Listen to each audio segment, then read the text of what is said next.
We may never be great again. Why is Kanye West?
Hello, hello, hello, everybody. Good morning, good evening. I hope you're all doing all right today. This is fucking insane. Literally just seconds ago, I saw an update that says that Thomas Massey has introduced a bill to abolish the Federal Reserve. Like, what the fuck? All right, I'll check on the votes in a minute. What's up, everybody? Astolf, yeah, we do definitely need more ping pong paddle signs with singular words on them to defeat Hitler, and matching pink outfits, you know? You can't have one without the other. You need that hit. You voted yes. Good for you. Exhale. They want to build the U.S. military further. Europe needs to strengthen enough to deter the USA. Well, we'll get to that. Europe has definitely been taking some steps, and that's good. Why is Kanye West Visora versus Gibbs was exciting and informative? Informative how? Can I ask? Like, genuinely, like, what did you learn from that debate? I guess, like, what I said, I feel like was informative. What he said was demonic. But, like, what did you even learn? Because I feel like I talk about this kind of stuff all the time. Astolf, Patriot? Truly the greatest obstacle to a dictator declaring full-scale war? It's true, you know? Tyler does seem to be the #1 fan, but you're definitely not a whale because you haven't given me any donos, Tyler.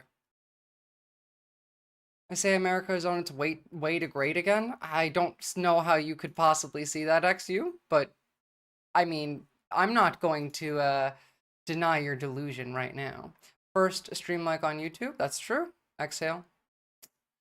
The people of Poland could have prevented World War II if they had ping pong paddles and pink outfits. Also, you know, if the leader of Poland had thanked America enough times, maybe, just maybe, that would have done it. Most unserious country in the world. Land whale, I get that. Who wants Europe? Well, I mean, we do. America's likely going to invade half of, like, Western Europe if things go exactly the way they wanted to. But at the same time, we're going to be, you know... First of all, XU, Zelensky did thank Americans over and over and over and over and over and over again. In fact, on that same day, Vance and Trump were full of shit and lying, and the entire world is ridiculing the United States because of that. That conversation in the Oval Office made America a laughingstock in the whole world. Like, we are unserious. We're not trustworthy. No one will ever work with us again. That was the outcome that was created with those actions.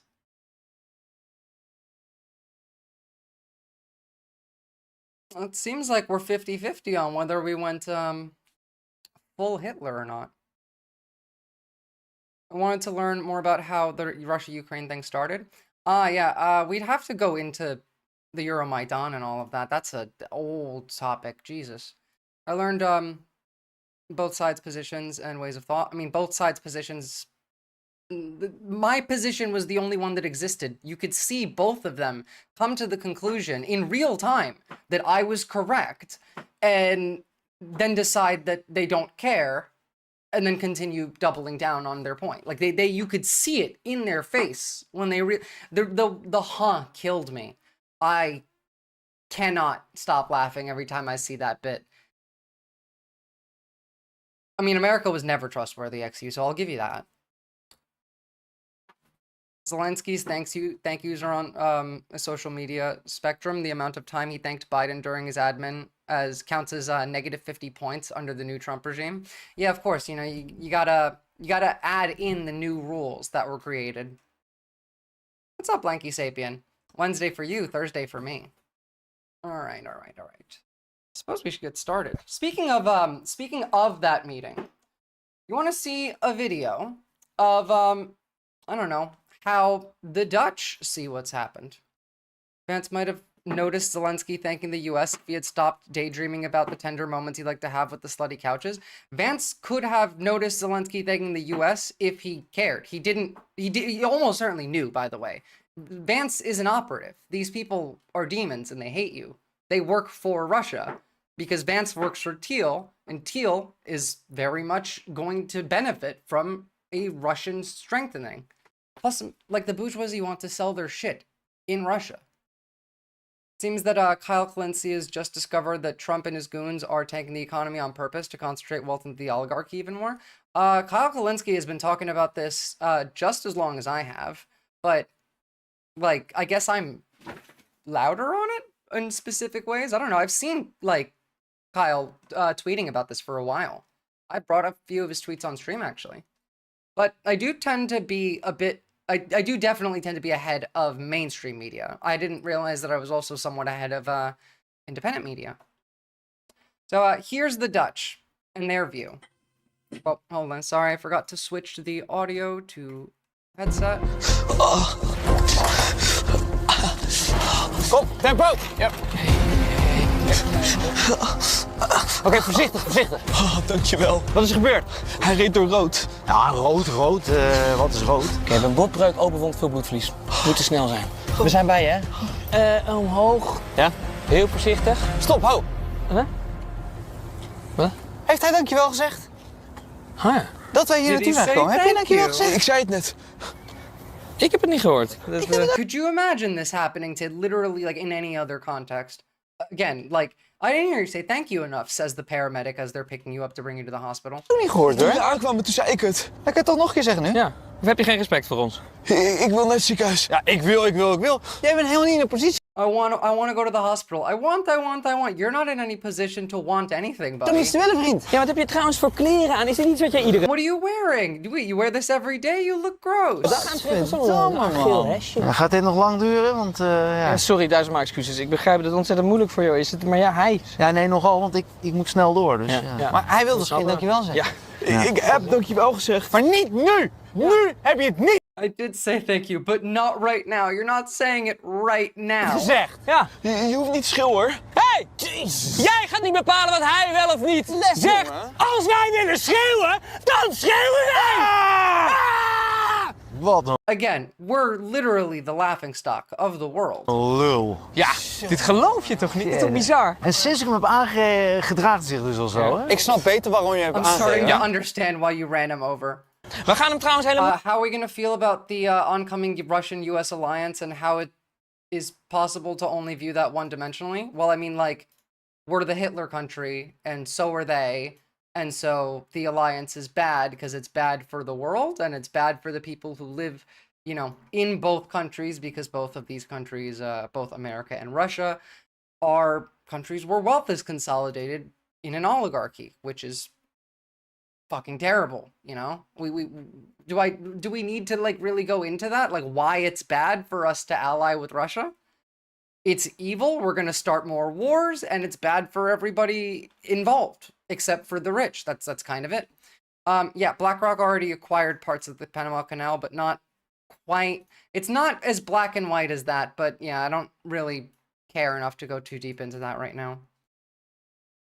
The U.S. is part of the analog to the Axis powers in the current day. Yeah, we're basically a Russian proxy now. Helemaal niet helpen voor dat is excuus aangeboden voor het gedrag. En dankjewel heeft gezegd voor onze hulp. Want, Willen jullie bij mij in de auto verwachten? Orange Ja, lekker man. Leaning, Goed idee. rather. Chill. Jesus. Thanks. top.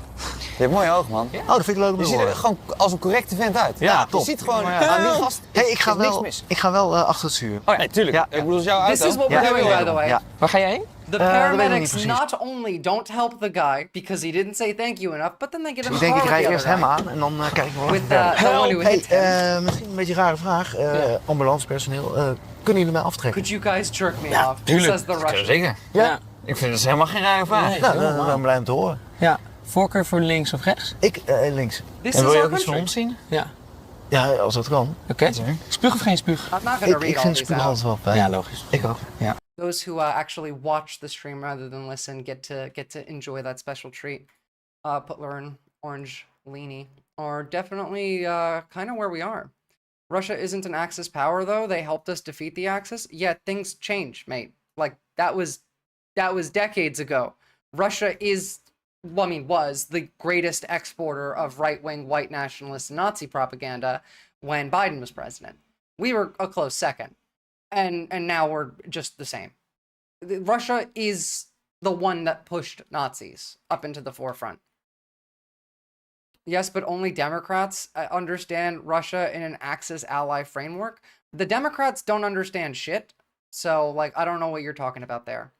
We'll get to Russia in a minute. Let's talk about, like, all of the economic stuff first, really quickly. What is even an Axis power, or does it just mean bad guys? Yeah, we just kind of mean it. When you say Axis power now, it colloquially just means the bad guys because they were the bad guys in World War II. So, China, in response to our tariffs, has said, if war is what the U.S. wants, be it a tariff war, a trade war, or any other type of war, we're ready to fight it till the end.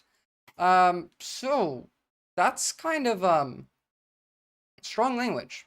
You know, we are...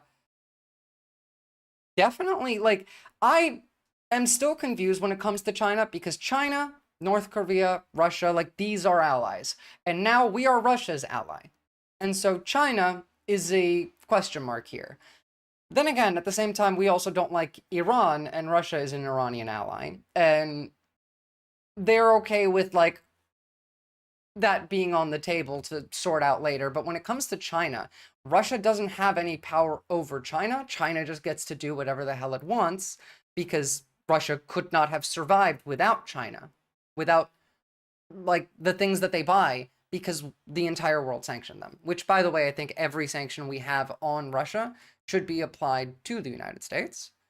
So, you know, this is interesting. We keep heating up in and around China, but at the same time, we're moving all of the chips, like, workers to the United States. Trump is doubling down on the CHIPS Act that Biden passed. And so, theoretically, from the US DoD's perspective, there isn't any, like, risk anymore because we don't give a shit about Taiwan if we have all of the, like, chip manufacturing. Yeah, China is a scapegoat. Like, none of our military plans are revolving around China, but we keep pretending that it's China. Meanwhile, we're getting ready to invade Mexico, like, next week. Trump basically declared war on Mexico last night, by the way. If Democrats were smarter, they would stop going to college and get well-paying jobs. Jesus Christ, you people are stupid. Oh, yeah. And Greenland, yeah, but, like, China's gonna be this week. We didn't declare war on Greenland. We just told them that we're going to take them whether they want to or not. We'll get to that, though. Unrelated to any of that first, I mentioned this yesterday. The Arab countries in the Middle East came together and had a summit to form a peace plan for Gaza. Their peace plan sounded relatively rational, and it seems that it was not something that the U.S. or Israel were on the side of, which is totally unsurprising, by the way, because, you know, why would we ever decide to do something good for the Palestinians at all? And remember, this is coming after this week where Israel dropped pamphlets all over Gaza saying basically leave or you're gonna die. Like you're not going to continue living if you stay where you are. Under the same map, they used to claim Taiwan. China has massive claims on Eastern Russia under the same map. Well, I mean, they own Russia. Mention of the peace plan in the Middle East that the Arab leaders were discussing yesterday. They're seeking international support for their Gaza reconstruction plan. The plan comes with a 91-page glossary that proposes an enormous rebuilding operation with crucially... That's how you know that these people actually tried. There is a 91-page glossary. The Palestinians remaining in place. It will be costly. The bill is estimated at over $50 billion. There are detailed proposals in there on how to clear all the rubble. The Israelis and the Americans, though, have already dismissed it as unworkable. There's no plan. I mean, I want whatever is like the worst for the US government and the economy to happen. So that's my call. Whatever is worse for the economy and whatever is worse for the sitting government. Cave Dweller, you're correct, though. Arab League proposal didn't include a Trump Tower, so that's why it's not realistic. They say for disarming Hamas, they've rejected the proposals to restore and revamp the Palestinian Authority. The more immediate issue, of course, I think he was referencing the 9-dash lines map that China has, depraved ambiance. We go from here in terms of the ceasefire. Israel's still withholding all humanitarian aid for Gaza, and it's now resisting, it seems, the terms agreed for phase 2 of the agreement. So let's bring in Yolande Nell, who is in Jerusalem. Good to see you, Yolande. The Israeli Prime Minister said this morning... That's crazy. I would think you want what's best for the people. I do. But at the same time, America's going to invade a lot of countries and kill a lot of people. So if the economy crashes, and... oh, thank you for getting us started with... What just happened? Never mind. Look, if the economy crashes and the government's unpopular, then there's less of a chance of us being able to go to more wars and kill more people. Now, at the same time, obviously don't want Americans to suffer, but Americans do need to suffer because we need consequences for our actions. Don't tell us what we're going to feel. Yeah, exactly. Like we need consequences. It needs to hurt when you touch the fire, and we've been touching the fire. It needs to hurt. They won't learn otherwise. Nobody's going to learn. Or do you think anyone will remember what tariffs are if we don't drill into their head that the tariffs have crashed the economy and ruined their life? Thanks for the sub, Corn Cob. Are people going to remember why, Canada hates us if we don't? Show them why. I want the entire country to struggle so that we can stop doing the bad shit, the stupid shit, and kill less people. So, that's why. Tariffs are 1875, by the way. Tariffs are like old economics. Like, we don't use them for a reason. With his new army chief, that he is determined to achieve victory. That doesn't sound like there's much appetite to engage with the Arab League.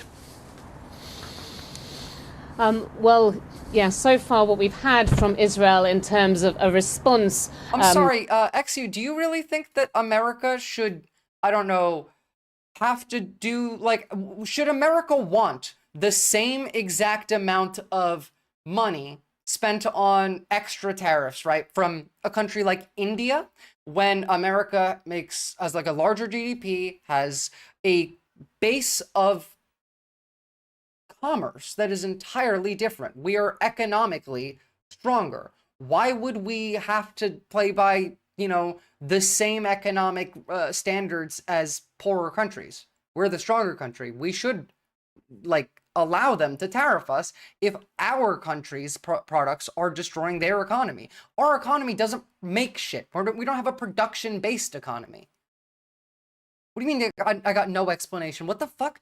I think that it's fine to we should be tariffing China, for example, on chips related stuff, on rare earth elements. They started that one with the beryllium and the germanium. To be fair, we started it with the words that caused those kind of tariffs. But at the same time, what is Canada tariffing us on before the trade war? And it's India. India is not, I'm not even sure they're tariffing us because we import shit. We don't make shit. Why would they tariff us if we don't have exports that go to India? No, I'm not walking it back. I'm questioning your claim. What are we, cite me your sources. First of all, what Canada tariffs us on? before the trade war, and what India tariffs us on. Because what the fuck are we exporting to India? Please tell me. We should tariff China on the chips related stuff, but aside from that, like, you have no idea. Name me anything. No, Cal Mike, it's not even the tariffs that are bad. The fact that 90% of the GOP thought they were bad too until Trump started barking tariffs like pre-FDR protectionists. Yeah, literally. It's the entire country knows that these are bad. Republicans know that these are bad. Republicans know that this is hurting the economy. Literally, you can go on any TV channel and see that it's hurting the economy. Cars, motorcycles, chips, and food? What are you talking about? Like Canada? India?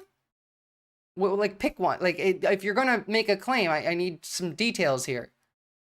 We export crypto and grift. That's literally it, yeah. Maybe we make some cars, but to be fair, like, the tariffs on Canada killed the car industry. Canada does not tariff us on cars and motorcycles. They don't. You're lying. Cite me something. You're lying. Because we make cars with Canada. They go back and forth across the border several times. Because then, if they tariffed us, they also have to pay the tariffs 8 times on 8 border crossings as the machines are being built. You're lying to me.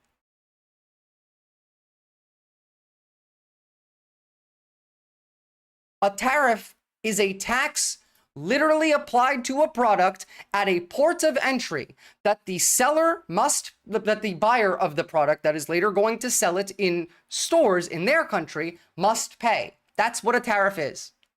That's all it is. It's an import tax. And again, you've yet to even respond. No, XU, you lied. You've provided no sources. And now you're just like moving the goalpost. What the fuck are you trying to do? All right, I'm not doing this. Get the fuck out of here. What's up, Rondo? I'm new here. I work for an auto industry supplier in Detroit. Streamer is right. Yeah, I'm well aware. Thank you. Like, that's the thing. Like, we covered this yesterday. We've watched people in the auto industry on stream talk about how this will ruin all of the, like both America's and Canada's auto industries. Have you considered that foreign companies actually pay the tariff? Yeah, of course, you know. The God King said so. What's up, MRU? It's going to hurt for a little before it gets better. I view the tariffs the same way people view getting surgery without anesthesia. Literally taken from Elon Musk's mouth. Oh, Google again, with the argument of Google the fucking argument? Sorry, I deleted the wrong message, by the way, Lanky Sapien. Did I put you in timeout? Hold on.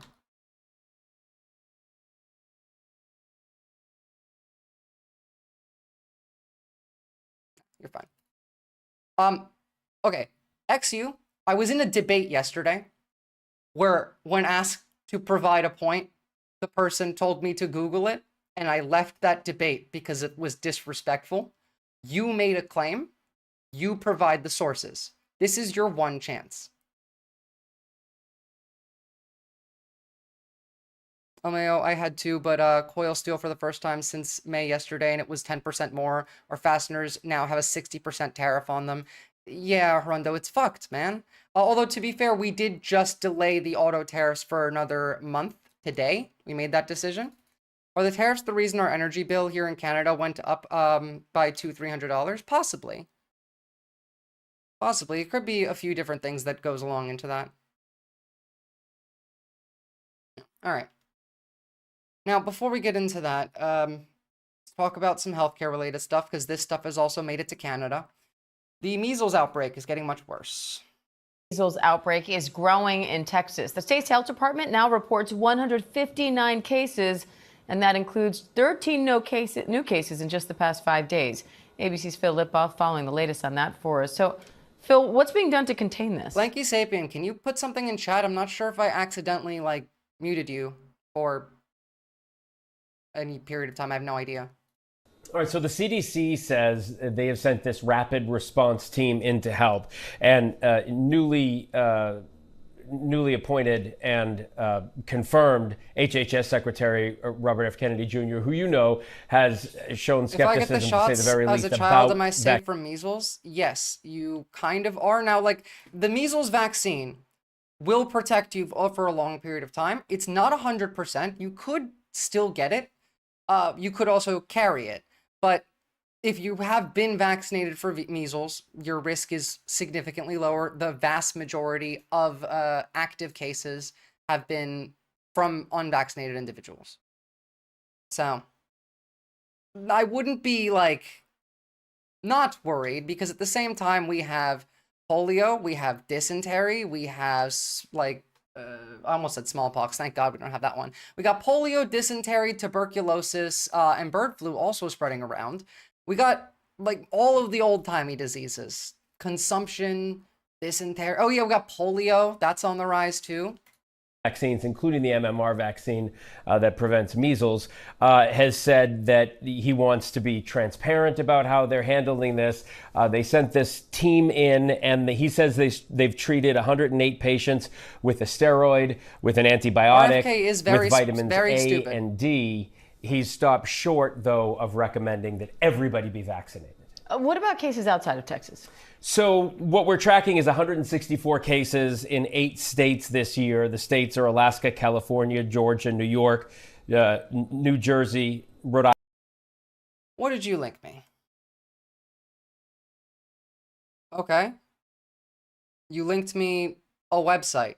Do you expect me to do the work myself here? To back your claim?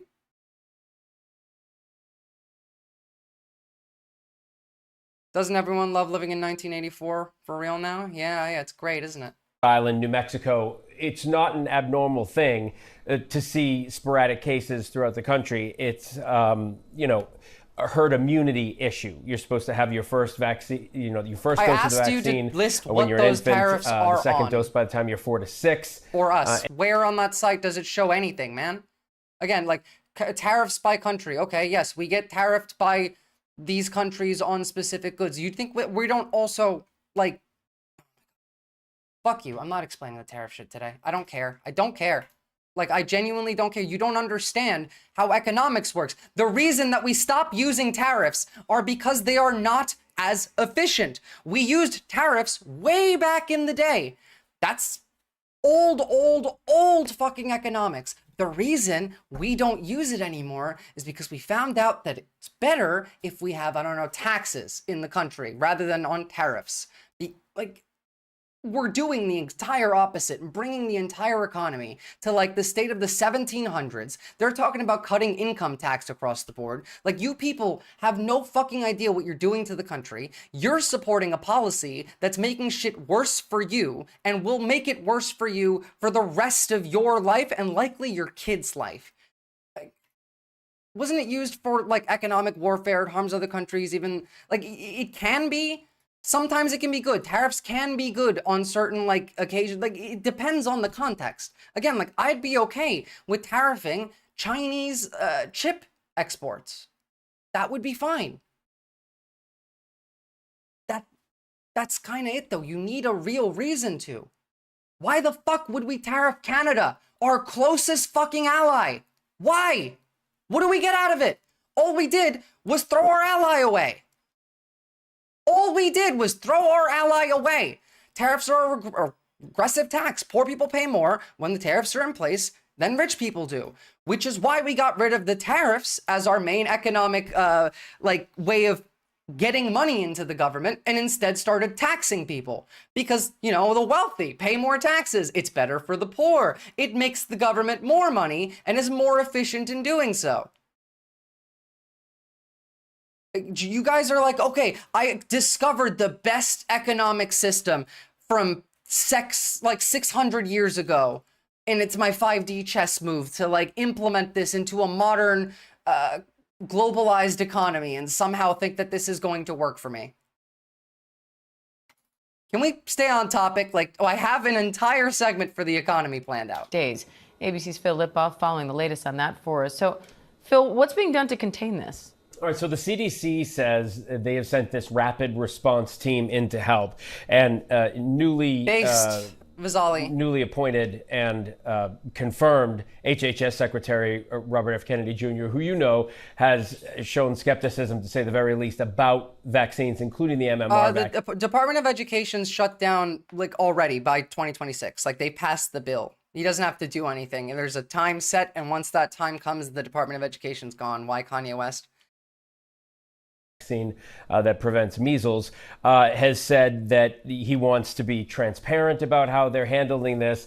They sent this team in, and he says they've treated 108 patients with a steroid, with an antibiotic, with Measles is literally like one of the most transmittable diseases on the planet. So this is a big fucking deal. A and again, and less D. and less people He are stopped vaccinated. short, though, of recommending that everybody be vaccinated. What Yeah, of course he did. What's worse, by the way, we apparently pulled out from the global polio eradication initiative, which is so bad. My guest for the joint session of Congress Polio's really is bad, Nancy Miller, guys. who Just was so you among know. the first to be fired by Donald Trump, Elon Musk. Oh yeah, by the and way, that's true, Eldon Lorehoarder. It is still infectious during its incubation period, which is like weeks. Doge. Something profoundly callous and cruel about the manner in which Doge has robbed public servants like Nancy of their livelihood and robbed the world of a vital public service. In terms of diseases, many of these diseases come from certain locations, and if we're able to contain and prevent the diseases from spreading, then they won't get to this country. Now we're pulling out of the global polio eradication initiative. It's possible that polio will resurge. There's a misconception that U.S. aid is only about foreign aid. Even if we try to escape the world, As we went into the this world will not yesterday. escape us. Elon Musk and Donald Trump shut down U.S. aid during the same time as a Marburg outbreak in Tanzania and Africa. Again, like Marburg these, they're belongs gonna- to the same family of viruses as Ebola. This doesn't just matter from a humanitarian perspective. These diseases can spread. We have planes, people come to America on planes and can bring these diseases into the country. Also, at the same time, as we discussed yesterday, it's called soft power. Stopping a outbreak of a disease that's killing a bunch of people in a African nation gives us influence with said African nation's government. And then let's say there's, I don't know, some trees that we want to cut over there for some lumber. Or maybe there's some rare earth minerals under the ground that we want to dig. Maybe because we helped them out with one thing and we have influence, we can get the other thing. And to tariff the measles, yeah, exactly. Which has a fatality rate of up to 90%. So COVID, which had a fatality rate of Yeah, less this than one's 1%, polio. had a death toll of more than What's 1 million up, Americans. Sitchap? Could you imagine how much more catastrophic a virus like Ebola or Marburg could be in the United States? Freedom measles. I showed you guys the fact that they're doing measles parties, right? Like parents are doing. Hold on, let me. This is insane. Now, first of all, like I'm sure you've heard of like chickenpox parties, right? Where someone has like a kid has chickenpox, and then other parents bring their non-infected kids to make sure that their kids do catch it well before they get to adulthood when it's worse for them. We have that idea in our mind with chickenpox. That does not work with measles. Yet Americans are doing that with the measles. Texas health officials warn against measles parties amid pleas for more vaccinations. The reason that this is insane is because measles, when you are infected, destroys your immune system. It will unvaccinate you. I'm not even kidding. Like if you get a vaccine for a different illness and then you catch measles, your vaccine for that other illness could just disappear. Your body's readiness, your understanding of infection is confused. It's erased. Measles, it basically puts an error code into your white blood cells so that they can't fight off other disease. This is terrifying. And this is how we got to open the schools, man. Can't wait for Super COVID, the sequel. Wasn't there a brand new coronavirus variant? Not coronavirus, like not COVID-19, but a new coronavirus that was just found in Wuhan in China just like a week or two ago. The newest one is Malady that killed 53 and infected over 1,000. Jesus. You can go the selfish route and try to eradicate disease only because you don't want it in your country. That's literally like one option that even they're not taking. And that's not the way that I would go about it, but you would think that selfishness might somehow apply to these people, but no. Depraved ambiance, by the way, you had a really good explanation there, so thank you for that. All these measles party parents probably have no clue about long-term immunocompromised problems that it gives you. Like, no, of course they don't, because they got vaccinated and they didn't have to get measles.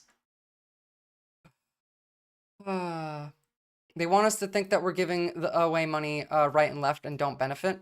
I mean, to be fair, you are giving away money right and left now and don't benefit. And you were before, but at least you benefited a little bit before. Literally altering the genetic code and screwing over your white blood cells. Amazing. Yeah. Speaking of altering genetic code, I did touch on this yesterday, but I still think this is really, really cool.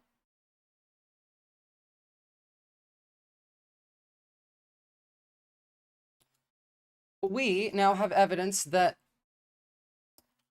epigenetic signatures of intergenerational exposures to violence do pass on through like children, and these signatures, these exposures to violence, will affect generations following, even that are no longer in that violence. For like Syrian refugees were genetically what's the word? Their genome was mapped out and identified all of the different variants. Then their children were mapped out, and then their children, 3 generations. And they found that war-related trauma and the chemicals that your brain produces as the trauma is constantly inflicted on you alter your genes. Not change them really, but just add like a little line of code into them, basically. And those pass on generations. We can use this kind of analysis. Like, we've known this is real for a while, by the way. Like epigenetics and the generational trauma of any group of people leading to actions of the newer generations of those groups of people and how those relate. We've kind of basically had this idea in place and believed it for a while. This is now the first instance of proof across 3 separate generations, which makes it essentially incontrovertible. But this is, I mean, huge. Our findings are relevant to research and intervention efforts focused on the plight of violence-affected populations. Epigenetic research can potentially be beneficial to address some of the issues associated with refugees and asylum seekers. This can also be, like, it's not quite, but not quite. It turns on and off genes rather than adding code. My bad. You're right, actually. I did confuse that. But which gene gets turned on and off can be passed down. That's what I kind of meant by the adding the code. It was the code to say which genes get switched on and off. But I got that wrong either way. But that was still the same general idea. It's violence, it's trauma, it's fear responses that create a rush of chemicals in your brain. We have this, it's cortisol for one, and then on top of that, a repeated exposure, because, you know, PTSD is one thing, but then there's complex PTSD from repeated exposure, especially for people that are stuck in a war zone, does pass on. This can also apply to things interpersonally, not within like international refugee standards, but a one-to-one. If you are horribly abused by like your husband, let's say, and you have a kid, that kid is going to have an effect on their genes based on the abuse that you have suffered. And that effect in the which genes get turned on and which get turned off will affect at least the predisposition of that child to behave in certain ways. It could be small things. It could be fear of loud noises, even though you've never had a situation in which you would develop that kind of fear. For example, loud bangs. Our results also have a clear relevance for societies such as the US, given high levels of interpersonal violence, particularly against women. The presence of heritable epigenetic signatures of violence has important implications for addressing some of society's most vexing problems, including multi-generational cycles of violence, abuse, and poverty. Well, poverty, I would say, is a whole other thing. I have CPTSD from emotional abuse from a parent. If I were to have a kid, they would be extremely highly predisposed to anxiety disorders. Yeah, essentially, this is what that is saying. Depraved ambiance. And I hope you are, you know, in a better situation where you no longer have to deal with that kind of abuse. It's like, it's kind of like learning passed on genetically, but learning only specifically about bad things. Like, I don't know, because could we use this kind of function to do good? Could we possibly figure out, I don't know, is there a rush of positive emotions that can also alter a gene's ability to be turned on or off, for example? Right, let's say if we, I don't know, make people really, really happy with drugs, does that affect their children? If someone is a drug addict and addicted to something like MDMA, the happy one, right? The one that you go take at the club, does that affect your genetics if you do that in a way that doesn't harm you for a long period of time, and what your kids will see the world like? Company seeking to resurrect a woolly mammoth creates a woolly mouse. That's pretty awesome, Zachap. That is pretty awesome.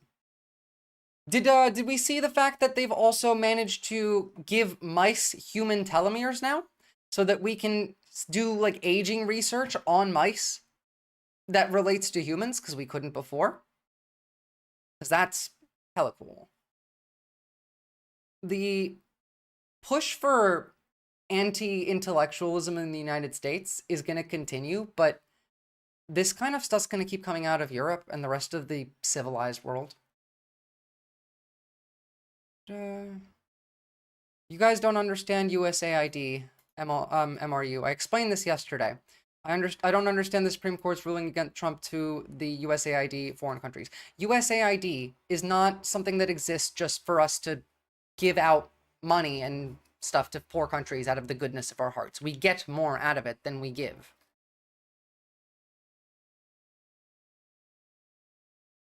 I'm doing rather good now. I have had lots of therapy and the right dose of medication. I function well and my emotional baseline is much higher than it used to be. Great. That's awesome, depraved ambiance. And that's the thing, is like, you can get out of any mental situation. Your perception shapes your reality, and your perception can be shaped by experiences from before, but you get to decide what your perception is. Create a woolly mammoth now and make people afraid of Bigfoot again, please. Doge will get angry at all of us doing any more mouse studies, sadly, unfortunately. They think that we're turning the mice transgender just because they don't know what transgenic means. Which, by the way, like, there's no such thing as transgender mice. They're transgenic mice, which means that we can change their colors. We figured out how to change colors and make colorful mice, not trans mice. Alden Lore Hoarder, we have ways, if you mean to nullify, that'd be dangerous. Most, I don't know, whatever. Why are they doing so much research on mice? Because mice are how we research things that will apply to humans. Because doing human studies is unethical, especially without like understanding how the medication works. So it's not just medication either, because we do studies on mice when it comes to cosmetics, when it comes to drugs, when it comes to like pesticides for food, for example. Like, a lot of stuff is tested on mice because they die quickly, and it's not as unethical than testing on any other animal, which is why giving them the human telomeres was a huge deal, because now they apply much more. It's closer to a 1-to-1 in the genetics of like the mice studying this specific issue and how it will apply to humans when it comes to like medications. USAID is a soft power economic negotiating leverage tool. I wish more ones actually looked into this. Except the thing is, no Cal Mike, they don't care, because the plan isn't just stop giving money to poor people. They didn't get rid of USAID because of that. They got rid of USAID because it is bad for Russia. That's why we got rid of USAID, is because we were using it to counter Russia and China. And yes, they're trying to change human colors, I guess. I don't know. I would like to be purple. That sounds pretty cool. It was $8 million and making them transgenic for color, not 8 billion. You guys do not know anything. All right, whatever. Let's move on. So, we are probably going to invade Mexico, but let's hear what Mexico's response to the tariffs were today. Mexico is planning to seek other trading partners at the very least. And of course, in our coverage of the trade war, it's not only Canada. Mexico is also facing punishing U.S. tariffs. And Wait, just a minute. Can we make the Incredible Hulk now? I guess that's the thing. Like, why would we care if it's bad for Russia? Do you know we're not allies with Russia? We're literally allies with Russia.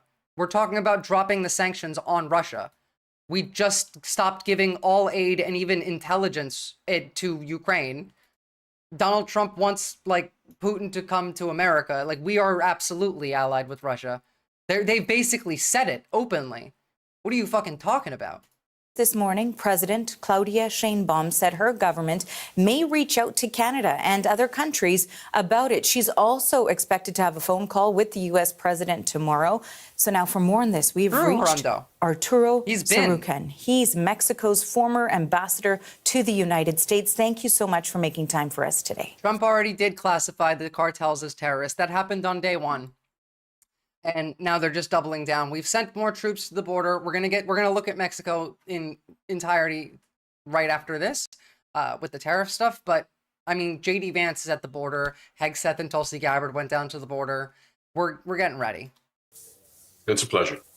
Now, Ambassador, first I want you to talk a little bit about the importance of collaboration in this critical point between Canada and Mexico when it comes to these tariffs.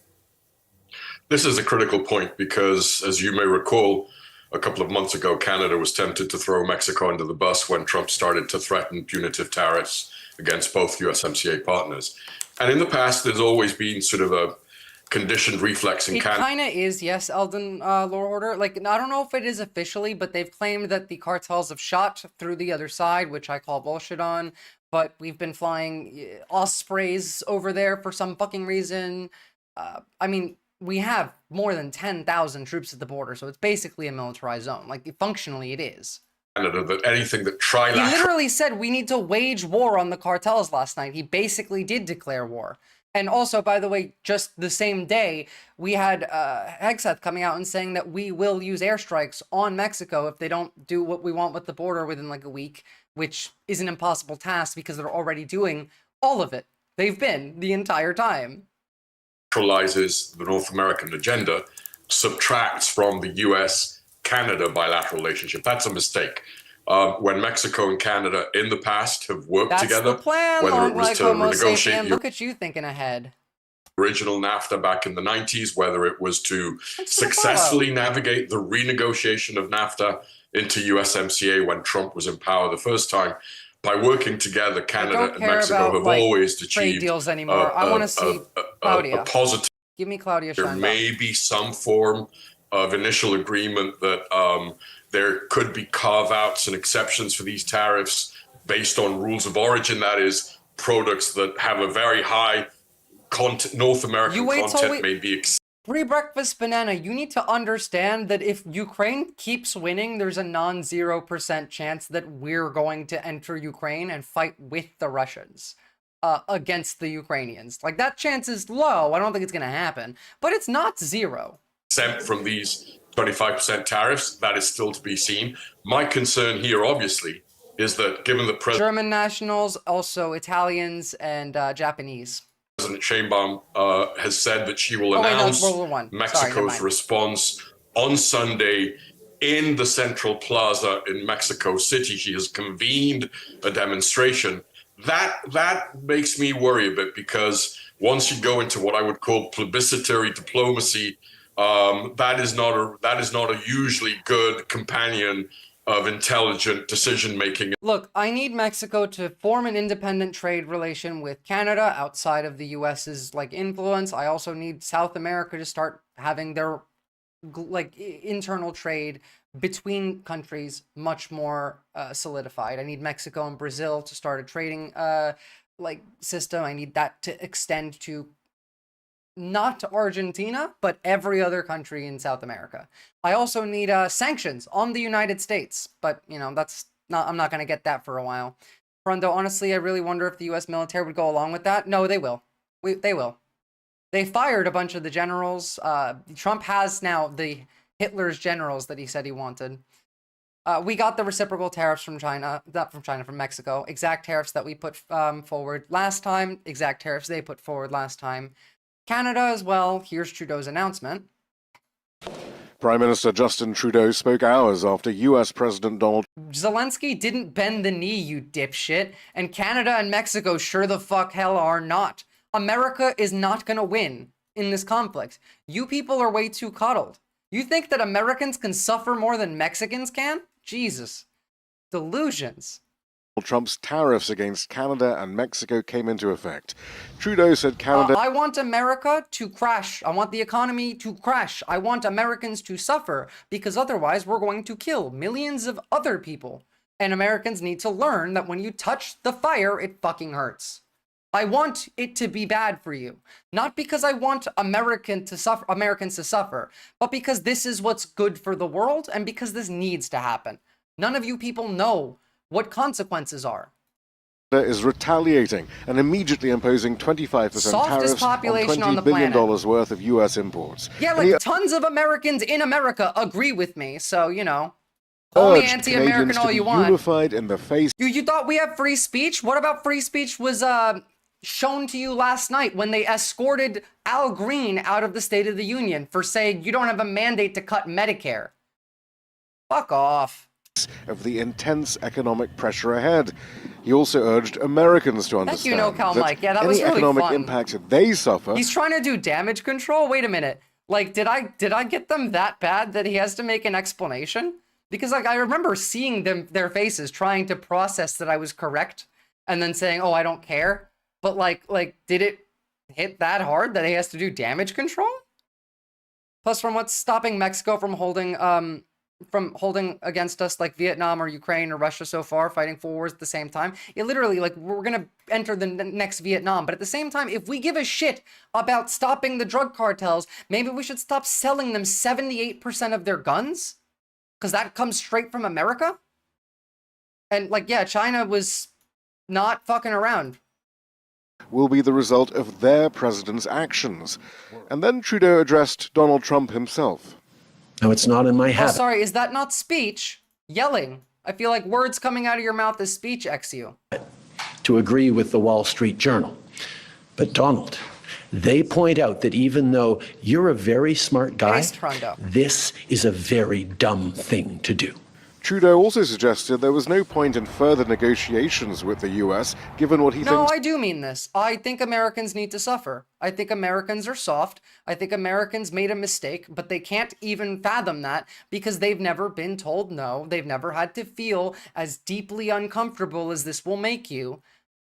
Like, and again, I know some, like, Americans do suffer, by the way. Like, I'm not discounting all of your suffering. I'm not saying that none of it is valid. I'm not saying that all of you need to suffer and deserve it. Some of you don't at all deserve it. Some of you know very well exactly why I'm saying this and agree with me. But this is necessary. And again, even without, like, the moral good of America, we're going to kill millions of people and annex several countries. So I would want that to not happen, and to have that not happen, then I need the American economy to crash. Oh, I'm not Canadian, I'm American. I just live in Australia. Are Donald Trump's motivations for the trade war. Is to see a total collapse of the Canadian economy. Because that'll make it easier to annex us.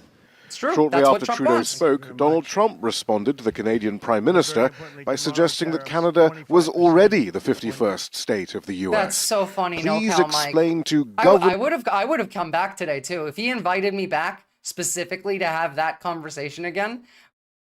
I would have given it a go just because I wanted to see. Did he learn anything? Soon the damage to our trade relations will be damaged irreparably as they slowly adjust trade deals. Yeah, literally. You know, next month on April 2nd, we're applying tariffs to the EU as well. Trudeau of Canada, Trump wrote, that when he puts on a retaliatory tariff on the U.S. I literally am American. I voted in this election. I'm also Turkish, by the way. I'm Turkish-American and I live in Australia. Thank you, Zach, for reminding me that I'm Turkish. Tariff will immediately increase. Am I a Chinese spy? Am I a CCP There is a asset? sense of disbelief. Oh my God, holy shit, we're doing it. We're really doing it.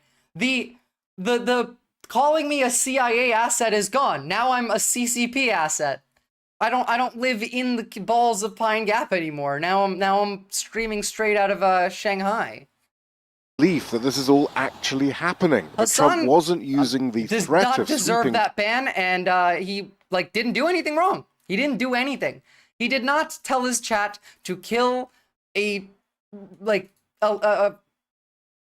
elected official. He did not say that at all. He said Mike Johnson should do that. So, you know, you people need to actually learn. Look, this is fucked. This is going to crash our economy so bad. It's already doing it. The 2 days that we had were already dramatic losses. Every single gain that was made since the election on the market, gone. Disappeared. Zero. No puppet. No puppet. You're the puppet. Yeah, exactly, Astolf.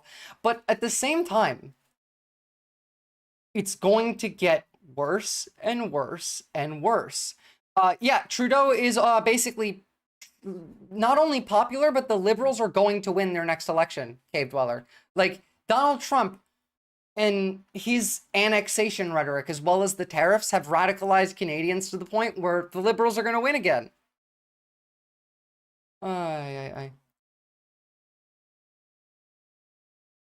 Okay, so this is very funny here. They actually did it. They did the freedom fries. Canada did the freedom fries. There are changes brewing at this Montreal area coffee shop that are subtle but meaningful. A popular item on its menu is being given a new name. We're proud Canadians, and we wanted to bring some heritage to our drink, the Americano, so we simply just changed the name to a Canadiano. The shop says switching the name of their latte. I love it, a Canadiano. Is a quiet and Neil writes, they're going to stick because it's not based on speculation, it's based on direct economic impact that companies are feeling because of the tariffs. That's it, as well as all of the rhetoric that comes out of the United States that makes us not a trustworthy trading partner. Playful way of asserting national identity, and it's also sparking a conversation amid the first day of a trade war with our American neighbors. I think it's a great idea. I don't see why it should be called Americano. Doug Ford was basically saying, strap me to the rocket and fire me to the White House, I'm ready. I'm begging that man to. Has he turned off the power yet? Has Doug Ford turned off the power yet? Because he should have done that immediately. If he does not turn off the power, I'm going to be pissed. Not Canadiano. We should support Canadians and we should have more pride in this country. Over the last few weeks, there has been a surge in national unity. Well, the chat beat me to it, so that's your answer on why stocks are immoral. Also, the fact that owning the means of production is in and of itself immoral, because I don't believe in that. You should not be able to own the system in which other people can make money, but you make money off of other people's work without you having to do anything, just because you own part of the means of production. Many Canadians opting to buy local, some boycotting U.S. products, and others showing their disapproval in national arenas. This has created Canadian nationalism. And, I mean, as long as they don't go Nazi, I'm fine with it. Though many say the actions are a direct response to the U.S. president, some Americans are wondering if they're still welcome here. So I was just a little hesitant, being an American visiting your city, how people would respond to me. So. Tampa Bay resident Barry Flack has a trip booked to Montreal in July. He says to be fair, we got cheap rotten grain for a couple months from all the soybeans we can't export, but after that our farmers are screwed because of our fertilizer that comes from Canada. Yep, and also the farmers are extra screwed because now we're putting internal export taxes on the farmers as for some reason. It's like tariffs. Now, I may have misheard Trump say that in the speech yesterday, but I think he did. I think he said internal export tariffs, as in the tariffs are going to need to be paid by the farmer for whatever fucking reason. He said good luck, have fun after it too. It was weird. He's hesitant about how he'll be greeted, even though he understands why Canadians... From now on, Americanos or Canadianos. Just know that. Canadianos. That's what it is. We need to liberate our citizens from America and make them all Canadian. Jesus Christ, you fucking imperialist. Also, USAID bought billions from them, but no more, and SNAP is basically a farm subsidy, and that's gone away. Yep, and yep. All three of those are actually perfectly accurate. The farmers are fucked. He said the farmers are going to be really strong and really good. Yeah, exactly. He made fun of them. because everything he's done has fucked the farmers. He also fucked the farmers last time he was in power. I mean, do what you will, No Cal Mike. I don't really want to start, like, drama or anything, but I'm happy to go on and explain it again if he needs some help understanding. Trump would try a domestic interstate tariff if it was a thing. He might invent one. Be careful with that. This is a Canadian MP being extremely based. This is him signing a bill that will remove all American alcohol products from the store shelves. Okay, this order, it's a wonderful order. It's a beautiful order. This order is pulling American booze off the liquor mart shelves. It's a wonderful order. It's a beautiful order.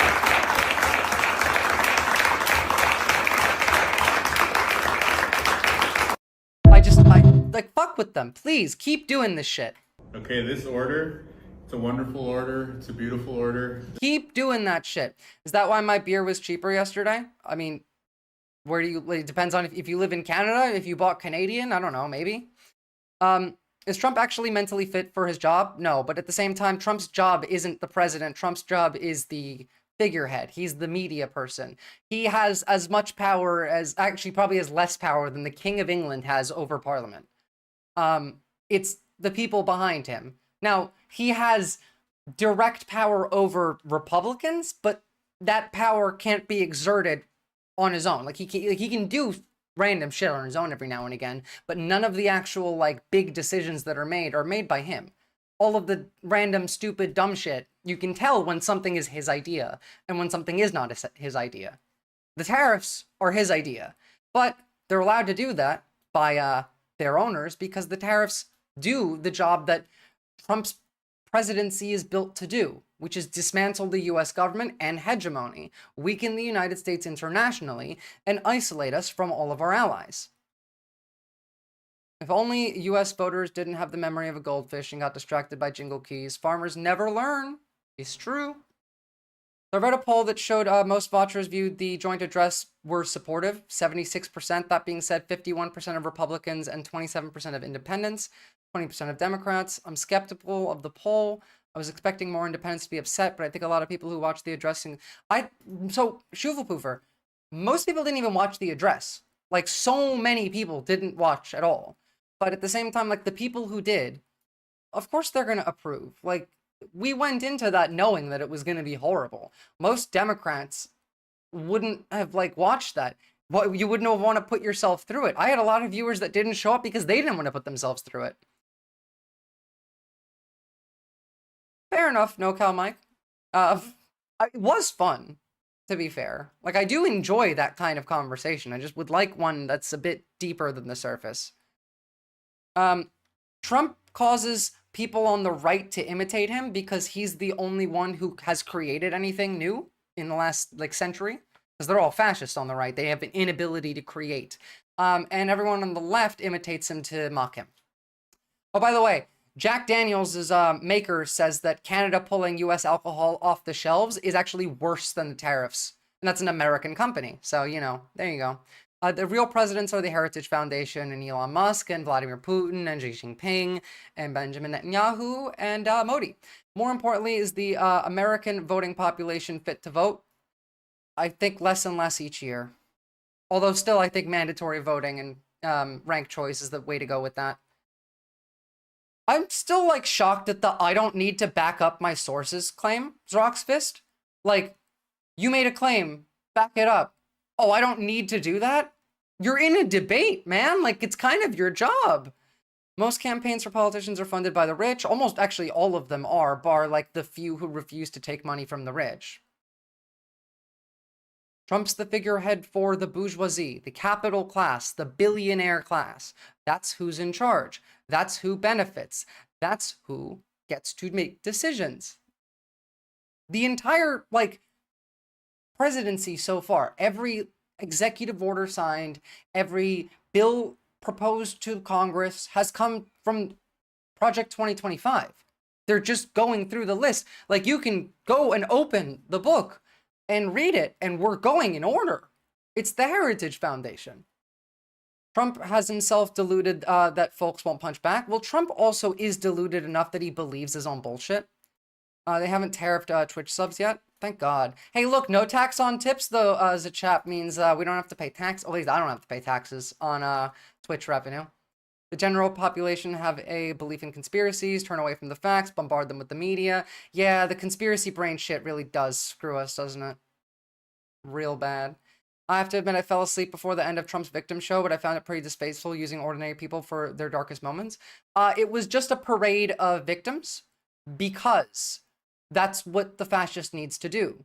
They need the enemy to appear monstrous. It can't be a regular person on the other side. It has to be an animal. It has to be, you have to feel hatred for them before you even see them. Trump's policy does directly benefit me in that case, yeah. XU. In fact, Trump's presidency directly benefits me because content. And no tax on tips wasn't included in the budget bill or whatever, though. Yeah, no, it wasn't. Of course it wasn't. No, like the IRS is gutted. In fact, we're going to talk about that. They want to make the external regulation service, the ERS. Give the man some props, you hateful woman. The audacity of calling me a hateful woman, where literally everything that I preach comes from empathy. I just hate Nazis. Hateful woman, because I only and specifically hate fascists and Nazis. That's it. That's it. Can you at least give him the time? Because you always say, like, we're going down south, let it happen. What do you mean? Man, have you seen what the economy looked like the last couple of days?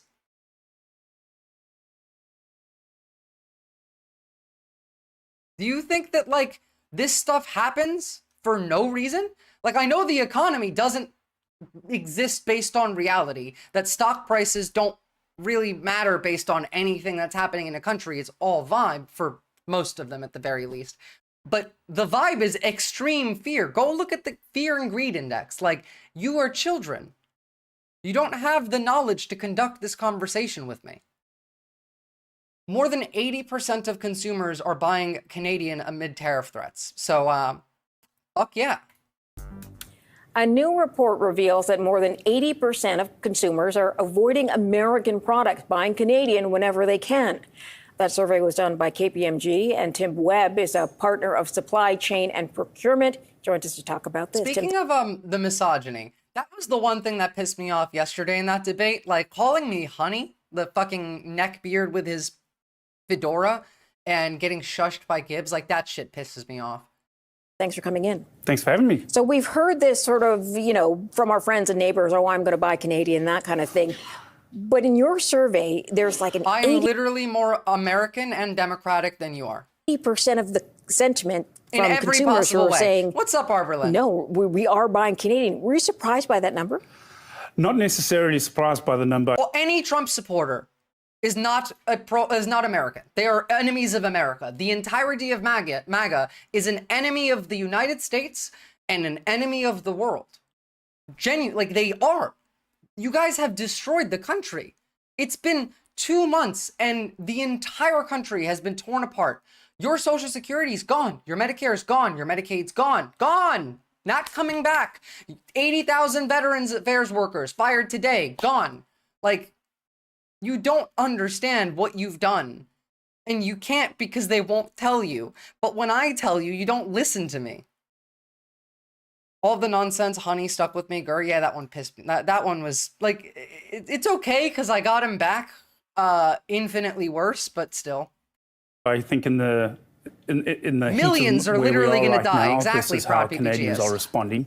And I think that's going to stick for at least the next couple of weeks. We're going to see what happens on the 4th of March, next week.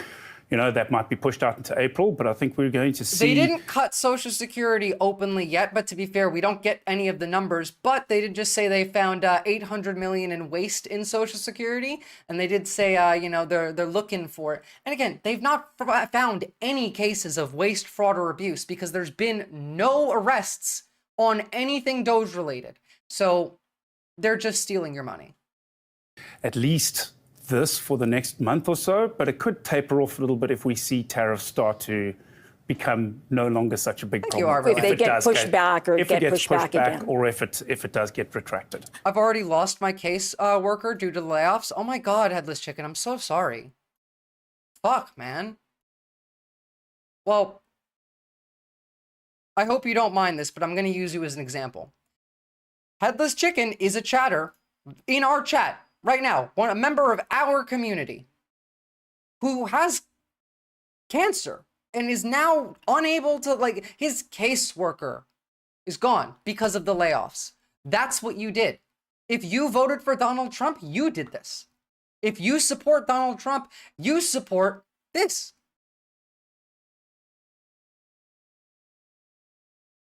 They not only want to buy Canadian, they want retailers to make it easier for them to buy Canadian. What does that look like? So we can say that our retailers are... literally, they called me a lib nonstop. All I said was, you want the easier opponent to fight against. Trump is going to kill millions, and Kamala's going to sit in an office and not do anything. Responding already. They're very close to their data. They know what the customers are buying. So we're starting to see shelf space starting to ebb and flow towards Canadian goods as people buy more. Liberalism. So the retailers want to make those capitalism is either going to die or evolve into like neo-feudalism to their customers on the shelves. So we definitely are seeing a change in the shape. Ukraine is not a fascist country, Vizali. Ukraine is not a fascist country. Every country has nationalists and fascists in it, sure, but Ukraine is not a fascist country. Headless Chicken, it gets harder and harder to engage with maggots because of it. I don't blame you. And honestly, like, fuck them. Fuck maggots. You don't, like, none of you need to engage with MAGA. I tell you to go talk to your neighbors. I tell you to go talk to people in your community.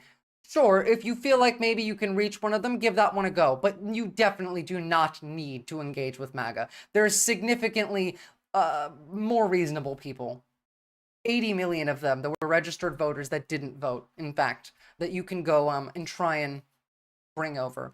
Ukraine is anti-gay. Okay, does that make them fascist? America's anti-gay too. Oh, sorry, did you forget that you're literally like supporting the government that's trying to take away gay rights? How about the fact that you're supporting a government that has 5 states that have bills or laws on the books that make abortion give you the death penalty, and that includes miscarriages?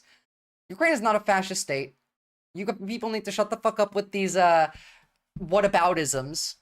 It's like saying Israel is bad, and then they say, oh, but like the Palestinians don't have gay rights. You know, shit, they've been getting bombed for 50 years and live in a small enclosed concentration camp run by extremists. Of course they don't have gay rights. I wonder maybe if you treated them better and they got to, I don't know, form a reasonable, rational society, get education, they might stop doing that kind of stuff. Which, by the way, is why we're cutting education. And we don't believe in reality. We're also starting to see more promotions as the local manufacturers recognize. Name one good thing about America. Freedom, liberty being literally ingrained in the base concepts of America. You people ignore that shit, but the rest of us don't. I like America. I just don't like MAGA. I just don't like fascists. I don't like America's actions. Historically, we've been a pretty evil fucking country. But it's not that we're not a bad place to live. Or at least we are now. We weren't. It's worse. It's harder to say a nice thing about America now. Significantly harder than, I don't know, it would have been 3 months ago. America has a beautiful landscape. Colorado, the mountains are gorgeous. The forests in North Carolina, love it. New Jersey, love it. New York City is an amazing place to be. Love it. Like, you have no fucking idea what I believe, and then you come in here and you make bullshit ideas and you put them into my mouth. You are arguing with a shadow version of me that does not exist. You like idea of America, just not the implementation? Exactly. Like, there are concepts of America. There are parts of our cultural myth that I think are worthwhile, but I don't think that they're ever really applied. I don't think they were ever really possible. Liberty is one of those.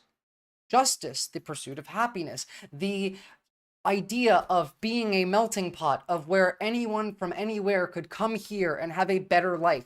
All of these are myths. But I like them, and we could have done those. We could have. We need to go back to the fundamentals. We forgot what forged us. The thing is, like, we never applied those fundamentals properly. If we had, we wouldn't have had slavery. You can't talk about freedom and liberty while you own 600 slaves each. The ideas were great, but it was never real. The American dream is called this because you have to be asleep to believe it.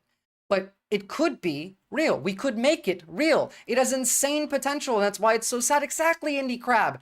We have the best positioning on a map, for example. America's hard to invade. We got lots of resources. Like, we could have just been a good country, but no, we had to coup every South American country. Like, we had to, I don't know. We've never actually produced these outcomes for Americans. Sure, the working class got a bit more after FDR, but FDR's policies literally were only implemented because otherwise capitalism was going to die. It was going to be either FDR and neoliberalism, or it was going to be like socialism, and they couldn't allow that. You can ask MAGA questions, and it may be a small part of helping actually grow doubt. Arguing won't do anything. Yeah, asking questions is a nice tool, actually. Good idea, Shufa Poofer. The waves of America that I like are sometimes hard to rationalize out loud because it implies that I like the energy of Woodstock 99 more than 69. I like the energy of Woodstock. Modern American culture is too greedy and individualistic for me, which is why I don't like it. It's influencing Australia now. Exactly. The hyper-individualism and greed that comes from that of America is a poison. It's literally what's killing the country. It's how we got to this point. And they are like manufacturing that kind of influence in Australia on purpose. Oxyander, I see it too. Remember when the colonies were founded on not having a king? Yeah, I do. Remember before they took away your constitution, you had a Second Amendment right to buy some guns and use them to protect yourself from the monarchical tyranny of a king. Let me promote my brand. So let me ask whether or not there is a decision to be made as to whether or not to sell American products, because I understand Canadians, some anywhere, again, like are 80% of Canadians are buying Canadian amid the tariffs. They have coalesced and will not be buying American. 80% is a large fucking number, and that is a big hit, especially with things like alcohol from America being taken off the shelves. This is a decent idea to push local sourcing. Well, like, that's what I mean, pre-breakfast manna. That's why I've been saying, like, I don't know, when you talk to your neighbors, see if you can come together and buy an empty lot and start a community garden so you can make some fucking food for yourselves, too, that you won't be able to afford because of the tariffs. For that. Yeah. This is a very complex situation, though. So, yeah, and it does change by category. If you take a look at dairy, the chances are that's typically going to be Canadian when you pick it up with Agripors and the Saputos out there. In fresh, it becomes very difficult to produce because this is product that moves so quickly. You've got to get it out onto the shelf as quickly as it comes in, regardless of where it comes from. So really where a consumer can be more discerning would be in the packaged goods, bottles, boxes, I'm so cans. tired, guys. There you can take a look at the label, you can understand where it comes from. But at the end of the day, if we start going after more Canadian goods, we are going to increase demand and we are going to increase price. Look, if you're in America, I know it's hard to not buy American, especially with the price of imports going up. If you're wealthy enough that you can afford it, you should try. And otherwise, like, just try and avoid specific... if you can't do... let's avoid American by international in general, at least target it for specific companies. Did you know Musk gets on average 4 hours of sleep a day? Well, I mean, he gets 4 hours of sleep as a regular sleep, but then he gets another like 6 hours of ketamine sleep, so... But the survey also recognizes that most of the respondents said Canada did not lift anything. Exactly, Indie Crab. And you think they're bending the knee. America backed down and Canada's like, nah, fuck you, we're continuing on. Price to keep local. So higher price is one thing, Finally. Obviously, depends on how much the price difference is. But the other thing is, are they willing to wait? If they're ordering online, for example, and they don't want to order something that's from the U.S., our closest neighbor, they might have to wait longer for products to come in. Did the survey look at that at all? We do have a very want my product today nature in. Speaking of ketamine, you guys want to hear what a French senator said about Elon Musk? Washington est devenu la cour de Néron. I know, we're going to have to listen to French. Un empereur incendiaire, des courtisans soumis et un bouffon sous kétamine chargé de l'épuration de la fonction publique. C'est un drame pour le monde libre, mais c'est d'abord un drame pour les États-Unis. Le message de Trump est que rien ne sert d'être son allié puisqu'il ne vous défendra pas, qu'il vous imposera plus de droits de douane qu'à ses ennemis et vous menacera de s'emparer de vos territoires tout en soutenant les dictatures qui vous envahissent. Le roi du deal est en train de montrer ce qu'est l'art du deal à plat ventre. The Deal King is showing what the art of submission is all about. I fucking love it. Il pense qu'il va intimider la Chine en se couchant devant Poutine, mais Xi Jinping, devant un tel naufrage, est sans doute en train d'accélérer les préparatifs de l'invasion de Taïwan. Jamais dans l'histoire, un président des États-Unis n'a capitulé devant l'ennemi. Jamais aucun n'a soutenu un agresseur contre un allié. Jamais aucun n'a piétiné la Constitution américaine, pris autant de décrets illégaux, révoqué les juges qui pourraient l'en empêcher, limogé d'un coup l'état-major militaire, affaibli tous les contre-pouvoirs et pris le contrôle des réseaux sociaux. Ce n'est pas une dérive illibérale, c'est un début de confiscation de la démocratie. Rappelons-nous qu'il n'a fallu qu'un mois, 3 semaines et 2 jours pour mettre à bas la République de Weimar et sa Constitution. J'ai confiance dans la solidité de la démocratie américaine et He literally compared us to the Weimar Republic. Proteste déjà. Mais en un mois, Trump a fait plus de mal à l'Amérique qu'en 4 ans de sa dernière présidence. Nous étions en guerre contre un dictateur, nous nous battons désormais contre un dictateur soutenu par un traître. Yeah, so he also called Elon Musk again, and Donald Trump an emperor and Elon Musk a jester high on ketamine, which is fairly accurate, you know? Fuck the swastikars, this is true. Talk with my dad of 70 today. Interesting times we're living in. Didn't expect to see this kind of stuff in my lifetime. Sigh. Kind of glad he still seems to be on our side. While 40% of his district voted far right, he always has had a good BS detector. Still, I could cry think about it. Some facts we both wouldn't vocalize because of the disturbingness of it. It's hard. Again, like just last time, do you remember how many families got split because of like MAGA? It's I tell you all the time in that every accusation from the right is a confession. The woke mind virus, think about it. It's just the same thing. It's the conservative mind virus. They are teaching you online and indoctrinating you, conditioning you to continue on in the same behavior patterns. If you don't get the conditioning, then you don't enter the behavioral patterns. If you don't engage with the conditioning as often, then you get parts of it, but you don't get all of it. Thankfully, your father has managed to steer clear of being indoctrinated to that level, but like, that's what it is. The propaganda is so bad it's converted people I once thought rational 4 years ago into mindless slaves. Murdoch propaganda all day. It's not just Murdoch anymore. You can't even blame Murdoch propaganda for this on its own. It's everything. The whole system is functioning as planned. This is what its job is. Capitalism under crisis, under decline, becomes fascism to save itself. Historically, this is what's happened, and it happens every time.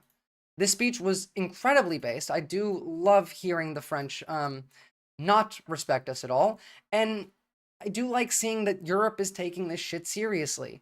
Like, he compared us to the Weimar Republic, and that's a big fucking deal to hear from Europe in relation to us.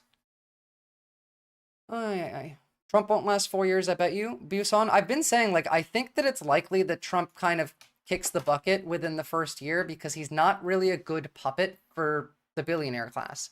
He says what he wants to say, and he often messes up their own plans.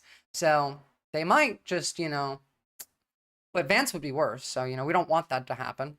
Have you seen The Art of the Deal by Jonathan Pye? It's very funny and accurate. No, I haven't. Y'all need people who can articulate like him in French? No thanks. But like, yeah.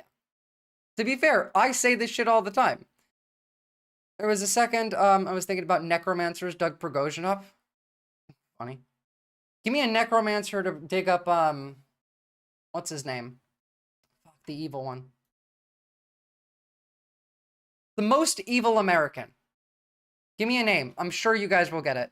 Because I can't believe that I forgot his name. Kissinger, thank you. First try. First try. I knew it would be first try. Thank you, high-functioning stoner.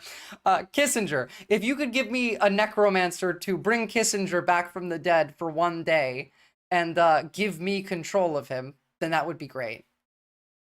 France can ask for the Statue of Liberty back. I hope they do, Cave Dweller. Shufa Poofer, I would say that we're most similar to Germany in terms of our status in the world and our desire to conquer. Kinda, yeah. Capitalism do be in peak decay, rather. Will Walk, you got a question. I can see that you got a question. Am I able to check X right now? Am I not on X right now? Will Wonk. What's your question? Here is another premier of Canada referring to the betrayal of the United States in relation to the tariffs. Like, Canada's pissed. They're never going to trust us again. Canada has been there with us the entire time. They fought with us in every war. Canada kicks ass in the wars too, by the way.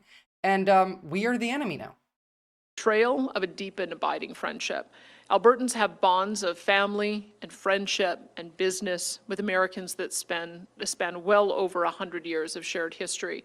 We have always appreciated and shared the American ideals of entrepreneurship and free markets and civil liberties. Albertans, like so many Americans, also feel a strong sense of identity and are fiercely independent, as our fellow Canadians are well aware.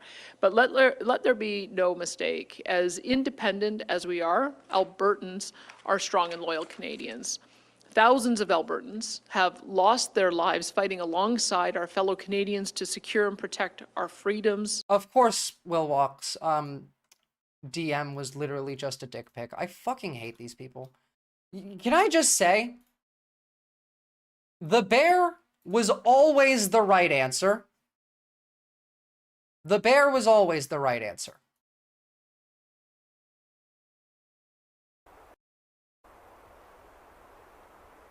You have talent to piss off Canadians out of all people?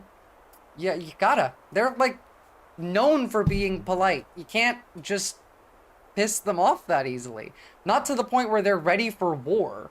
Look at this good boy. Again, like, why would I ever not choose the bear? It was tiny, too. It was very funny. It was actually, like, very tiny. And our country. And we will not cast those freedoms. That's the first time that's happened to me on stream, though. So, and loyalties aside, in response to the threat of economic pressure from a foreign government, even an historically friendly one. Albertans will decide our own destiny, free of coercion from any government. We don't tax them and they go to war. We talk about annexing them and they prepare for war. You're so up your own ass. We talk about literally annexing them all the time. Depraved ambiance. Let me just see what you guys were arguing about. You're right. Yes. You can have it. Took me like one sentence to read. I'm like, oh no, you're correct. Just don't ban, please. Just give timeouts. Sound good? How do I add mod?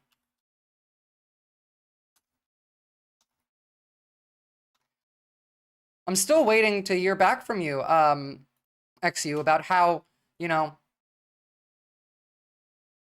what do you think? Like, do you not think that, us trying to make them a state that is ours, take away their, I don't know, country's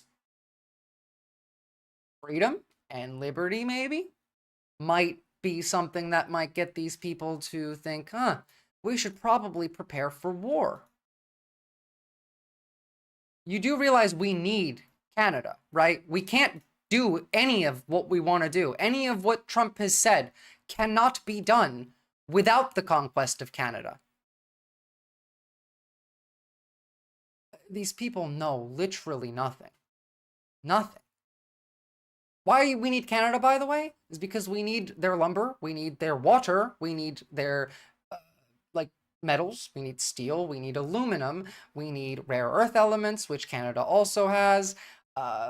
We need them. That's why we want them. It's the same reason we want Greenland, for example. We want Mexico because that's where all the food's grown, and we can make them all slaves in a colony there instead of paying them. Discord mod should probably get ready for a DPIC spam or something. Really? Did they get in? I don't know. They seem like they haven't. Anyway, let's continue moving. So today I'm announcing the following measures in response to the actions of the U.S. President. First, I've directed my cabinet to alter our procurement practices to ensure the government of Alberta, along with our agencies, school boards, crown corporations, and all Alberta municipalities, purchase all needed goods and services from Alberta companies from Canadian companies and from countries with which Canada has a free trade agreement that is being honored. Second, no further purchases of We don't have all those resources. First of all, water, we definitely are lacking because the only source of fresh water in the entire world that is still gaining fresh water is the Great Lakes, which Canada has half of. Canada has quite a lot more access to ice and snow. This is the Alberta Premier, yes. Sorry, yeah, I lost track too. We've gone back and forth too much here. Sorry about that. But like on top of this, we have trees that we can cut, sure, but that's destroying the homeland. We don't do that on purpose. We like to get our lumber from outside the country so we don't have to make empty like sore spots of cut down forests in our country. It's bad for the economy. It's bad for the environment. It's bad for the people who live here. That's why we like to buy them from other places. All right, you people are just unserious. Genuinely unserious. U.S. alcohol or new. One of the easiest things to understand is like, why would you not want more access to goods that you need when you're trying to start like forefront wars and you think, oh no, we have all of what we need. Trump's just making a joke when he says they're going to invade Canada. These people are so fucking stupid. They're never joking. Every accusation is a confession, and every expression of desire is just a plan ahead or something they're already doing. And we've got some breaking news on the tariff front. I mean, the news doesn't stop these days. Fast and furious. CTV can confirm that there has been a call now between our prime minister and Donald Trump.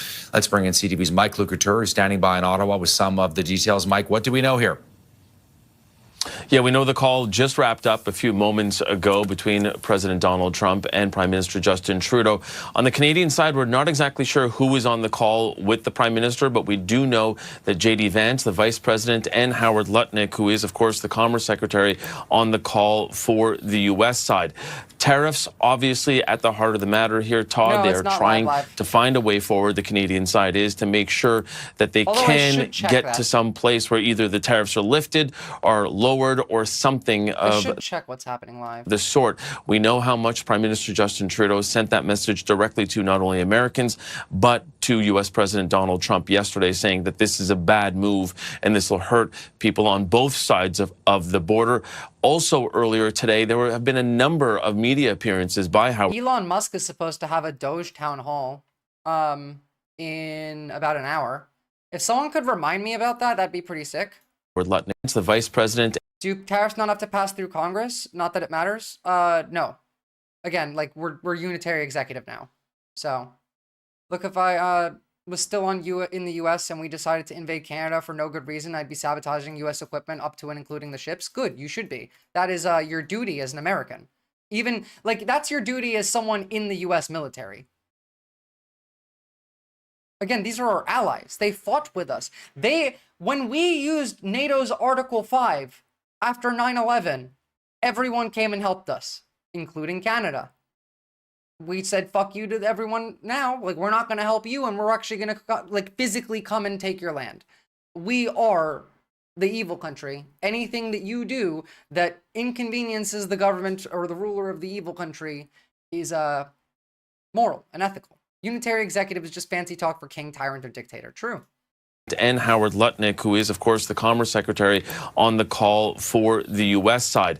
Tariffs, obviously, at the heart of the matter here, Todd. They are trying to find a way forward. The Canadian side is to make sure that they can get to some place where either the tariffs are lifted or lowered or something of the sort. Yeah, Canada sent first responders to the U.S. just a few months ago. Canada helped us put out the fires in California. Like, Canada has done so much for the United States, and we're ungrateful. Did we say thank you even once? Did we? Because we don't have the cards here. I don't know. By the way, they really are treating Elon like he's the president, because they just have, like, where he's going to enter set up on camera, just waiting. And they don't tend to do this unless it's, like, the president. Or like a big event where there's speakers on stage or something, you know, like we don't generally just do that. I don't know what's happening here. Now they're moving it. Maybe they heard me saying it and they felt bad. We know how much Prime Minister Justin Trudeau sent that message directly to not only Americans, but to U.S. President Donald Trump yesterday, saying that this is a bad move and this will hurt people on both sides of the border. Also, By earlier the way, today, there especially with leaving NATO, we're going to do it. We already have people in Congress talking about it. have been a number of media appearances by Howard Lutnick, that Commerce Secretary, talking. Lutnick is just like saying a bunch of bullshit. You know what? Fuck this. I don't like these links. So first of all, let me just say, in relation to the tariffs on Mexico, Trump has backed down. Has announced a 1-month exemption for automakers on stiff new tariffs on imports from Canada and Mexico. And this comes just one day after the U.S. implemented a 25% tariff on those countries, as well as an additional 10% tariff on China. CBS News Money Watch correspondent Kelly O'Grady is here with me in Studio 57. Kelly, it feels like the policy is changing by the hour. Where do we stand? Changing by the minute, Lindsay. Okay, so we just heard Understand that it is incredibly humiliating that the United States, which started a trade war, immediately at the first step backs down and bends the knee to Canada because they didn't realize it would hurt them just as bad. And then Canada does not do it. It is humiliating to the United States. First 100 days, more like last 100 days. Press Secretary Karen Leavitt that we are in a 1-month pause. And so it really actually seems like it was more coming from the big three automakers driving this. In fact, she shared that the president spoke to the big three. I love that she just gave away the game. That's who's in charge. It's not Trump. It's the people who do this, who pay the money and they tell him what they want him to do. He gets $5 million for one-on-one meets, $1 million for groups. That's the whole reason. And this morning, and they said, look, we really need a pause. Not so much that this was a negotiation with Canada. In fact, the president posted on True Social that he spoke to Prime Minister Trudeau, and they just aren't doing enough when it comes to fentanyl. So again, 47 pounds of fentanyl entered the United States from Canada last year, which is like, it's a tiny amount. It's an incredibly tiny amount. Look, on top of this, first of all, Representative Massey introduces a bill to end the Federal Reserve. They want to abolish the Federal Reserve. So, like, there's your economy right down the tank. The Federal Reserve was the only thing keeping things even remotely standing anymore by not lowering interest rates when Trump asked them to. And Trump can't fire the boss of the Fed. But, like, they want him gone. They're going to get rid of the Federal Reserve. This is insanity. Like, again, I don't think I need to explain that Donald Trump is working on behalf of our enemies, especially foreign nations. But if I was the president and I was a foreign asset, I would have done everything exactly the same way. Everything. Minus, like, I don't know, even a foreign asset doesn't have to be Hitler. So I probably wouldn't have done the Hitler shit. But, you know, we need to start arresting these traitors. Like, we do need to start arresting them, except the law doesn't exist anymore. It needs to be international law. And America doesn't believe in international law. We don't believe in the ICC. We don't believe in the ICJ. We literally have a law that's called the Invasion of the Hague Act. Like, in case a U.S. Elected official is held at The Hague, we would literally invade. That's who we are. That's not new either. That existed before Trump. What was the gold card he was talking about last night? Yes, he's selling U.S. citizenship for $5 million a piece. Green cards, basically. And when he announced this, he announced that he hopes to sell about 10 to 12 million of them, not knowing that there's only about 2 million people outside the U.S. who can afford to pay for that. And, like, remember, these are the people in charge. Stop it. You got to stop it. Tariffs are going to drive America better. Remember, we pay taxes into the Internal Revenue Service. Wouldn't it be amazing to stop paying taxes to the Internal Revenue Service and have the External Revenue Service of Make America Great Again? They're so giddy. with the money they're stealing, they can't even help but not laugh in their propaganda video. Place our taxes. That's the goal of Donald Trump. And I think he's going to hit there. He's going to do everything he can to make that happen. Lower, stop it. Again, like, if you are exposed to this day in and day out, are you really surprised at the way that they think? Did yesterday's debate not show you that you can't reason with MAGA? That there is nothing you can put forward that MAGA will ever believe? Even when they do, that it doesn't matter? Because several times in that debate, I pointed out that I was correct. We saw them process it, and then they said, okay, that's fine, I don't care. That's what happens. You can't reason with them. There's a reason I tell you that it's not worth trying to talk to them and bring them over to this side, to try and bring them away. They will come to us when their life gets shitty enough that they need answers. That's when you give them the answers. Why would a super rich person be happy about destroying the country? Because it makes him richer? Because he gets more power. He destroys the country and he gets money out of it. And then he gets to build a shittier country in its place. So, by the way, just to remind you how much they hate you and everything that we lost that we fought for, Google co-founder says 60-hour work weeks are the sweet spot for productivity. Remember, we had to fight and die for 40-hour work weeks. Trump also might have syphilis, Busan. I do kind of think that that might be like a real thing, that he has long-term like neurological syphilis actions going on in there. But regardless of that, like, it's just his brain is soup. Alden, a lore hoarder. If we actually looked at the fentanyl stats for precursors, it's Germany. They have the most ephedrine seized illegally. China's a huge exporter of legal ephedrine, nowhere near the seized amounts in Germany, but it's not mentioned, almost as if Trump's making up bullshit to make money with his business buddies overseas. It's exactly what he's doing. So, Trump looks like a curdling custard. He does. Remember, Google wants you to work 60 hours a week now, guys. Can you, like, is this not big deal? We fought and died for 40-hour work weeks. And they're going to make it 60. They're going to take away your 5-day work week. Your weekends are going to get gone. They're going to bring the children and put them back in the mines. This is what y'all voted for.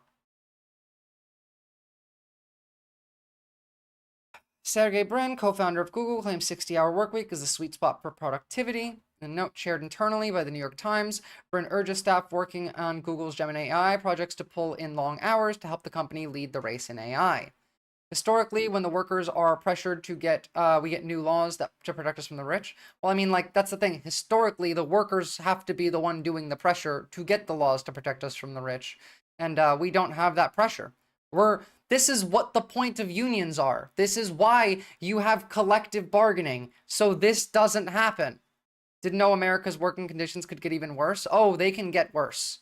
They can get worse. Victorian working standards is what we're getting. 4-day work week was the best for productivity? It is. This isn't true.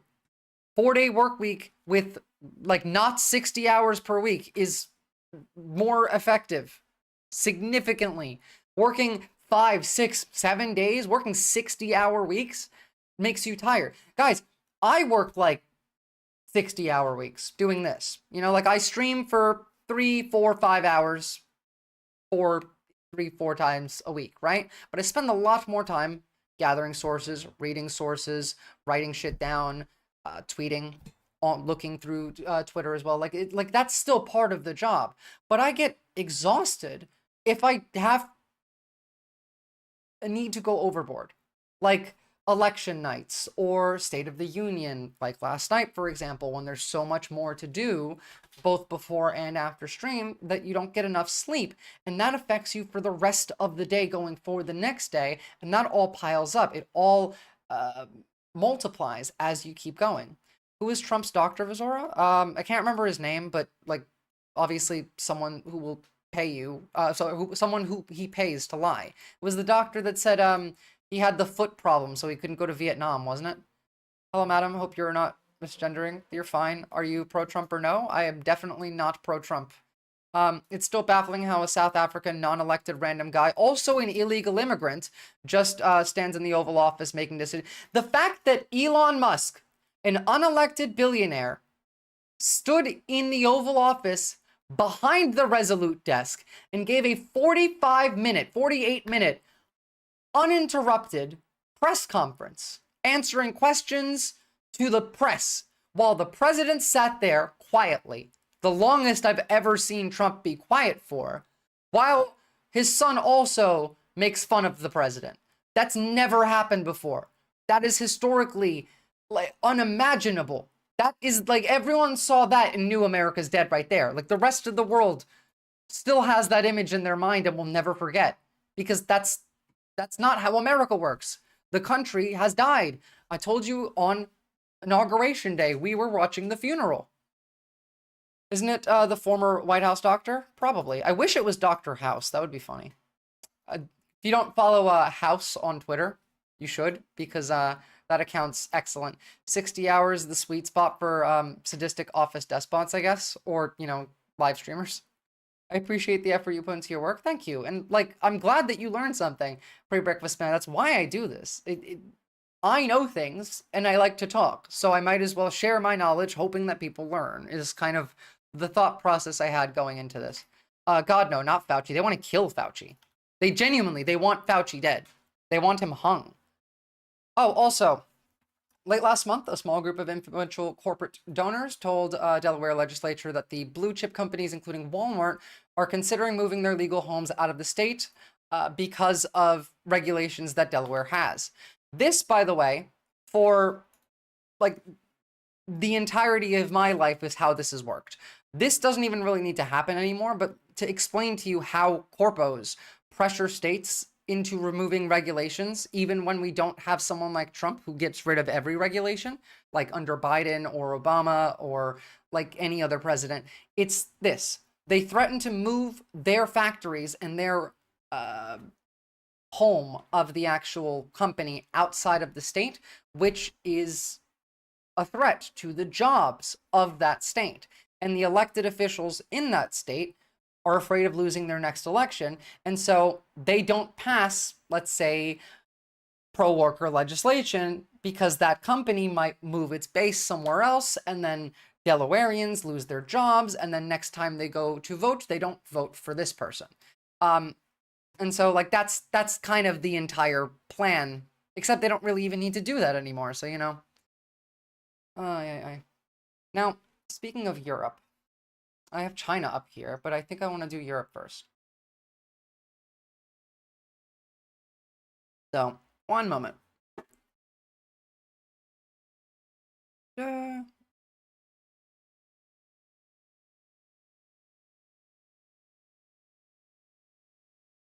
You have an excellently long list of chat roles. I noticed no being proud of MAGA. I thoroughly disagree with that, that this is a fair rule. Sucks to suck. I think that if you are proud of MAGA, then you're a literal demon. So I don't, like, you can't be a Nazi in my chat. You can't be MAGA either, like, and proud of it. You could have voted for Trump and, I don't know, regret your decision and are trying to learn. That's fine. But if you support what's happening, then no, I don't want you to speak. I want you to get banned. You guys need to understand that restrictions on speech and freedoms of people who attack speech freedoms and general freedoms as a whole is pro-democracy. Not letting the anti-democratic people speak is pro-democracy. It just is. Okay, so real quick, I'm gonna bring us in with something nice. This is a horse who waited his entire life for this moment, and I'm so happy for him. I can't play the music because it'll have copyright, but so this horse was so excited. I wish this had a higher quality vid.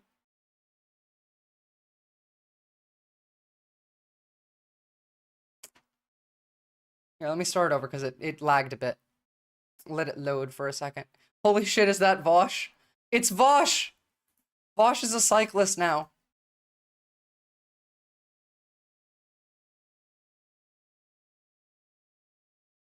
The horse actually wins the race. Unsurprisingly, the horse wins the race.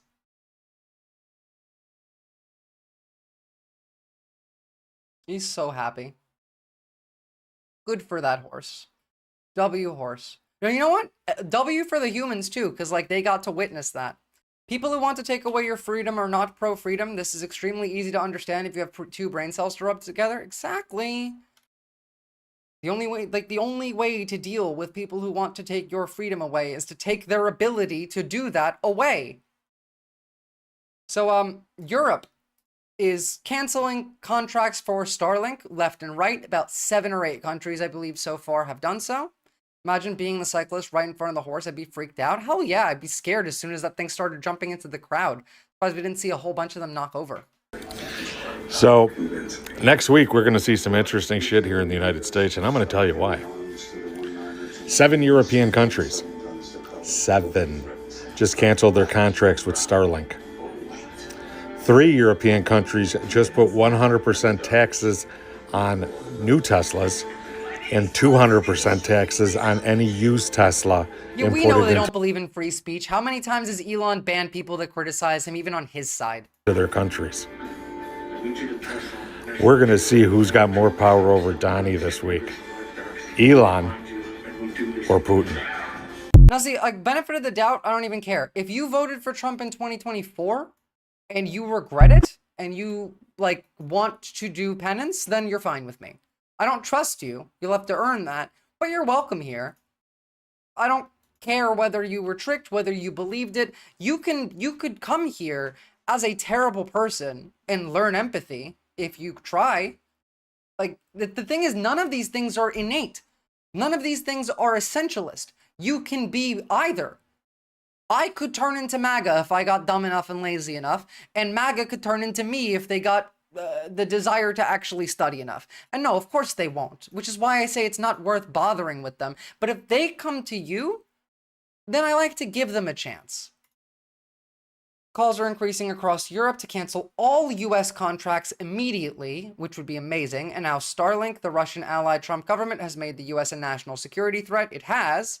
In fact, it has made it a security threat to all of Russia, not all of Russia, to all of Europe, as well as, honestly, other parts of Asia, Australia, South America, kind of everywhere. Guess Visora is a better person than me. I struggle doing it. It's not about being a better person. It's about practice. I've seen more of them. I've experienced it, and I've seen some of them actually switch. For example, like, there was at least 3 people that I know that I convinced to not vote for Donald Trump before the election. Like, people that I talked to in person, that I actually believed when they told me. Probably a few more, but, you know, you can do it. It's just they need to want to. I explain it in a way that makes sense to me is that MAGA is kind of like being a drug addict, in that you have to want to stop to want to be able to stop. You can't force someone to stop doing meth. Can't force them into rehab and them come out and not do meth again. And the same thing exists for MAGA. They have to understand what they're doing is bad for them and for everyone else. And they have to want to change. Otherwise, you cannot change it. You can't. So if a rapist is arrested and deported by ICE, doesn't that mean that the rapist is now free in another country? I mean, technically, yeah. But, like, at the same time, I don't believe in prisons the same way that we use them. I think that we could do much better.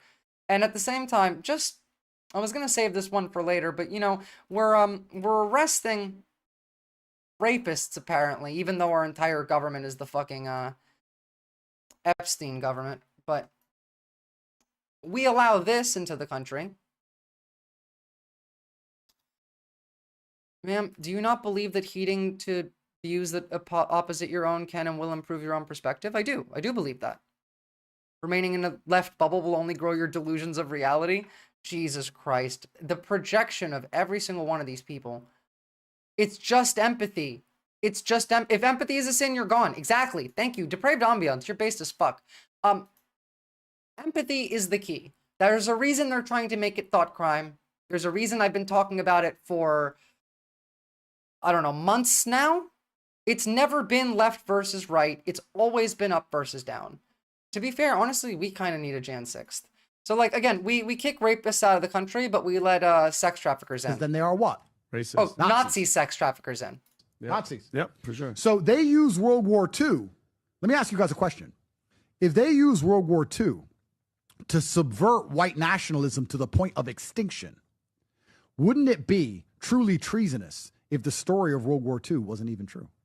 What if there's another story to World War II? Yeah, so that's Andrew Tate. We're not going to listen to the rest of that crap. But what's funny is Ron DeSantis is attacking me because he was worried I would support Byron Donalds over his wife, knowing I have monumental political weight and trust our commander-in-chief, President Trump's recommendations completely. They attacked me to prevent me from destroying his wife's political ambitions. Interestingly, I had no interest in Floridian politics until I learned how communist DeSantis administration is. It's game on. Please keep fighting each other. Please keep fighting each other. Byron Donalds endorses Florida's Attorney General investigation into Andrew and Tristan Tate. Based as fuck. Now, before we get that, just, there. Where are you? God damn it. Oh, here it is. More tweets. And then these idiots. So we got, absolute communism. I've been in America for 5 days and I sat on my laptop and did a podcast. Insanity. I'm super disappointed in the United States. This is not the America I know. This is a sad, sad day for America, trying to find crimes on an innocent man, literally a convicted sex trafficker and a pedophile, because I've seen videos of him beating 15-year-old girl. And using words that imply that he was at the very least pimping her out, if not abusing her himself. And he's a rapist. And he'll sue you for saying that he's a rapist, by the way. So, you know, come get me. Australian defamation law is not going to be fun for you, Andrew Tate. It's fun to think about how American Revolution was part of what inspired the French Revolution. Maybe we need to go back to some history. I don't know. Hey, it's just so people know, if they get rid of the FDIC and the Federal Reserve, then manipulate a financial crisis, everyone's bank accounts will become $0 and you will be forced as a slave in the crypto economy. Yeah, we're going to talk about that a bit later, but that's kind of what they're doing. And remember, like, this is risky. It could backfire. We got to make it backfire. Bank runs, tariffs, economic instability, social instability, literal recipe of the Great Depression. You can tell conservatives use words differently than non-conservatives. They have an insult bin where insult words go, and they're all interchangeable, but the words don't mean what they mean outside of it. Yeah, that's because they don't believe in reality. And then to make other people not be able to believe in reality, they have to use words that are just slightly somehow related, but entirely incorrect, or point in a specific direction, or create a certain vibe or a feeling in you. It's all like background subliminal hypnosis bullshit, QAnon shit that they inject everything with now. Like, I was there at the beginning of this. They did QAnon as their test run, and now everything's QAnon. Why do people look up videos? It's not looking it up. It's, you know, it comes on your Twitter feed when we're talking about Andrew Tate being arrested in Florida, or rather searched, and has an investigation opened into them. I'm slightly worried they're going to do a sham investigation. Almost certainly will. So here we can see the current Attorney General of Florida has announced he's opened a criminal investigation against Andrew Tate and his brother Tristan, because in Romania, where they just came to Florida from, there were charges of rape, sex with minor, and trafficking. Yep. They were convicted of trafficking. Do you support the Attorney General's actions here? I do. I think those allegations have to be fully investigated, and then we go from Sudhir Gupta, I talk about this all the time, and I do agree with you. I'd fix this by not engaging online. Go outside, talk to your neighbors, knock on the doors, go walk around in your community, talk to people in real life is how you fix that. We go from there. The key thing is we don't tolerate the trafficking of women or, frankly, the abuse of women. We do not tolerate that. So if the Attorney General... I know we don't care about Andrew Tate, but he's kind of like, they might make him a government official. I'm not kidding. Cause under Florida law to investigate that, then I wish him the best, and I support Trump whatever he's going to do. Trump might just say, like, he's in charge of the new office of, like, making masculinity great again or some shit. I think it goes back to before QAnon even. Any SRA, Satanic Panic is a big part of that. Sovereign citizens, all of that stuff went into it. Yeah. Even their like states' rights argument goes back to the Civil War. There's gonna be generations of people like this. They don't remind me. They tried to make fucking Matt Gaetz the Attorney General. Nothing's off the table. That's true. The Office of Trafficking. I bet that literally on the table. By the way, here's this piece of shit on this Nazis show. Come get me, arrest me, perp walk me, put me on the news, tell everyone I'm a human trafficker. You think I'm not versed? You think I'm not ready? I'm a Navy SEAL in this shit. Fucking come get me, raid my house, take my stuff. You think I sleep with a full phone full of evidence? You think I don't wipe my phone every night? You think I'm dumb? Come get me, arrest me. Let's do this all over again. I've done it for come get me, arrest me. Funny thing is, he didn't know that his jail cells were being recorded, and a significant portion of his Romanian case's evidence came directly off his phone. So, like, again, all of these people are incredibly stupid. Incredibly stupid. Russia does use their government to sponsor a lot of MMA training and soldiers. I could see Trump making a men's training department. Also would fit in with Saudi Arabia's interest because remember, Saudi Arabia has a large owned stake of Donald Trump and Elon Musk and is using sports to develop Saudi Arabian soft power around the world. That's why they have their sovereign wealth fund investing in sports all over the world, in every kind of sport. They're going to put him in charge of women's rights. Jesus Christ. Worst and stupidest timeline. Hitler posthumously awarded the Medal of Freedom. I can see it. I can see it. I'm Navy SEAL in this shit. Yeah, literally. Soy pilled in a Wojak. Fuck these people. Every single one of them. Fuck all of them. Did I talk about the Arab Gaza plan? I tried to, but no one would listen. America doesn't care, neither does Israel, though, so it's not going to happen. It was a good plan. All things in history are black and white. A lot of it is gray, and that includes the Civil War. It was actually fighting for states' rights. States' rights to do what? Excuse me, sir? States' rights to do what? What did you want to use those rights for? You usually don't mention that part. I want to hear it. He does look like the IRL Wojak. Well, the Confederacy didn't want to be oppressed by the North. Really? What were they preventing you from doing? What did they not want you to do? Listen, my friend, there was more to it than slavery for why we made the Confederacy. It's really, really interesting because the guy who made the Confederacy, the vice president, said that it was because they wanted to have slavery, and all the state constitutions said they wanted to have slavery, and they seceded the moment that the president got elected that was going to abolish slavery. Boy, the Confederacy sure looks slavery adjacent, at least. It wasn't just the slavery, by the way. There was one other thing that was important as well, and it directly ties into the slavery. It was the fact that most of America lived in the North. Most of the economic manufacturing plants and all of that stuff was in the North. Most of the train tracks were in the North. The South's economy was based solely on agriculture, and there was much less people in the South.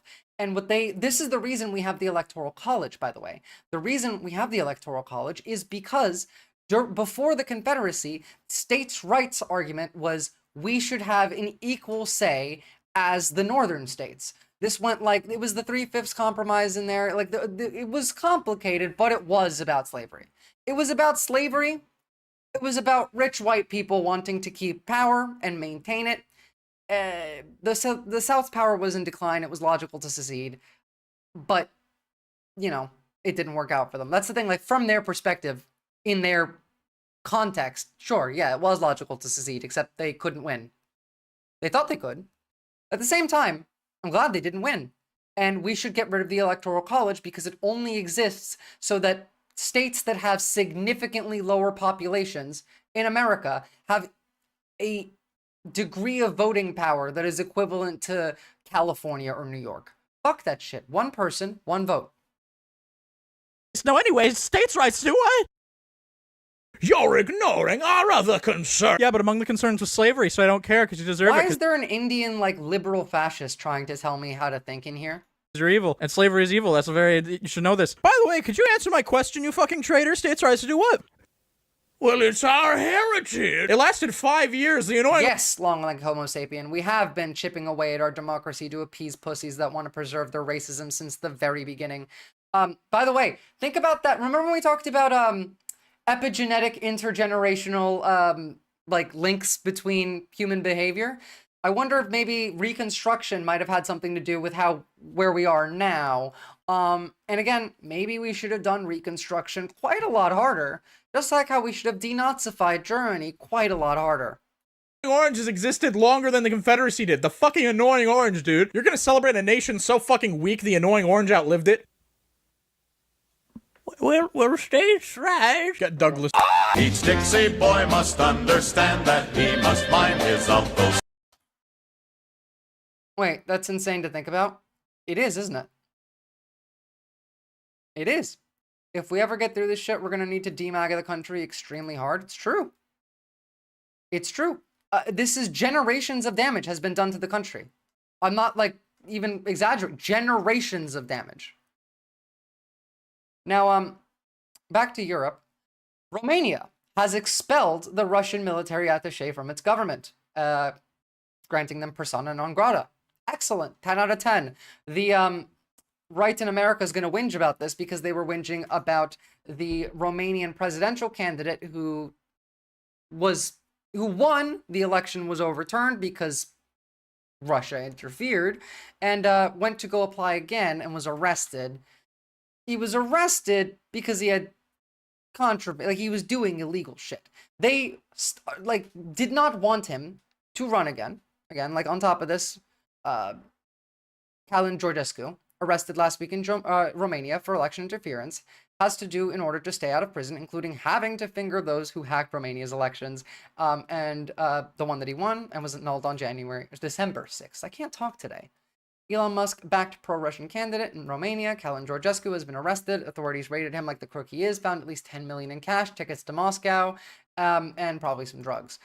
Like, they're all like this. They're all like this. This is grifter energy. 10 million in cash, tickets to Moscow, and some coke. That sounds like an American grifter to me.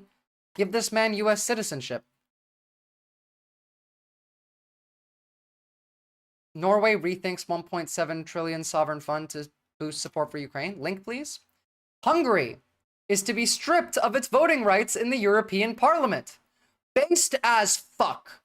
This is the best news I've seen all day. Hungary is no longer allowed to vote in the European Parliament for engaging in pro-Russian and anti-Ukraine obstructionism.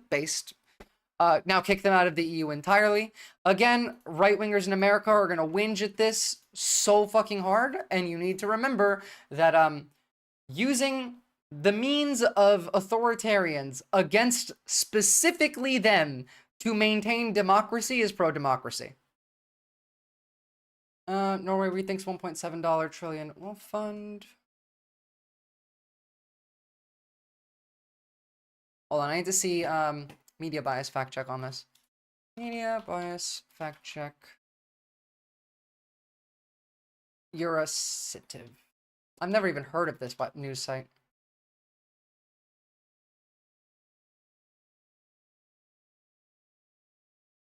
I looked into the claim. It's from a conspiracy site. Check their page. That's exactly what I was looking for. Now, this site is not, though, a propaganda site. This site is highly factual with a left-center bias. So, you know, Eurocitive, I will actually take this one seriously. So, let's see. It's been updated. Cool. Norway is considering tapping its sovereign wealth fund to drastically increase support for Ukraine. Okay. Sitting on $1.7 trillion.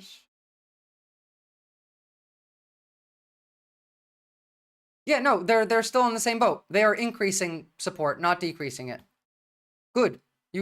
Norway has a lot of money that they can pour into rearming Europe. That's excellent.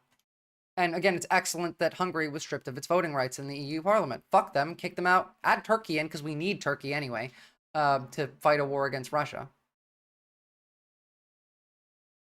Voting rights stripped aren't confirmed yet, but they're proposing it. They really need to fucking do that. They need to do that. And yeah, like if they have $1 trillion with a T, 1.7 actually, you can spend a lot of that on Europe's military. EU is an authoritarian imperialist union, definitely not bottom-up force. Okay, Comrade Lenin, Are you gonna really complain about how the EU is authoritarian and imperialist to me right now? When we have America, Russia, China, Israel on the books? Like, you're gonna complain about Europe? Are you serious? Like, yes, of course, liberalism is not good. Neoliberalism is not good, but it's better than fascism. Again, you don't trust these people, but like,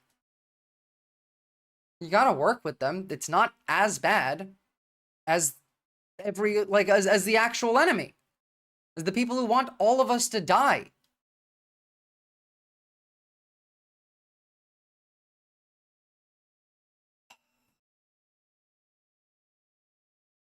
Please make sure your following comments pertain to the aforementioned empathy. Stop telling me how to talk. Fuck you. I don't have to give empathy to people who don't deserve it. I can give sympathy. I can give empathy. I can understand where you're coming from. I know why you're the way you are. Like, I'm not unempathetic to you, but to a Nazi? You want me to show empathy to a fucking Nazi? Get the fuck out of here. Neoliberals at least try to keep their system running. Yeah, exactly. They're both late-stage capitalists, soon to be hellscapes. It's just less bad over there than it is here. We need an ally to fight against Hitler, Comrade Lenin. Yes, late-stage capitalism is an issue in the EU, but America's becoming a fascist dictatorship. They're becoming national socialists. You think in 2, 3, 4 years, we're not going to start nationalizing industry in the US? Because I do. The only good Nazi is an ex-Nazi. Yeah. And I don't mean like an ex-Nazi. I mean like, you know, we're Hitler. Exactly. We're Hitler, so we need to not hate the countries that can possibly stop Hitler. Now, let's listen to Macron. We're going to cross live now to Paris, where French President Emmanuel Macron is addressing the nation on the challenges facing Europe and the world. We got a lot to go more through today. brutal, and the terrorist threat is still ongoing. Our prosperity and our security. Putin's Russia is violating our borders and also manipulating Guys, they feel like they're the most oppressed people in history, while at the same time entitled to everything they could ever ask for. elections in Romania and different countries, and also trying to block the functioning of several systems. Russia is trying also to manipulate our opinions by spreading false information and testing our limits. It's doing it on air, water, seas, We've been getting these reports from NATO for about 6 months now of hybrid warfare. Behind our different screens.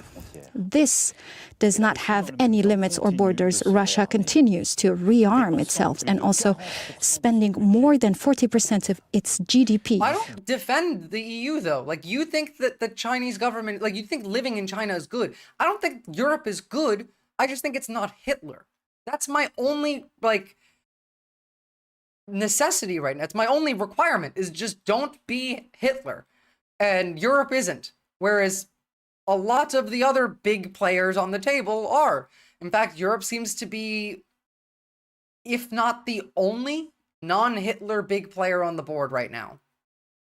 For armament. By 2030, it predicts to increase its armament and also to have more military You literally, like, your name is an Indian name. I know this because I've worked around Indians. And I called you I didn't call you a leftist fascist Nazi. I said a fascist Nazi. You're in here and you're spouting MAGA rhetoric when you have an Indian name. So an Indian fascist Nazi is a pretty reasonable thing to call you, is it not?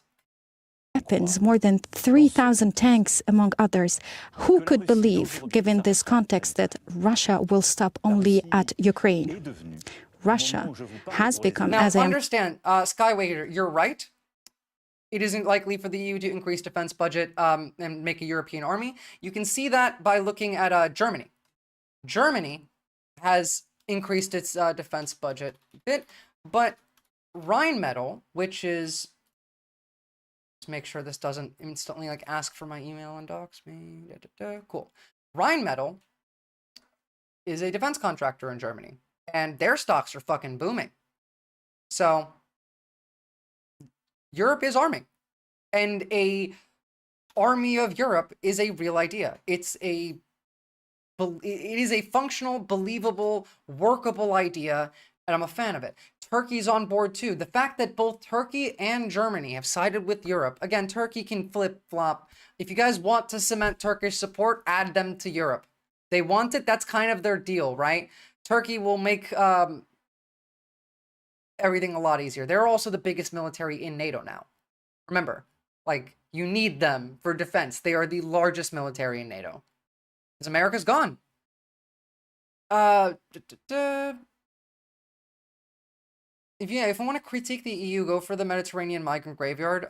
But at this point, like, what's the point in this context? I agree, Arberlin. That's really the only thing I can think of right now would be migrant-related issues. And, like, the rise of the far right, of course, is still very prominent, especially directly tied to those migrant issues. But, like, those are reasonable critiques of policy and politics. They still have a real government, you know? European countries still behave like normal countries do. And that's kind of my only real requirement, is just, you know, be a normal country.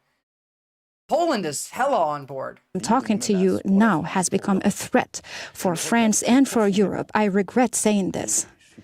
I agree with you, Captain And I'm Buggy. convinced Not that... about, like, you know, I'm not saying that you people are, like, dumb or whatnot. I'm just saying comparing region-locking ethnic minorities to a Holocaust is a wild Olympics and serves no purpose. But at the same time, that is a valid critique of Europe. On the long run, peace will be achieved on our continent, and Oh, I called him a liberal fascist. Yes, that's why. High-functioning stoner Hungary is pretty much the only real obstacle, but soon they're losing their veto in the EU, hopefully. And, like, yes, I called him a liberal fascist because tone policing while they were asking for open-mindedness. Because all of the fascists are liberals. Have you not noticed that? How all of, like, MAGA is constantly with the identity politics, and they act exactly like liberals do, just not about anyone other than white people. They are the most mistreated. They need reparations. They are the woke now. Like, we need to be more woke to out-woke them at this point. America is so over. Who want to bet how long it takes before America collapses? Stop saying that shit. Like, the government of America has fallen, and now we have Nazis in place. What do you mean America collapses from this point on? Like, surely the Nazis lose power? I don't really see that happening. We could lose a whole lot of economic progress. We could lose influence. None of that shit matters to America right now. None of that shit matters to the government. None of that shit matters to the people in the government. Because the people in the government only care about abusing people in their country and invading other countries to steal their resources, make them slaves, and create an economy that's entirely isolationist based on slave labor. Russia will become again a peaceful country, but the current situation is... Turkey has the biggest army. Like, not just the most soldiers. NATO militaries by size.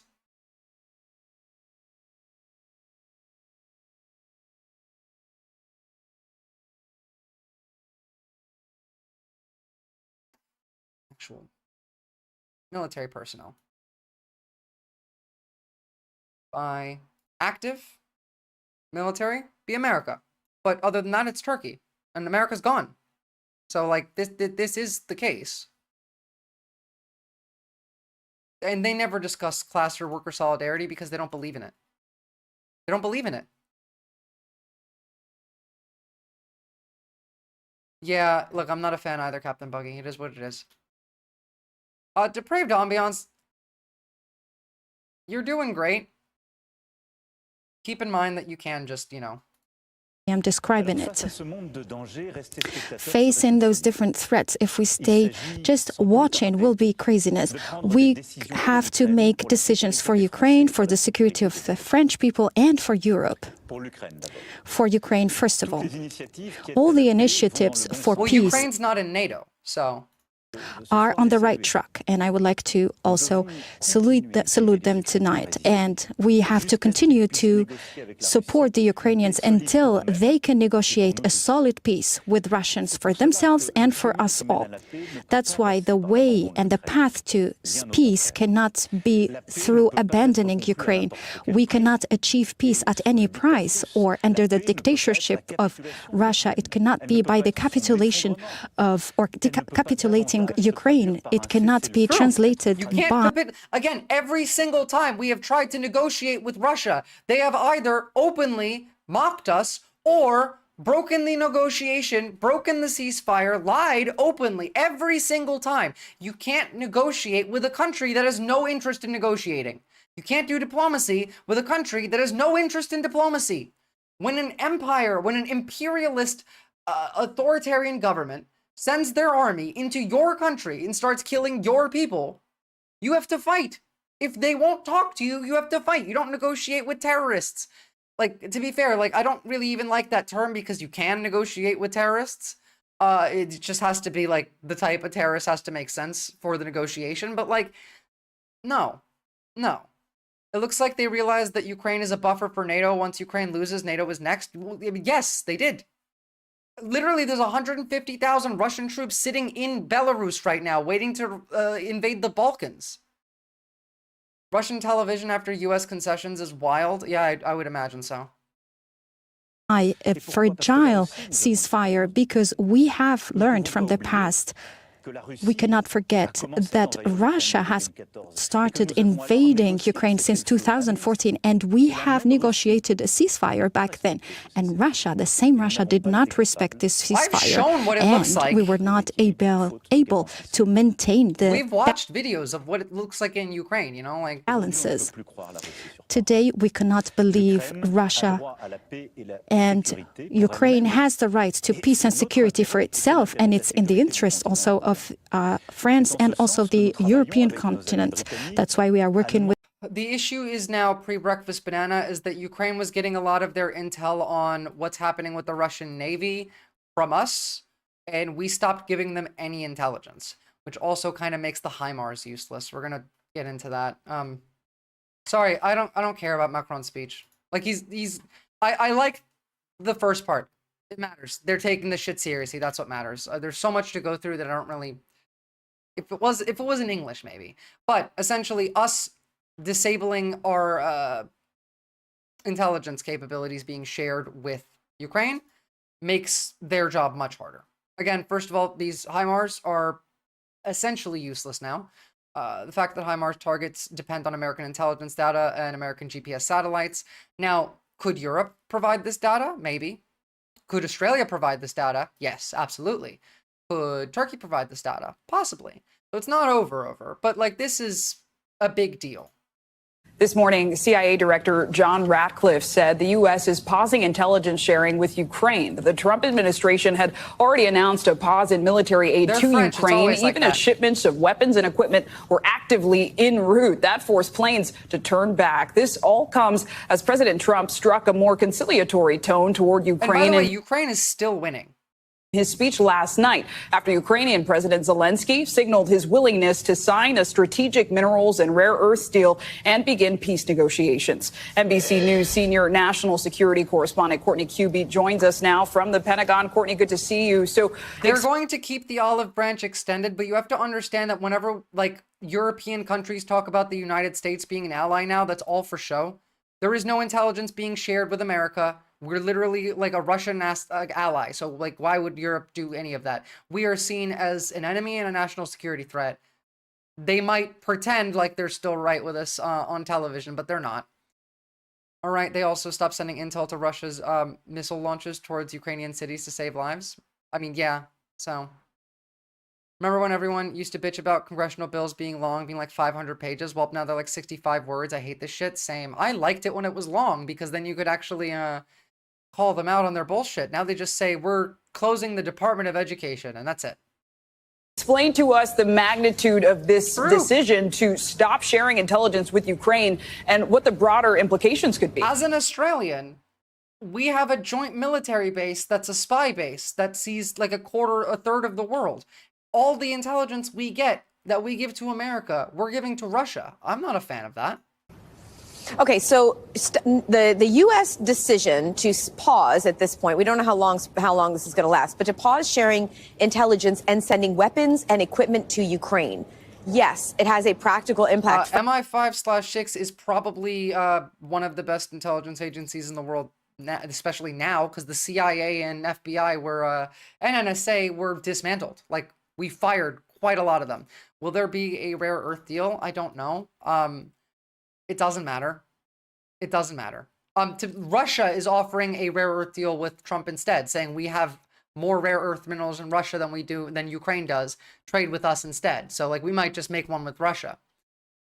Frankly, on the day-to-day fight there in Ukraine. But the bigger impact is really the message that this sends, not just to Ukraine, but to allies throughout Europe and particularly in Eastern Europe. Now, on a practical matter, yes, the United States was sending weapons and equipment. They were flowing things in, not at the same rate that we've seen over the last 3 years, but we found out just today from a defense official that, in fact, there was a shipment that was on its way to the region Monday when at 6 p.m. it was turned off because of this order to stop sending weapons and equipment, or to at least pause it. Fucking bullshit. Captain Buggy, it's incredible how Kremlin/fascists took over the Pentagon intelligence. Genuinely shocked to me. I still can't get over it. I mean, look, I guess the FSB won. The Russians won the Cold War. They might have lost the Soviet Union, but, like, they kept going. America collapsed after that. Now they own us, so. The intelligence sharing is a little bit different, though, Clay, because while the United States may be pausing providing information directly to Ukraine, the U.S. is still sharing intelligence with close allies, and that information still is making its way to Ukraine. And in addition to that, a lot of those allies, frankly... Rare earth minerals are important, Skywager, because they are connected to the most critical resource on the planet right now, which is, like, advanced silicon microchips. We need those rare earth elements to make these advanced silicon microchips, as well as to make batteries for electric cars. Like, all of that stuff that he's talking about, all the rare earth, or the raw earth as Trump calls it, is directly related to tech, and therefore every other thing. Those chips are in everything. Yeah, but the USA and Canada also have rare earths worth trillions. It's not about how much you have on your continent, it's about how accessible it is. They're quite difficult to get out of the ground, and they're quite difficult. They're here, let me...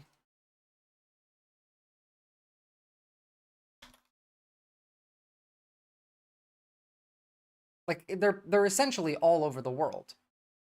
But getting them out of the ground is the tricky part.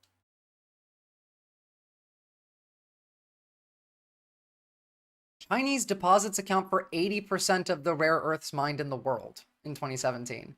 Wow. And these are all, like, on mainland China, not even the mining that they do in Africa. I remember hearing that the U.S. has more rare earth minerals than Ukraine does. Not sure if it's true, but it makes even more sense. Craven, nakedly punitive. The thing is, like, again, it is about extracting it. It's really, really a very polluting. Like, to build the system that's required to extract these from the earth, you basically have to destroy an entire area, a very large one, and it's not something we want to do on, like, American soil, because it's bad for us. We could just get them from other countries. Why the fuck should we fuck up our house when we could buy it from them? It requires investment. I bet just Trump doesn't know how the economics of rare earth minerals works. To be fair, like, the economics of rare earth minerals changes regularly. For example, we use high quality quartz in a lot of these silicon microchips as well. And the vast majority of that high quality quartz came from one mine in the United States. And that one mine in the United States got flooded when Helene hit, and it'll be not running for probably like another 6 months, which will then create like a demand from other places.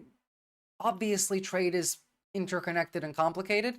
The obsession with rare earth minerals in Ukraine is nonsense. That came at the last minute. No one had ever mentioned it before, because, you know, if you want rare earth minerals, Africa and Australia are the two places where China's been looking, and America has access to, had rather, when we were allied with Canada, which also mines and sells them. We were buying them from China.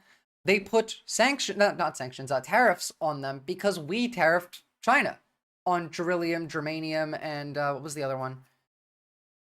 Metals that we need. Important shit. By the way, on top of that, these metals go into a lot more than just like making the chips. The chips are obviously critical, but these elements are also used in like nuclear power, for example, in some of them. And yes, it's like strip mining for coal to acquire it. And so we don't tend to do that on US soil. And again, like I'm not exactly like an expert on the subject, but from what I know, it's hard to get out of the ground without a massive toll on like the environment around it. And we could have gotten it from many other places. Bringing up Ukraine was rather stupid. Again, like even in a ceasefire where we're going to start strip mining for minerals on a demilitarized border between Russia and Ukraine, who's going to control the demilitarized border while we're mining? Who's in charge of that? Because now there's people moving around. There is ability, like if Russia was to attack Ukraine while we're mining, what are we going to do? What are the people that are working there going to do? Do they flee? Do they stay? What if an American gets killed mining? Like none of it makes sense.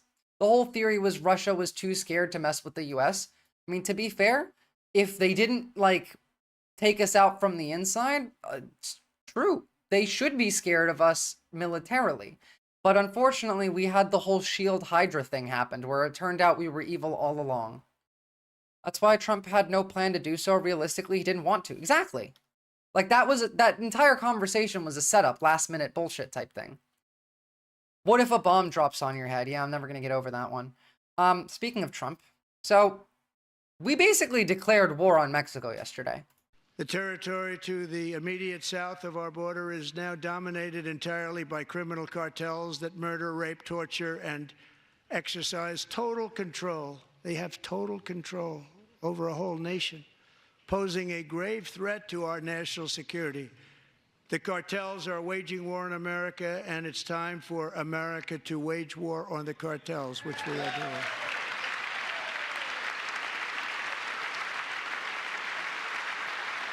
So waging war is, remember the president of no wars, no new wars? I thought maybe no new wars was how we were going to go, but this doesn't seem like that at all. I don't know. Maybe the next clip, maybe this one will be the part where we understand that there will be no new wars. And I also have a message tonight for the incredible people of Greenland. The fact that they laugh like that just shows you exactly what they have planned. Like, I mean, it's not like they didn't make it crystal fucking clear here, but I will not get over that. And I also have a message tonight for the incredible people of Greenland. We strongly support your right to determine your own future. And if you choose, we welcome you into the United States of America. We need Greenland for national security and even international security, and we're working with everybody involved to try and get it. But we need it really for international world security, and I think we're going to get it. One way or the other, we're going to get it. We will keep you safe. I mean, yeah. Guys, come on. I saw an assessment that if Trump is working with Russia starting an insurgency in Canada and Mexico, will take the US out permanently. Well, I mean, if I was Russia, that would kind of be my goal anyway, so. Next, he'll need Moon and Mars for national security. I mean, don't put it past him. Now, on top of that, don't forget, when talking to the Democrats, the things that he was saying was, you people are going to vote for it. I know you will. Because if you don't vote for it, you won't be around too much longer. He's been given, this threat has been going over and over again. He said this to Zelensky of like, you know, they might not be around much longer, just last week. But to the Democrats, that was new. Hold on.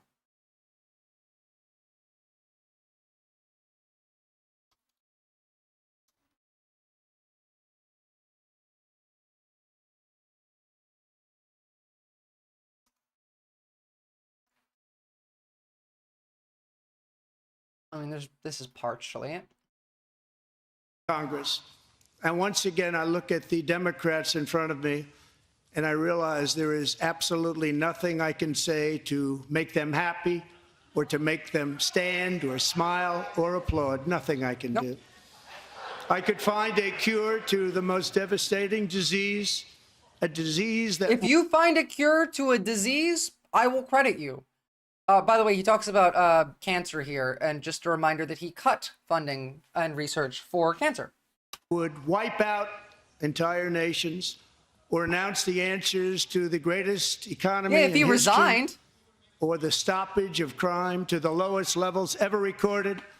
And which these we're already people like that. sitting right here will not clap. How much you want to bet crime starts, like the crime stats are going to say that it's been going up from the moment that he won the election? Will not stand and certainly will not cheer for these astronomical achievements. They Specifically won't do it, childhood no matter cancer what. and Alzheimer's. 5 times I've been up here. It's very sad, and it just shouldn't be this way. Why would, genuine question about what you said 5 minutes ago, why would the billionaires that throw people under the bus on a daily basis care about the consequences of mining minerals and it's not about the consequences as such, but destroying like an area in rural US, target another area instead though. Not like Utah would stop them if these minerals were everywhere, right? It depends on the area, but generally the reason that they don't want to do that is because they have to look at it. It's not aesthetically pleasing to them. And again, the right wing is chauvinist. They think they are superior to others. And because they think that they are superior, why would we have to dirty our own backyard when, like, Donald Trump talked about, like, dirty, he said some weird shit when he was talking about another country. He was like, oh, these dirty, weak, like, so it was just straight up Nazi shit. But that's why. It's Think Elysium. They want their house to look clean, and they want other people's house to be the part that they take from. Medically, Trump is actually schizophrenic. He needs care. I still honestly think he just got the syphilis going in there.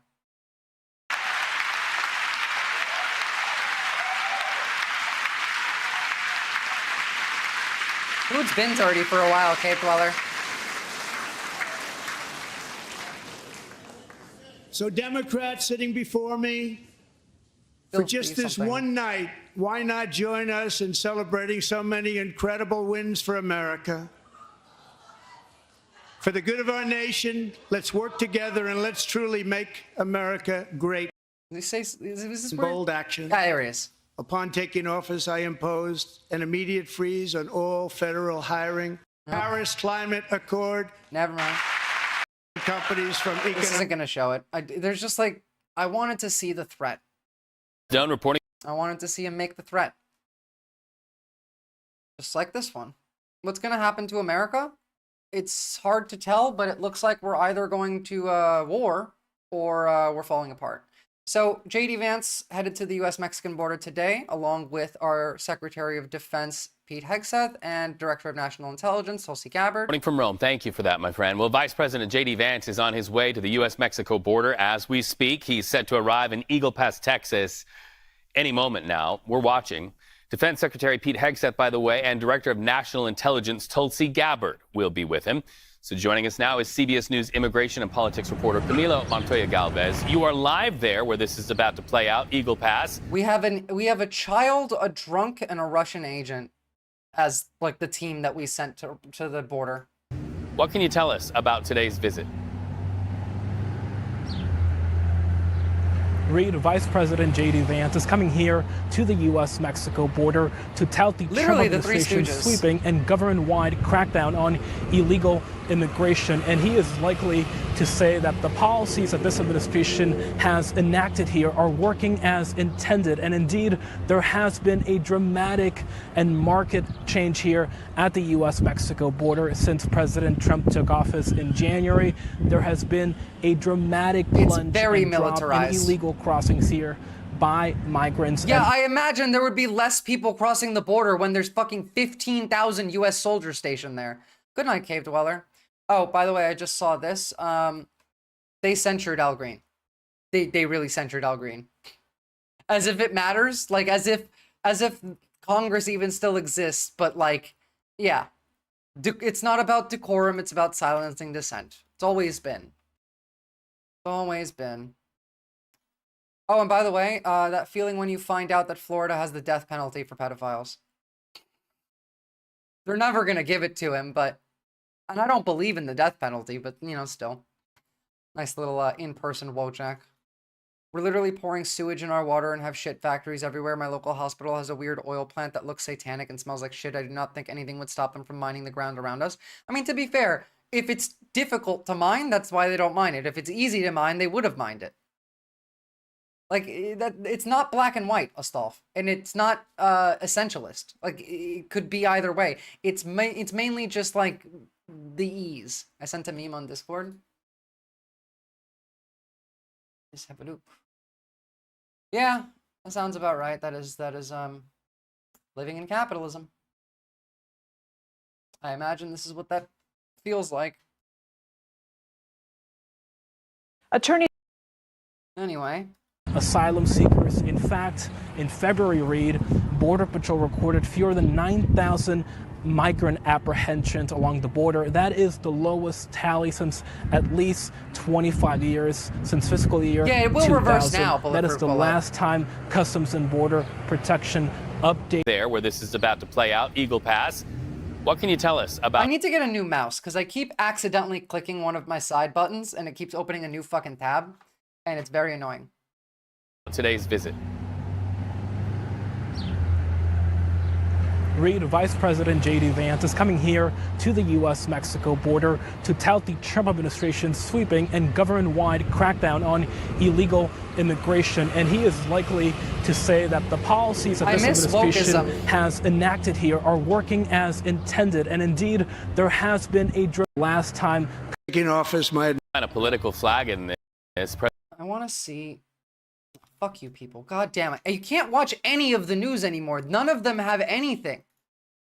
Why is it bound to a new tab instead of numbers? I have the same mouse. I don't know. I have to fix it.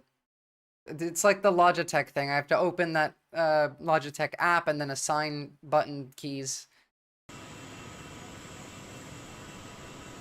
So here's our Three Stooges arriving.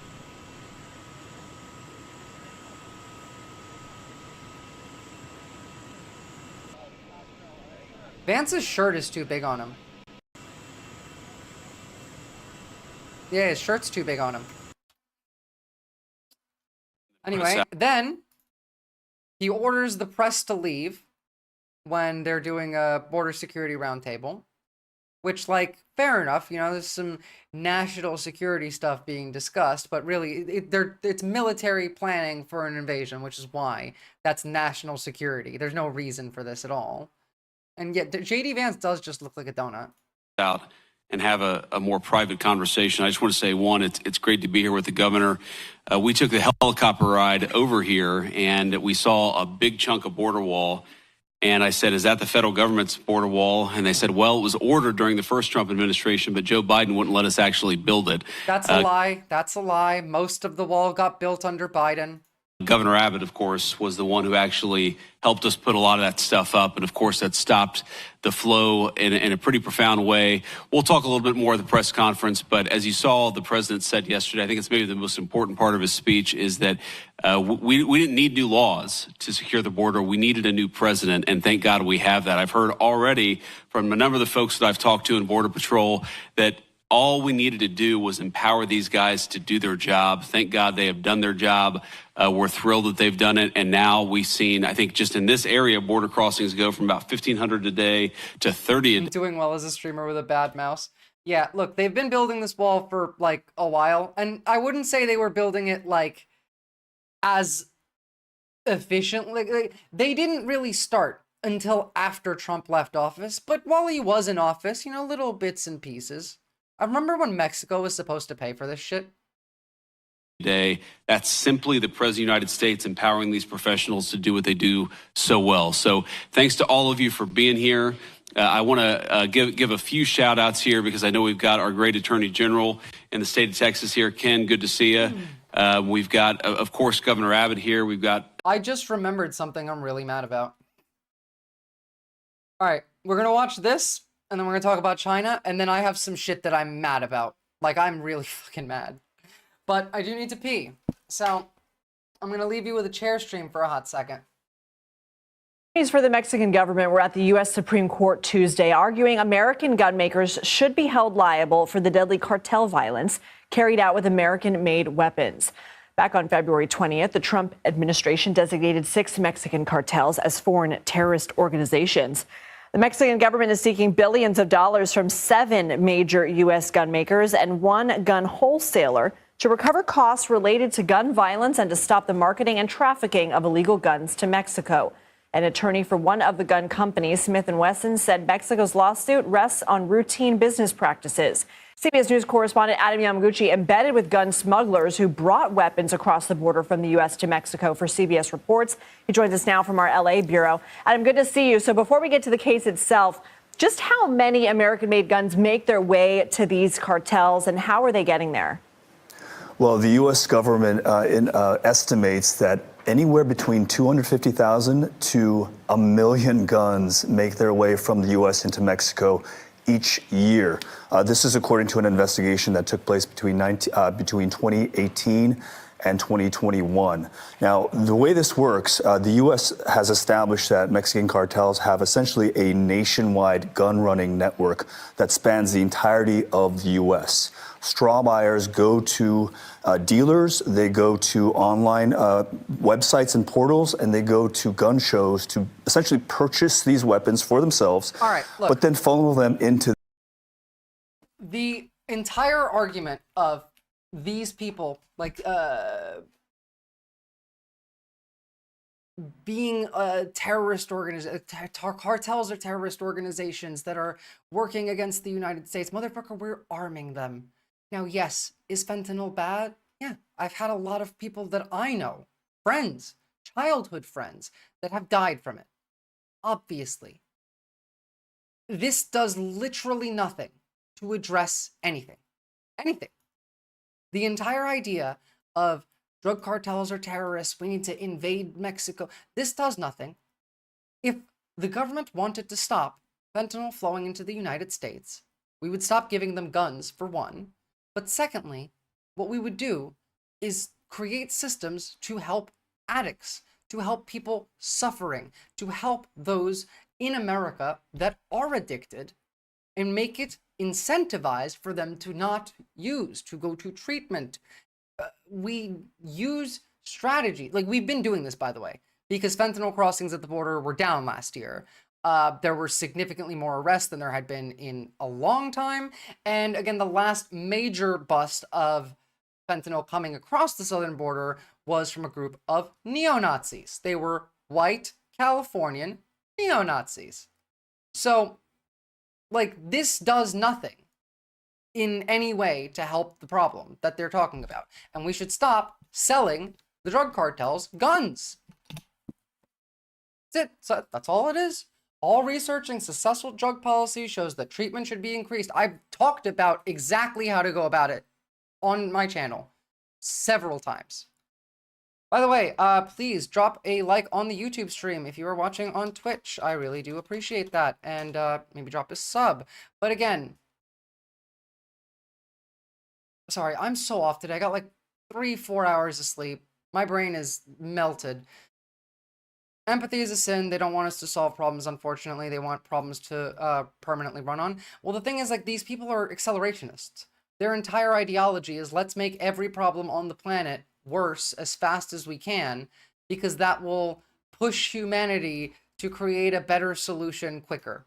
That's what they believe. That's the kind of brain rot that is pushing all of this policy forward. All of it. It comes from right there. That's it. That's the belief system. Anyway, speaking of making problems bigger, China boosts defense budget by $245 billion, builds military might with AI and drones, and the world's largest navy. So, here comes the golden age of China.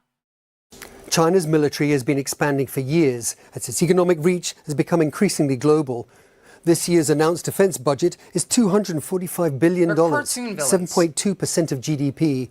Globally, only the US spends more on its military. China has 3 aircraft carriers. One, the Fujian, is a supercarrier designed to match similar American ships. It's building a 4th carrier, which is expected to be nuclear-powered, roughly the same size as the largest US aircraft carriers, and there are plans for more. The Chinese Navy is already the world's largest and is expanding to include large assault ships, drone carriers, advanced submarines, and unmanned surface and underwater drones. That's why I think it's devil tech, long leg Homo sapien. There's no real use for AI. Like, there's some medical use for AI in like imaging scans for specific like markers in your blood or in your urine, or maybe like looking for cancer in part of your body. But aside from that and military use, there's really no functional use of AI. It's $245 billion. They've been given the green light by us to invade Taiwan. Not yet, though, because we're still working on getting the chip production up and running. Once we do that, then they can invade Taiwan. 0.2% of GDP. Globally, only the US spends more on its military. Now, again, like just last week, the most powerful, Chinese battleships were in our waters, in Australia, in between Sydney and New Zealand, doing live fire testing, which, by the way, was only reported by a domestic airline, not the government, which is scary. Because we have Pine Gap, as I've said, a military base with a geosynchronous satellite that can see 1/3 of the planet. There's no fucking way we did not catch a fleet, the most powerful fleet, of Chinese ships just off the border of Australia in between us and New Zealand doing live fire tests. The reason we didn't know that is because the Americans are the ones who run Pine Gap, and they didn't give us that intel. Just showing how little Australia can trust America as well. China has 3 aircraft carriers, and none are nuclear, and their air carrier wings are useless. Well, I mean, they said that's what they said. They're building a nuclear one as well. It can be used for education IMO. Teachers are scarce and underpaid. Sure, people want to search shit up themselves and read books. I get that, but like, how trustworthy is the information that you're teaching yourself with, and how many people actually use the AI that way? Like, for example, you can use AI to, let's say you write a paper, right? You can put that into AI and ask it to critique your paper.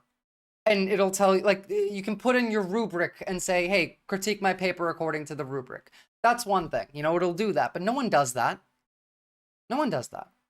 Is it good that we have different power structures on Earth? We can learn from each other. I mean, to be fair, like, multipolarism is what this is. So, you know, the US has had all these since the 70s. China's got a long way to go. I know, but at the same time, remember, the US is run by idiots, and Pete Hegseth is an alcoholic that falls asleep half the time. And Pete Hegseth also said the US Navy would lose to the Russian Navy.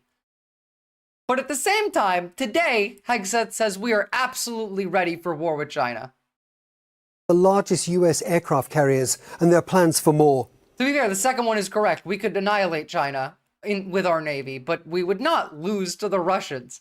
That's what I mean. Like, they're not serious. The Chinese Navy is already the world's largest and is expanding to include large assault ships, drone carriers, advanced submarines, and unmanned surface and underwater drones. In the skies, the Air Force has developed several types of stealth jet, which can fly undetected by most radar, while advanced AI programs help pilot cooperative unmanned fighter jets that will accompany manned aircraft into battle. President Xi Jinping has insisted the Chinese military must be ready to fight the next war and not just prevail, but win. They're not fucking around. They've also amended their military regulations for war readiness. Hegseth's not wrong about losing to the Russians, but he's the reason. Has made a string of changes to its regulations on the People's Liberation Army, emphasizing the significance of war readiness and overseas missions. According to the state news agency Xinhua, the amendments have set to come into force in April and underline that winning battles would be the top responsibility of the Chinese military, fundamentally focusing on the preparation and readiness for combat. Xinhua has further reported that the regulations have been revised to enhance the rule of law in the military, building a strong force which is loyal to the party and has a deep sense of discipline and integrity to be able to fight effectively. Now, the amendments reflect the targets of President Xi Jinping to modernize PLA by 2035 and to become a top-ranked military by the year 2050. I mean, to be fair, they kind of already are. At least the second one, like a top military by 2050. Guy, like China is one of the top militaries. They're one of the superpowers. I don't understand how that, you know, goes. I guess they want to get stronger, but their aircraft carriers currently hold their best troops because these are the where they keep the hell beasts in that shit ship hold in check. Really? Jesus. We should stop talking in terms of winning. Yeah, we're not winning. 3 revised regulations signed by Xi deal with the PLA's internal affairs, discipline and military formations. The new regulations on internal affairs urge the Chinese soldiers to be ready for war at any time by focusing. I still think that we're using China as like a red herring while we ramp up military use in other places, because I still don't understand why we wouldn't be allied with China here. On military affairs study, researching warfare and boosting their combat capabilities to win battles. Now, according to the new rules, military units are required to include wartime management and training exercises and drills. And apart from that, stringent protocols have been put in place in the updated directives to safeguard the military secrets, and a new section has been added for the management of overseas missions. Now, compared with the 2018 version of the regulations, which is just... Well, like, I know it has increased Russia as a threat, but, like, at the same time, Russia's an ally of North Korea and Russia. We are now an ally of North Korea and Russia. Why are they not our ally? Like, we don't need to be combative with Russia. They're not communist, you idiot. They have a market economy. America's more communist than China is right now, just so you know. That's a joke. But secondly, like, understand, like, why wouldn't we ally with them if they're already allied with our new allies? And we don't have anything that, aside from Taiwan, we have nothing that really is an issue between us. Like, sure, when it was liberalism, there's the trade routes, there's blocking out, you know, parts. Trump doesn't give a shit about countries in the South China Sea. At this point, it's just the Russia-China-USA alliance to split up the world, it seems. Yeah, I don't understand why we wouldn't be allied with China here. I think this is a red herring. They need to sell someone as the bad guy, so they use China. Exactly. What we're going to... Because the actual war effort is Canada, Mexico, it's Greenland, it's Panama, it's Europe. It's not China. I don't see why it would be. Yeah, Russia takes Eastern Europe, USA takes the West, takes the Americas, China takes the Pacific, India gets to keep its region, Iran falls because, you know, America really wanted Greater Israel, but that's fine. We get Greater Israel, and then the rest of the land up to Greater Israel is India, because, you know, Great Modi. It also works in China's favor to say America's threatening us. Yeah, like, again, I still don't believe that we're actually an enemy of China. I think we're allied. Premier Li Qiang opened China. Also, a 5% growth target in a trade war is pretty ballsy of China to do, so, like... China's National People's Congress in Beijing by describing the unprecedented headwinds the country faces internationally. Changes unseen in a century are unfolding across the world at a faster pace. An increasingly complex and severe external environment may exert a greater impact on China. But while some countries are pursuing protectionism and cutting back on spending, he said China will spend more to boost growth and continue opening up its economy. A GDP target of 5% has been set for 2025, and the budget deficit expanded from 3 to 4%, its highest level in more than 3 decades. Yeah, look, that's... More funding will be given to state banks and debt-ridden local governments, and support... Hey, look, you know what happens when you actually give a shit about your country? You invest in it. Oh, look, spending money on things in your country is good for your country. Cutting spending on programs that will grow your country is bad for your country. Maybe Americans can learn a little bit from fucking China. Expanded from 3 to 4%, its highest level in more than 3 decades. More funding will be given to state banks and debt-ridden local governments, and support provided to private enterprises, with a special mechanism established for so-called industries of the future. Let's bring into the conversation. You are correct, Depraved Ambiance, in that, like, it's still possible. But, I mean, look at China's, like, mentality here. Technologies. I believe we are witnessing a new spring for the development of the private sector. Increasing what Lee described as sluggish domestic consumption is another priority. $40 billion will be put towards an appliance trade-in scheme, and 12 million new jobs created to stabilize employment. People aren't spending very much. Confidence is very low. Firms, especially private firms, I mean, that'll change very quickly, I imagine. Foreign investment is also being encouraged, with the government opening up more industries and working to attract international talent. China's leaders want to create a more resilient economy. To do this, they need to get more people to spend their money rather than save it.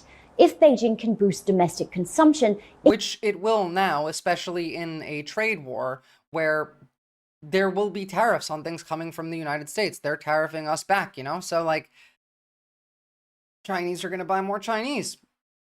Unironically, this has led to more domestic trading, which is a good thing. We used to have domestic trading much more until we started, I don't know, pushing all of our manufacturing into countries that you have to pay less for labor.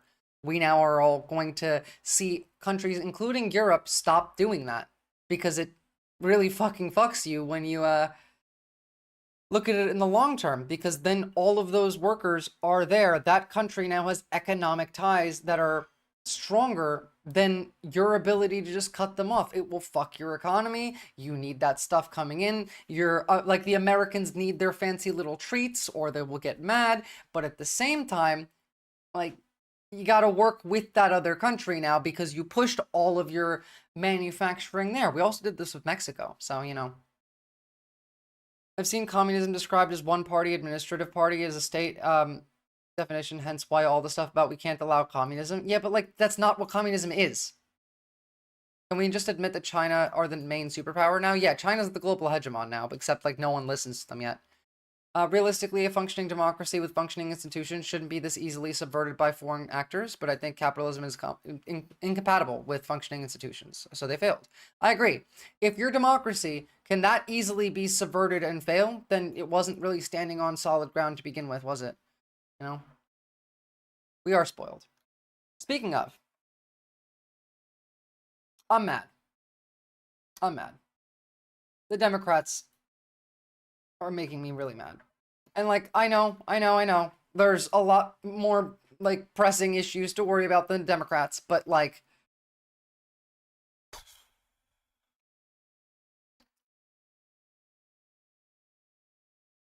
the Democrats wore pink to protest at the State of the Union. They're matching pink outfits and their paddles with their words.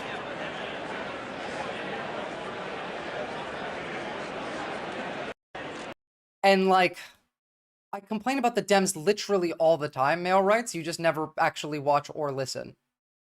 Like, or literally, like, retardation is just seeping off you. So this pissed me off. Like, lib's gonna lib, I guess, I get that. And I never expected strong resistance from them. Al Green did great yesterday, but you see how ridiculous this is? All of these people, the Democrats as a whole, agreed that Donald Trump is a fascist, right? We agreed with that before the election. If you think Trump is a fascist like Hitler was, then you have to accept that this is a ridiculous thing to do. Quote, in response to Hitler's policies, some members of the German Left Party wore purple hats. Do you see how stupid that sounds? I see you've been online. I've been missing news in general the last 3 or 5 days. It's a mental health thing. Awesome, Camel. Like, I say that all the time. Y'all take breaks for your mental health. This shit hurts a lot. So, you know, good to see you, and I don't blame you. Way to play into the fascist framing that they're all non-masculine, weak, or whatever.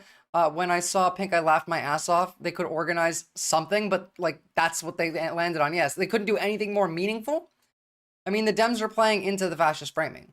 It takes an old man with a cane to take a risk. Yeah, it does. It takes an old man with a cane to take a risk, apparently. Thank you for the sub, Steelers fan. Also, like, base Steelers. Now, Dems think that saying swipe or no swiping like Nickelodeon will stop an authoritarian regime. Yeah, this shit's fucking infuriating. It's fucking infuriating. What's worse is this. Ken Martin's gonna make me fucking crash out, guys. Like, this is We need to make sure that people know what the calls to action are right now. And in this moment, there's 4 things people can do right now if they want to take action. One is they could show up at Republican town halls, which they're now canceling because of what they're seeing, which is the uproar around this country. Show up and make sure that people show up at the town halls, which have been canceled. But show up. Are you fucking kidding me? Are you genuine? Like, are you joking? This is, they're controlled opposition. We know this, right? They exist just to pretend to oppose the Republicans. That's it. They're just Republicans.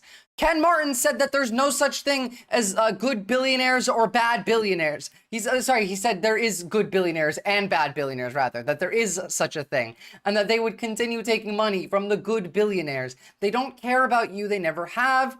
They were always just the slightly less worse option. Fuck them. Fuck the Republicans even more.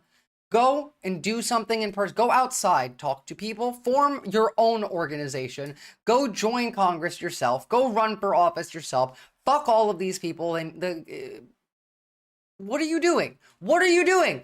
Your first step is go to the town halls, which are canceled, but still go? Are you fucking kidding me?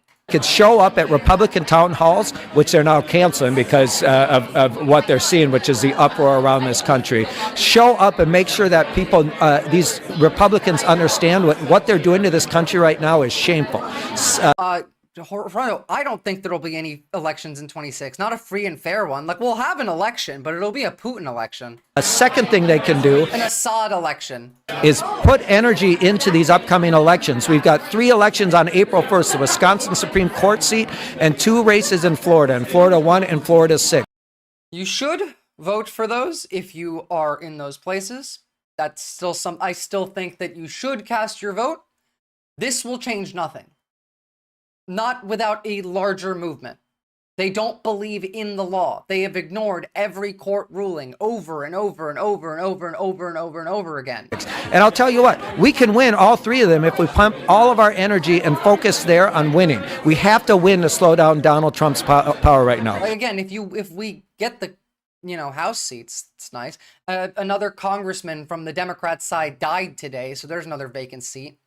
Third thing you can do is run for something. And I know it sounds crazy, but there's 100,000 local elections on the ballot right now. School boards, city councils, county board races, mayoralships, right? We have to take this. Long like Homo sapien. To my limited knowledge, both 2020 and 24 elections were highly manipulated. The only reason 2020 got out of their control was because the vote by mail kind of sidesteps the manipulative strategies.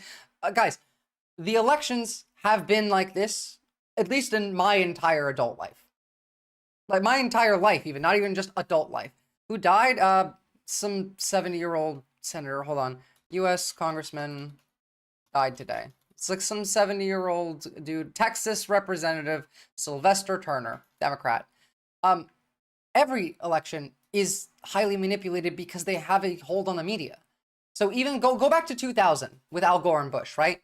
They still have a stranglehold on the media. They still have the ability to manipulate everybody because nobody will get their information outside of this. The system was built this way back like in the 70s.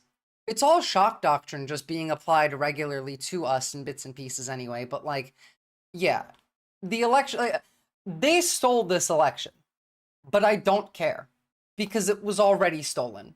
They controlled all of the independent media, all of the mainstream media. They controlled the ability of the discourse to go in any particular direction. They controlled the technology side of it. Elon Musk absolutely fucked with some voting machines. Doesn't matter. Doesn't matter because it doesn't change anything. It doesn't change. It was rigged anyway. Even without them doing that, it was still rigged.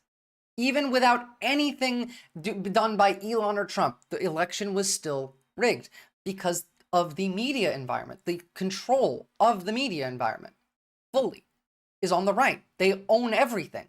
There is no left-wing media. There's like 4 streamers that are somewhat large on Twitch and YouTube, and then there's a bunch of smaller streamers, and that's about it. That's about it. That's literally about it.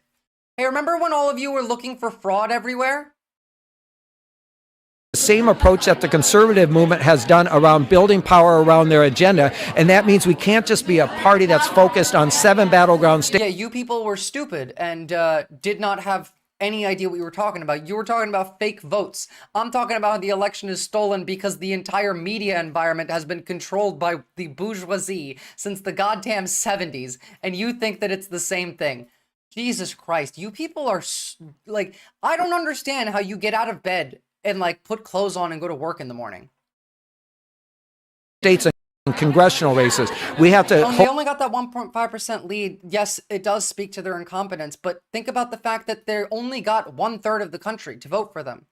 2/3 of the country didn't vote for them. There was 84 registered voters that just didn't vote.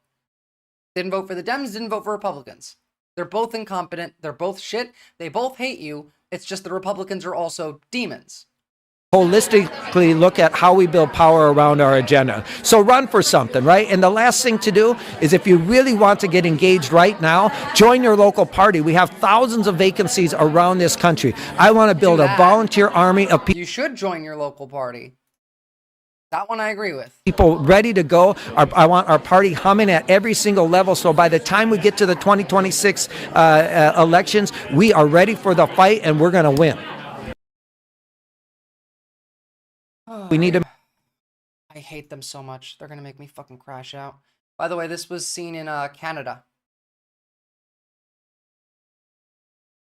And again, by the way, like, the Republican Party told Republicans to stop holding the town halls because of their constituents being mad and showing up at the town halls.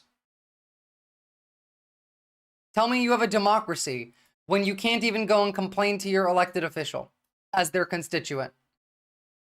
It's also way worse because of Citizens United. True, SN. Citizens United is like the point that made it inevitable for oligarchy to form.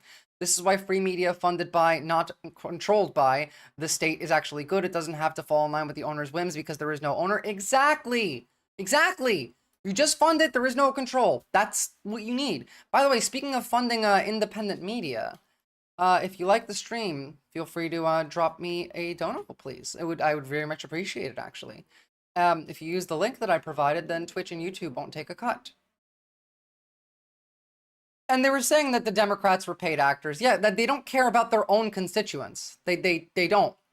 They're just going to pretend that they're not real. Now, I'm not going to say it's a good strategy.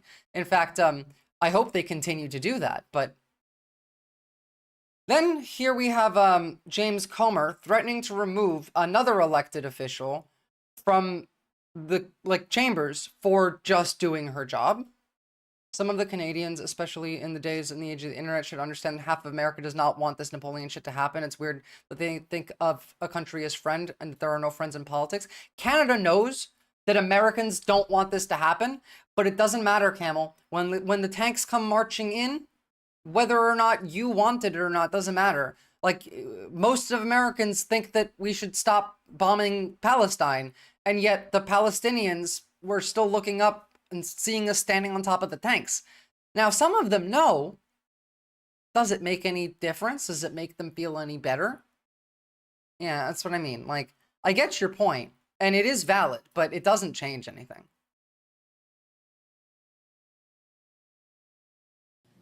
Proceed. Oopsie. Unanimous consent request. Mr. Chairman, have unanimous consent request. Proceed. I'd like to seek unanimous consent to enter into the record this article, and I'll do this as a survivor of sexual violence myself. This is from Courts, March 2018. Without objection, so ordered. Data from Texas shows that U.S.-born... Without objection, so ordered. We've put it in the record. I haven't entered it. You have what? Mr. Chair, can I have several articles. I need to enter them. Let me just go ahead with what the articles are. What they speak to. What's the next article? Let me proceed. Data from Texas shows that U.S.-born Americans commit more rape and murder than immigrants. Listen, this trend of you all trying to get thrown out of committee so you can get on MSNBC is going to end. We're not literally just reading the thing that she's entering into. Like, this is her job. She did nothing. Nothing. murder than immigrants. Listen, this trend of you all... Hold on. Article. Like he just said, what is it? Let me proceed.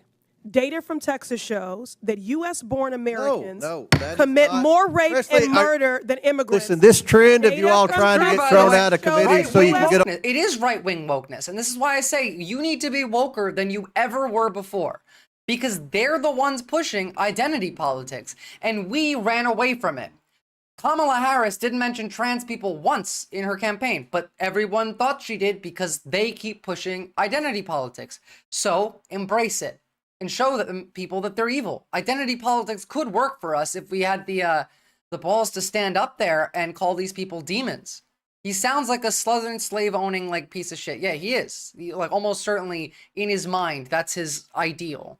I can't drive. I don't have a passport. I'm in Florida. That's on MSNBC is going to end. We're not going to put up with it. This is my procedural right as a member of this committee. You can go with Mr. Frost and Mr. Green. I'm reclaiming my time. That's what you want. No. Ms. Presley, I have been very accommodating to you. Mr. Subramanian, and I take particular umbrage as a survivor of sexual violence. I will enter into the record. This is my right. Based of her. No. Yes, motherfucker, yes. Subramanian. Mr. Chair. No, you know the process of unanimous consent. You are not recognized. I have several articles to enter into the record. So does standard abusive shit to shut up discussion on rape? Yeah, checks out. You can't do that anymore. You can't talk about like rape because the government is pro-rape. We literally brought Andrew Tate in. Like, remember, this is the party of mandated genital inspections for children. This is what they want. This is the laws they're pushing. Mandated genital inspections for children. That's what the Republican Party is pushing. It just barely failed. It just barely failed.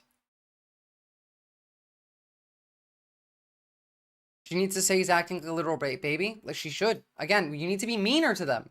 Stop with the fucking decorum. I don't care. Like, it's, don't just say, like, are you kidding? You're the fucking party of genital inspections. Yes, we know DeSantis is going after Tate. I covered it. You were here. And it's very funny. But I still think that Trump likes him too much. Then we have a couple, like, various clips. You know what? Before that one, I want to show you one that's really going to piss you off. Here's 30 cops charged over gladiator fighting at juvenile detention center. They were getting the children to do gladiator fights for them. 30 cops. Right to that breaking news and the 30 officers who are now facing charges. Republicans jump topic rather than staying on it because they're afraid of the topic. And yes, woman having a voice is too woke for the death cult. Robles joins us live from the newsroom with the details. Mark. Yeah, Giovanna and Mark, these really are some wild charges. Those 30 detention officers at Los Padrinos Juvenile Hall in Downey have been charged with child endangerment and abuse, conspiracy, and battery. I'm telling you, our government is more akin to like an Afghani warlord than it is to like Nazi Germany right now. Alleges the officers allowed and in some cases encouraged these fights to occur, all involving youth inmates. How many exactly? Allegedly 69 of these gladiator-style fights between July and December of 2023, impacting 143 victims. Those youth inmates ranging in age from 12 to 18. According to Attorney General Rob Bonta's office, the Department of Justice got involved after video footage of an actual fight leaked just over a year ago. Bonta spoke just about an hour. Gladiator fighting is kind of the only thing close to culture fascists ever get to. You're right, long leg Homo sapien. The closest they can ever get to culture is gladiator fighting, which is because it requires the abuse of less powerful people. That's why they can do it. That's why they can think of it. And described this as a deeply disturbing case. Some officers are even seen laughing and shaking hands with the young people involved. Watching the video, the officers look more like referees or audience members at a prize fight, not adults charged with the care and... Moto Diego, I do not like the Democrats either. I am not a Democrat, nor am I a liberal. I don't care what you have to say. Of course, the Democrats were also playing defense to false Republican narratives. I know, this has been a system that has worked as intended. The Democrats have never been good. They have always been on the side of capital. Literally, like, FDR was a good president. I named my cat Franklin Delano Roosevelt. I like FDR, but the only reason his policies existed was to prevent socialism in the United States. And supervision of young people. This statement just in within the hour from LA County Probation Department applauding the Attorney Sorry, maybe I'm a General, little saying like, the Carter I might be a little on edge because of the lack of sleep and the many trolls that have been in here today. But like, you're right. You are correct on that. Nothing you said there was incorrect. I just like... Department has fully collaborated with law enforcement Thank you, authorities Depraved throughout Ambiance. this I appreciate investigation that. and have been conducting our own Call me out, internal y'all. inquiries. The current staff named in today's indictments have all been placed on leave without pay. We should have mentioned that 22... I love that they didn't lose their jobs. Are you kidding? They were placed on leave without pay, but they weren't fired? have all been placed on leave without pay. And you're right, SM. We should have mentioned that 22 of the officers were arraigned today in LA Superior Court. The remaining officers will be arraigned next month. Live in the newsroom, Mark. You still don't know what socialism is. Socialism is a good thing. ABC 7 Eyewitness News. Hello, I'm Mark Brown. Get more great ABC 7 content by... Nothing like actual punishments. Yeah, I know. They investigated themselves for their own wrongdoing. Are you expecting anything less from this administration? Oh, by the way, here's Lindsey Graham, who has been accused of having sex with gay sex workers. I love this one. This is just funny. To be fair, I have nothing against this. If you want to go fuck gay sex workers, go fuck gay sex workers. Good for you. But it is Lindsey Graham. So, like... So, gay porn star Sean Harding accused Lindsey Graham of hiring gay sex workers. Sean Harding, there is a homophobic Republican senator who is no better than Trump, who keeps passing legislation that is damaging to the LGBT and minority communities. Every sex worker I know has been hired by this man, even wondering if enough of us spoke out that could get him out of office. Based as fuck. He all but confirms Graham's identity by referring to the senator in question as LG. There's only one senator with those initials. No country has ever actually done socialism because it would require a lack of a market economy, MRU. Gay sex workers are planning to come forward to the media. So far, I have 2 individuals willing to claim, go public and support my claim. Harding stated, you know, we already said that. Why are you repeating those 2? Fellow sex workers, I invite you to stand with me during this crucial time. Every major news network, including, is in my inbox, including high-profile lawyers willing to take this case. There is strength in numbers. By the way, not just Lindsey Graham. If you are a sex worker and any of these demons hired you, do it. Do it. If you've ever been hired by one of these fucking demons, that's what you do. But, like, yeah, Lindsey Graham likes to have sex with gay sex workers. It's always the loudest homophobes.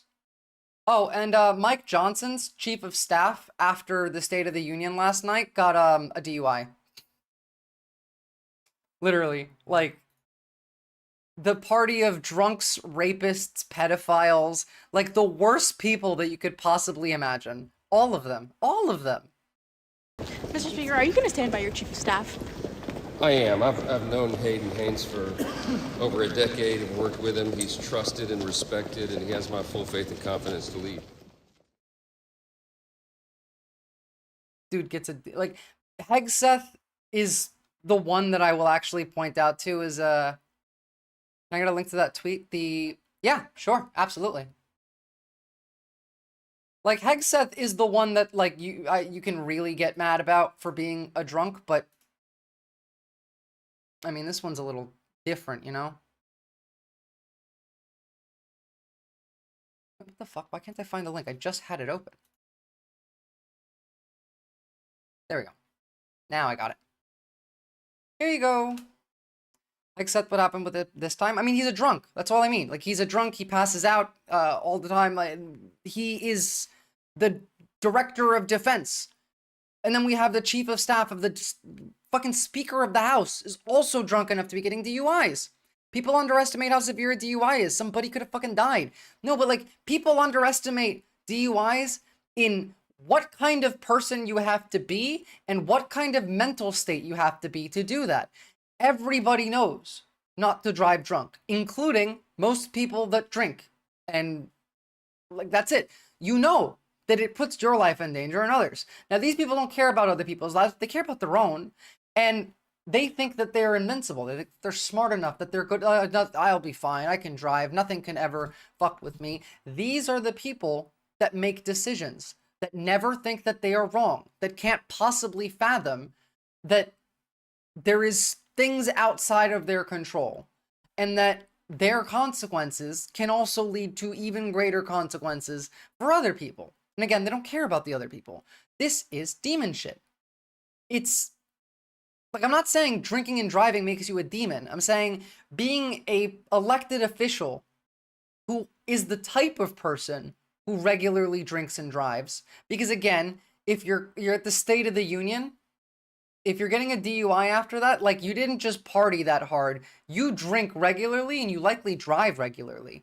And that type of person's mentality is not something that can be compatible with empathy. It's just not. It's incompatible with empathy. And that makes you a demon. Friendly word of advice, take care when considering the impressiveness of the Nazis and Hitler, which they weren't at all. Like, the Nazis were not impressive in any way. They lasted for, like, what, 8 years? If you want to look at an impressive fascist, go look at Imperial Japan. I think the real danger of drunk driving became apparent until, it doesn't become apparent until you go a while without drinking and then get back into it. I believe that. What about Yeltsin? I mean, yeah, he was also that exact type of person, actually. That's a good point. I don't know if that's the point you were making, but Yeltsin was exactly this type of person. Driver backed into a parked vehicle last night at 11:40 p.m., U.S. Capitol Police said. Then we arrested him for DUI. Okay, so it's not that bad. Not that bad. But, like, eh. Oh, yeah. These are the people in charge. We're a joke of a country, man. Oh, did you know that Fox News brought a literal Russian journalist onto Fox News? Looking at Mr. Trump's actions, it makes me really sorry, because I think that it seems to me that Mr. Trump doesn't I thought Fox News was going to be state media. Now it's Russian state media. Understand that Putin is not his friend, and that Putin could not be a friend to the civilized world, and that it's so important to call the things by their names. And the name of Mr. Putin is dictator. He started a terrible war in Ukraine, and I think it's very important. Actually, never mind. Might not be Russian. Might not be Russian state media. Anyway, but interesting that they even showed this on Fox. For the United States and for its allies to do anything it could to help Ukraine not become the part of this aggressive regime of Vladimir Putin. And now, when I'm looking at these talks, they do, but the rest of us don't, Camel. By Mr. Trump and Mr. Zelensky in the White House, it makes me sad, because it doesn't make it doesn't make it. But like, MAGA is pro-Russia. Peace is coming in this terrible war. Whatever. Maybe they just want to show it as both-sided. That was literally from the Kremlin, though. So, like, obviously they're there for a reason. Controlled opposition is a thing, you know, and the right does need it every now and again. For so many years, the meme in the USA was that was thought we could have to learn Chinese when China takes over one day. Who knew it might actually be Russian? Yeah. Spot's looking haggard over there. Oh, remember, do you think, you know that we're divisive, guys? They think that we're divisive. And CNN's first Chiron out of the speech called it divisive. President Trump wasn't divisive. The Democrats were. He literally called Elizabeth Warren an Indian as a slur. He slurred a senator. How is that not divisive? MAGA is absolutely pro-Russia. I engage with more MAGA than you do.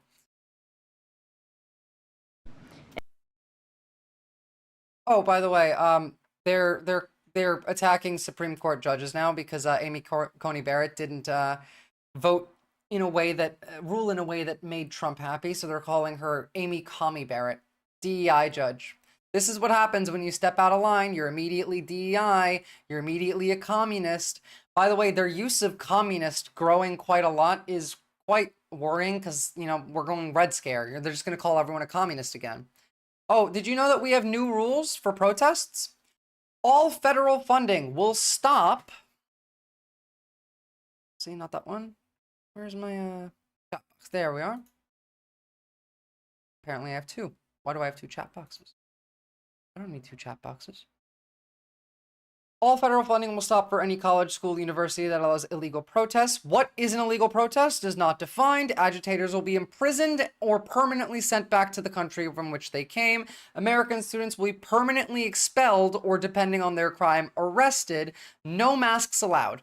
Except, I guess, right-wingers who love to wear their masks. You know, the Nazis get to wear masks. The Proud Boys, Patriot Front, yeah, they can all wear their masks, no problem. I guess.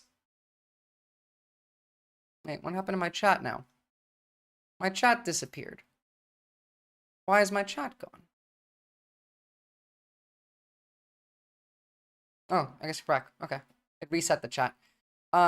Thank you for your attention to this matter. It's kind of like when he told the farmers to have fun after he announced that he was going to destroy their entire industry and their lives. Illegal protest equals pro-Palestine, yeah. Should call them former Proud Boys. They're all Patriot Front now. Those aren't masks, they're part of the uniform. Yeah, they're just going to do this to us. It's always us. Remember, we watched Pam Bondi 2 days ago talking about taking specifically the left's guns away. Best wishes to all the haters and losers on this special day, September 11th. Yeah. You know how it's really, really, really increasingly possible that we see an accidental 9/11? That we have a plane fly into a building. The planes keep falling out the sky. There's also a real risk of us having a major terrorist attack. When the FBI and the CIA were being purged of people who aren't loyalists, they were warning of this. Of there could be a terrorist attack on U.S. soil. You're getting rid of the people whose job it is to prevent this. They got rid of half of cybersecurity, half of IT. There's a real chance, and I feel like, you know, they kind of want that because they want to declare martial law anyway. That gives them a nice little opportunity to do so. Also, I just want to show that, like, the irony is not lost on these people. Sorry, the irony is entirely lost on these people. They have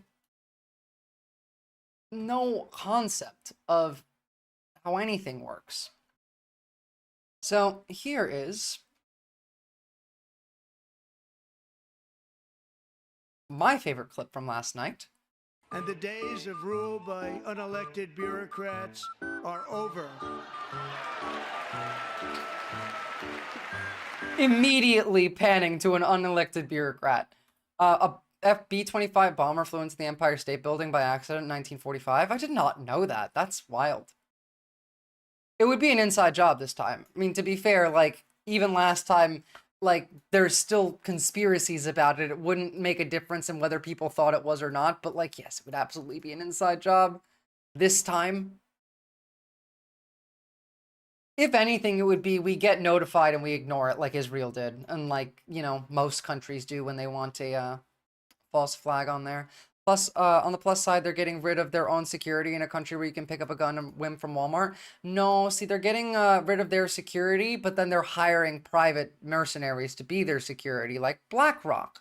That's why they don't care about cutting, like, parts of the military, because they want private companies to do that. It's exactly what we did during the Iraq War. The entire purpose of the Iraq War going in, like the plan from, what was his name? I organized that just this morning.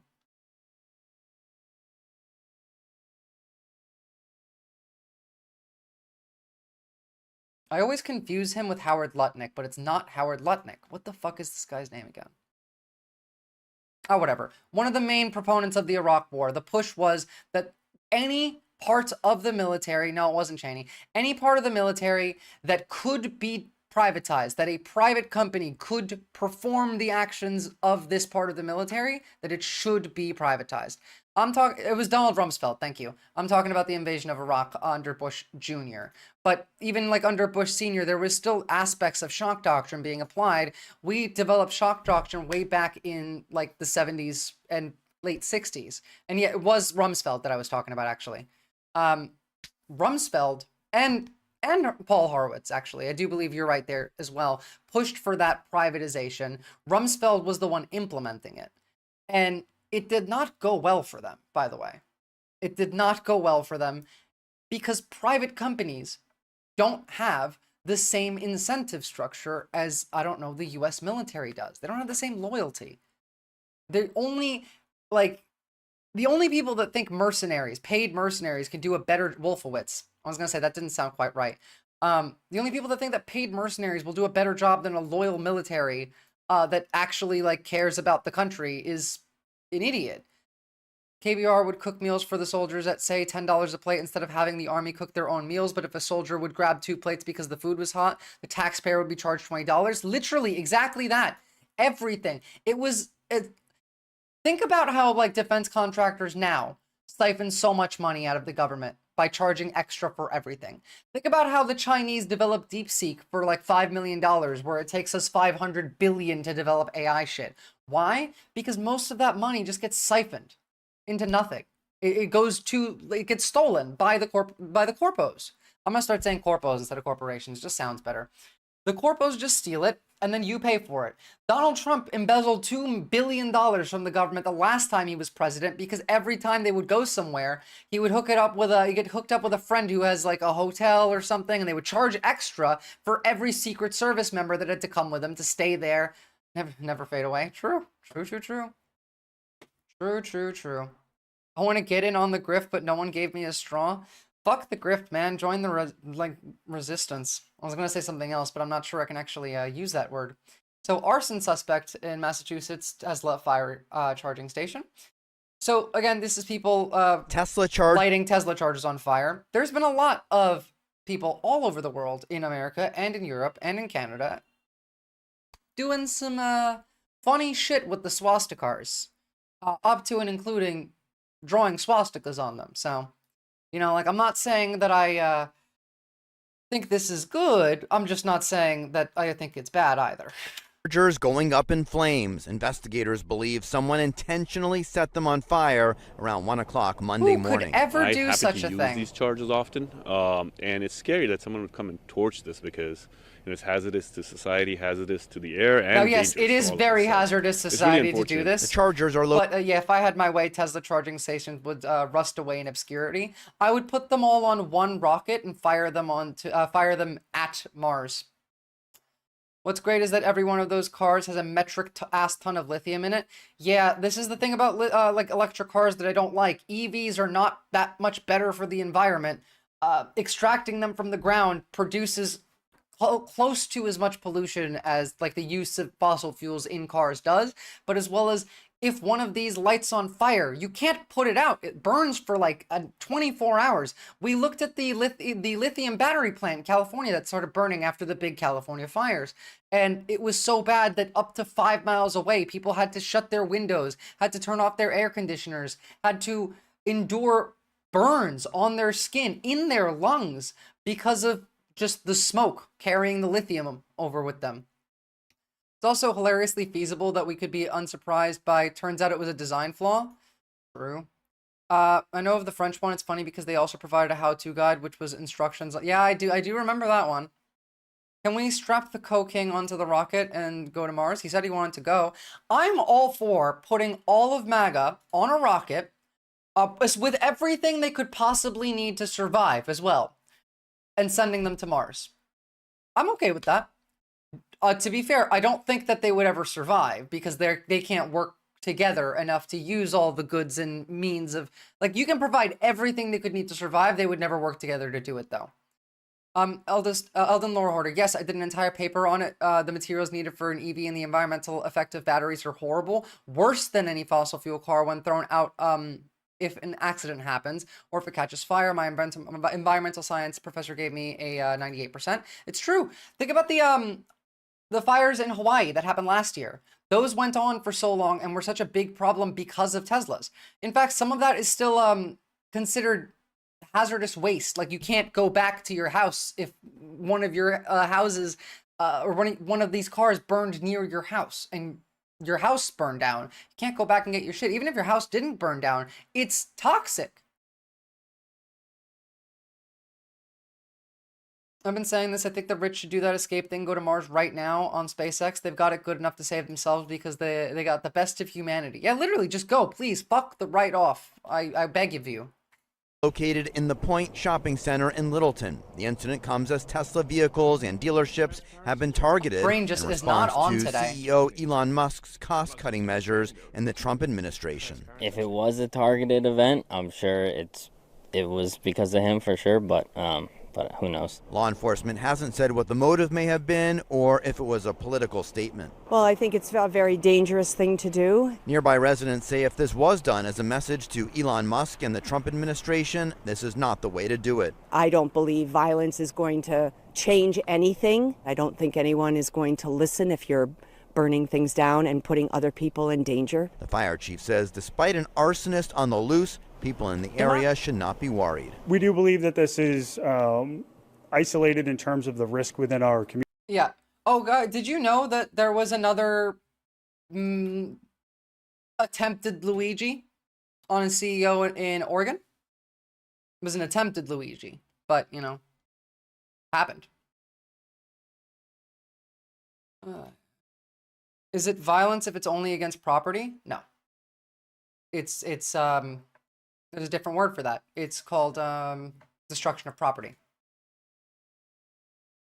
Violence needs to be on like a living person. Yes, there was a another attempted Luigi. I'm not going to show it because I don't have all the info. Like alleged Luigi, yes, exactly. I've seen the links, I've seen some of that stuff, but it's not confirmed. I don't have enough about it right now. I'll bring it up next stream. Like, gotta wait for more confirmation on that kind of stuff. Now, really quickly, I got a couple more things here that's pretty important. Did you guys miss Tim Walz? Yes, he did. He did. It was attempted, not completed. Because I miss Tim Walz. Now, like, I know that he's never going to, like, run for president or win. And I know that I don't really like the Democrats, but I do like Tim Walz. Tim Walz, without having to deal with all the censorship the Dems put on him, would be much better. The idea of a president standing at that rostrum and throwing a slur at a United States senator in the middle because you disagree on policy is absolutely ridiculous. Well, so I think the issue here... Literally everyone that's good gets done dirty by the Dems. And yes, Donald Trump literally slurred a senator in that speech. Now, like... It's not the first time, and I'm also not surprised because he's called Chuck Schumer and Joe Biden Palestinians derogatorily, so calling Elizabeth Warren an Indian is not out of the ballpark. Is the American public knows that. They can think they're cheering in there, but they're not interested in going back and holding their town halls when people are saying, why these tariffs are going to destroy us in farm country. Why are you putting these on? Why are you firing 80,000 people at the VA when it's difficult to get an appointment and get in? We have those responsibilities. So look, it was what I expected. It was reality TV. It was for consumption. It is pretty, no, I do say, like, it's bad. Don't do that. But it is really funny. Because it's not like, it breaks the expectation, you know? It subverts your expectation. You think he's going to say something mean and he just calls you a Palestinian. You're like, what? That's funny. But yes, Chuck Schumer has done a lot for Netanyahu. Yeah, he deserves a good, happy retirement. Republican senators and House members who I'm deeply disappointed in not speaking up. They know that's not the right thing to do, and they know there were no policies there that really... You literally get killed by Mossad if you don't do that. Too real for this. Like, they show up at your house and then they put a gun to your head and say you do this or you don't. That's true. Don't look it up. Make a difference. So yeah, frustrating. The idea of the major reason the Harris campaign surged, he's likable, relatable, working class, union, solid. Like, yes, all of that. And again, the Harris campaign surge before the DNC Because before the DNC, they got to make the decisions. Following the DNC, Harris's campaign was entirely co-opted by the Dems, which then cut out any of the good parts of it. Which is why that happened. This is just reality TV proceeds to pay reality TV stars 10 million USD for 3-minute speeches on their campaign. Example? Comparison of campaigning, trying to convince people to vote for you, minus the State of the Union, where you're calling a sitting senator a slur for claps? Get the fuck out of here. Then, again, let me get you guys understand. There is no such thing as transgender mice. $8 million for making mice transgender. It's $8 million for transgenic mice. Transgenic can carry a gene that makes them glow green under blue light. That's what transgenic is. Who do you think are the best leading Dems going forward, hypothetically, if we have real elections? I mean,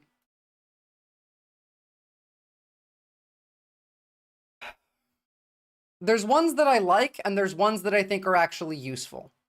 And I'm not going to give you that list because I don't want to piss y'all off, because the ones that I like and the ones that I think are actually useful do not always sit together very well.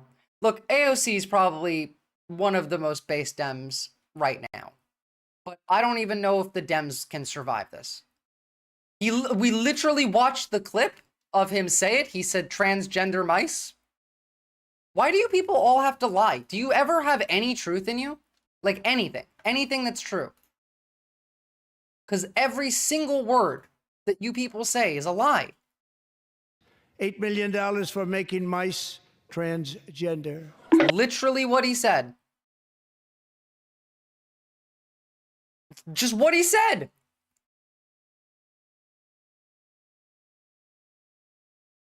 And I'm telling you that that's not real. It's transgenic mice, which is a different thing. I don't know about this, but now I want to glow in the dark. Yeah, it's pretty awesome. This is a declaration of war against the American people. Ralph Nader on Trump's address to the Congress. I agree, by the way. I literally did not. Chat, did I say something else? Did I not say transgender mice? Anybody?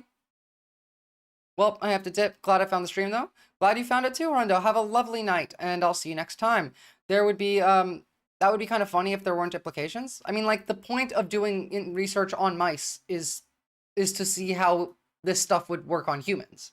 Like, the reason that we added telomeres to the to the mice that are human telomeres, got rid of theirs, is so we can test aging related things on them, or even just test them longer term on not age related things. And you know, there's a lot that can come from that. I'm not a scientist, all right? I don't know all the weird sciencey shit we could do with glow in the dark mice and extended human telomere mice. I don't know, maybe we're making man bear pig. I don't know. But I do know we test a lot of medication on these people. I do know that we test like cosmetics on these mice. We do a lot of things that help humanity by not harming humans and using something like mice to do medical testing. Because mice live very short lives. Mice have a less moral issue, like we have a less moral issue rather with using mice than other animals or humans for testing. It's called animal trials before human trials for a fucking reason. Yeah.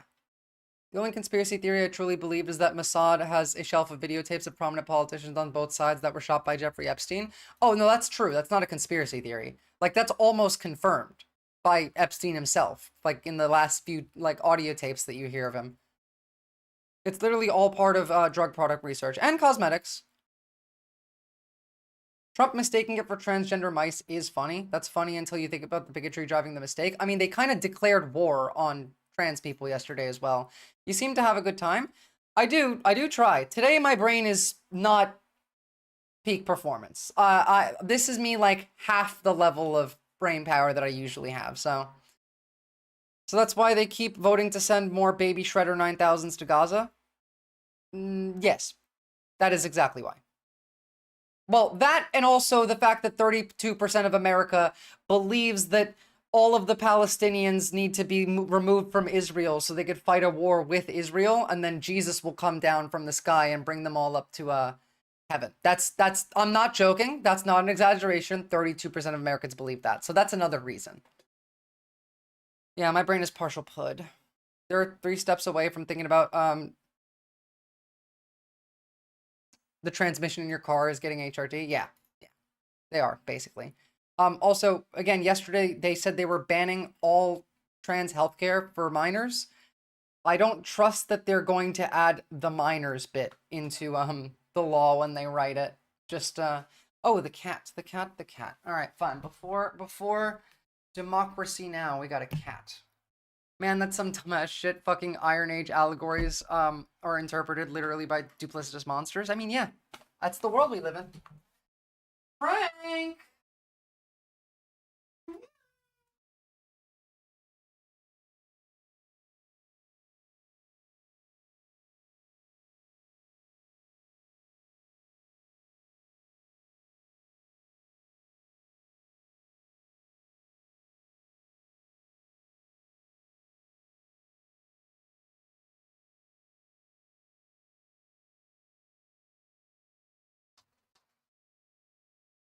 Hi. He's a bit skitsy, so he won't be here for long. But hello.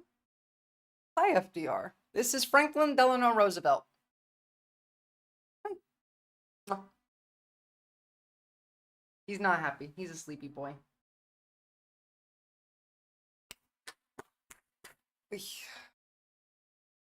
Yeah, he's a big boy. He's a big boy and he likes to kill. Jesus comes down and says, "What the fuck are you all doing? Why does Africa keep sending notifications?" Sorry, cat hair all over my face.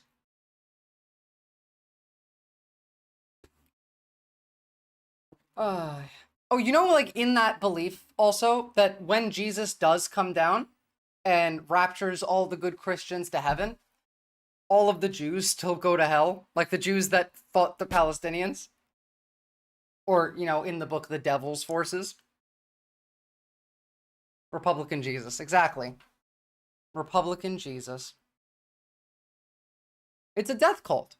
Understand, literally, it is a death cult because their goal is to go to heaven. That, like, the end of the world, end times, is their literal goal. They want to bring about the rapture.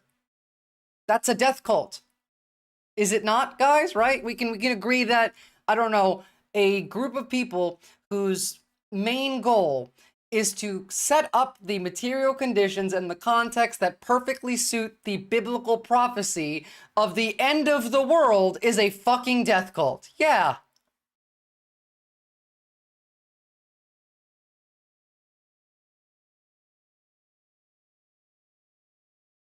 It's because of shit like this I can't take trains across the country. It is because of shit like this.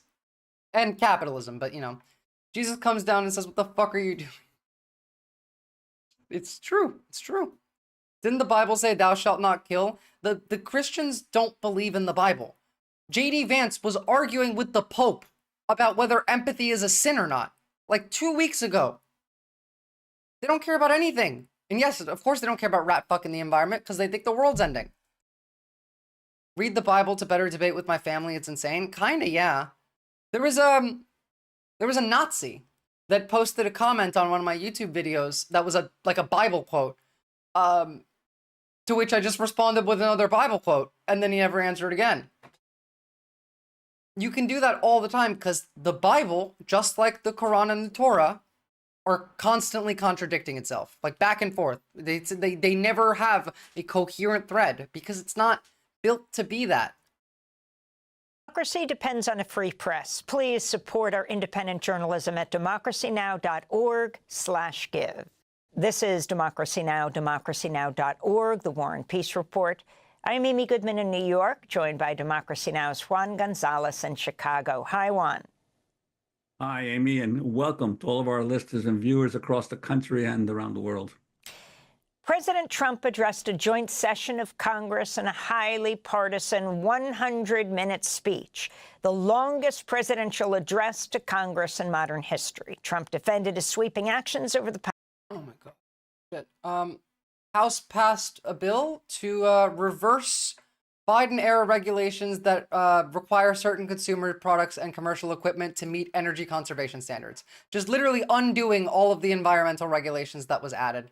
That bumbling buffoon Grid is on Gibbs' panel repeating all the BS you already shut down yesterday. So pathetic. That's because they don't believe anything, no Cal Mike.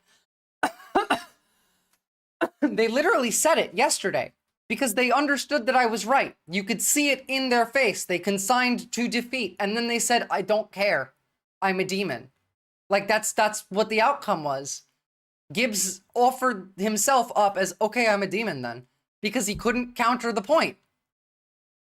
It's so weird that Jewish groups are looking for the perfect red Hitler without...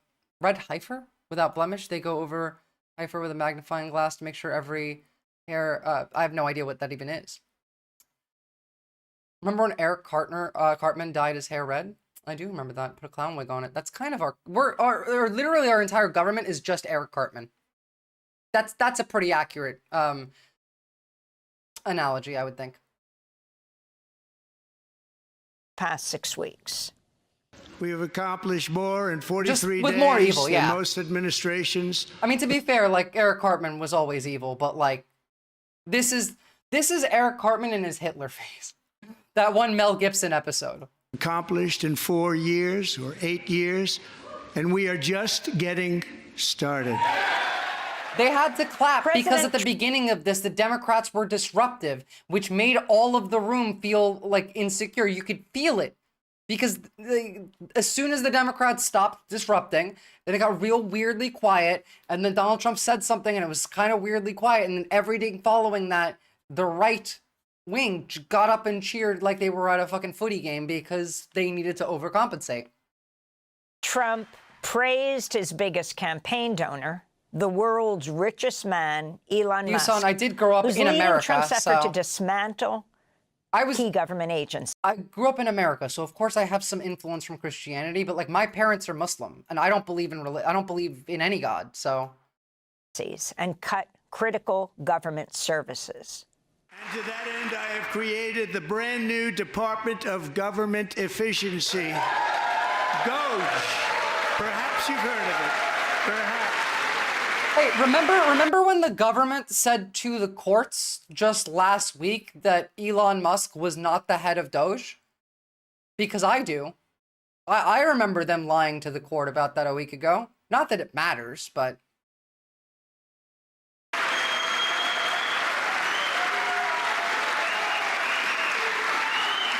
Which is headed by Elon Musk, who is in the gallery tonight. Yeah.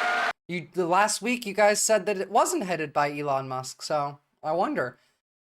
Is there any consequences for lying to the court? Of course not.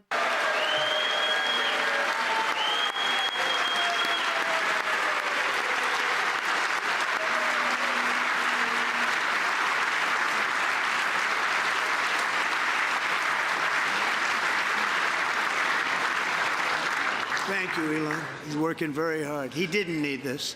He didn't need this. Thank you very much. We appreciate it. Some Democrats laughed and pointed at Elon Musk when President Trump made this comment later. I would argue that 99% of everyone in this room should be in prison forever. 99% of everyone in that room that day, aside from people who were like working the cameras, a janitor, kind of just like, you know, the minimum wage, the lower class jobs, they can maybe get out of forever jail, but 99% of the rest of them do. Bernie gets out of forever jail. Rashida Tlaib, AOC wasn't even there. Al Green, I would spare. Warren has to go to jail for like, I don't know, 5 years. But like, that's what I mean. You know what I mean? Like, all these people should be in prison for at least this period of time. And when I say all of them, obviously there are little bits every here and there that, you know, aren't as corrupt as the rest. Bernie Sanders being an example of one. they obviously would be exempt from this. But like, understand that like the point of what I'm trying to say is everyone in our government is a fucking demon. Do you know that like Charlie Kirk and Matt Walsh were in this room? Matt Walsh was in this room. Ben Shapiro was in this room. These right-wing podcasters, influencers, the left would never be allowed into a Democrat run like government building, part of something like this. Can you see Hassan being invited to the fucking State of the Union under a Democrat? They kicked him out of the DNC. In a speech. Yes, I did see the Republicans doing the hog brain. Did you see the Democrat hate kids with cancer? It's Bullshit. very simple. And the days of rule by unelected bureaucrats are over. Obviously, I meant the establishment. I said the State of the Union. I didn't say a live stream with one of the few only good Democrats that actually came on. Again, don't listen and then just pretend that I said something that you can more easily work with for your propaganda. That kid's dad looks like one of those fucking right-wing uncle influencers. Yeah, I mean, all those parents that went out there, they're showing off their kid. The one looked like the cop, and then Laken Riley's mother and her sister. Demons. All these people are fucking demons. America is a sick country. We're sick. We are diseased. We can't produce empathy. It's the sickness. President Trump repeatedly attacked the trans and immigrant communities, defended his tariffs. He basically called for Kristallnacht last night. Sent stock prices spiraling, vowed to end Russia's war on Ukraine, and threatened to take control of Greenland. We also have a message tonight for the incredible people of Greenland. We strongly support your right to determine your own future. And if you choose, we welcome you into the United States of America. We need Greenland for national security and even international security, and we're working with everybody involved to try and get it. But we need it really for international world security, and I think we're going to get it. One way or the other, we're going to get it. During Trump's 100-minute address, Democratic lawmakers held up signs in protest reading, "This is not normal," "Save Medicaid," and It really sucks that he has such a toddler brain. Look, I'm gonna say it could be worse, because if he had an intelligent brain, then they could have, you know, strung the Dems and Europe along for longer. The fact that they're so open and blatant and loud with what they want to do is kind of good in that it makes it crystal clear for Europe. And like, fuck you, like, we don't care about you anymore, is what America says. We will invade you, is what America says. And it makes it really clear to every other country that, oh, okay, Hitler's in power now. And it makes it much easier for me to show you that he's Hitler. And meanwhile, gutting cancer research on children. That girl who got drilled in the head with a volleyball, I cut her slack because of her brain injury, but everyone around her is horrible. No, I don't cut her any fucking slack. She got that brain injury because she, like, sucks at volleyball and then went and grifted about, like, trans people over it. It's a skill issue. My guy, like, volleyball is one of the most equal sports you could play. I'm sorry, but if you're whining about getting, like, smashed in the face with a volleyball that a trans girl smacked out, that like, get better at volleyball. Musk steals. One Democrat, Congressmember Al Green. The best option for everyone would be America stops trying to steal other countries' foreign land. Male Rights USA, I'm literally about to ban you. I leave you in here because sometimes you're fun to yell at, and I'm hoping you do learn, because you've shown at least some effort, but like, we're getting to the point where I'm not going to tolerate this shit anymore. Texas was removed from the chamber for protesting the president. Likewise, small business optimism saw its single largest one-month gain ever recorded, a 41-point jump. No, you're not. Members are... You're not sorry. You just don't like getting yelled at. Ghost Pepper, we need it. We're going to get it. Gross language. Well, it's because they only ever think in terms of, like, buying and selling, owning property. They think of everyone else as property, as potential property. You are the house that you can buy in The Sims. Your country is just the next little upgrade you can get in your skill tree. That's how they see you. You're just part of their game. Directed to uphold and Not a real maintain the person. quorum in the House and to cease any further disruptions. That's your warning.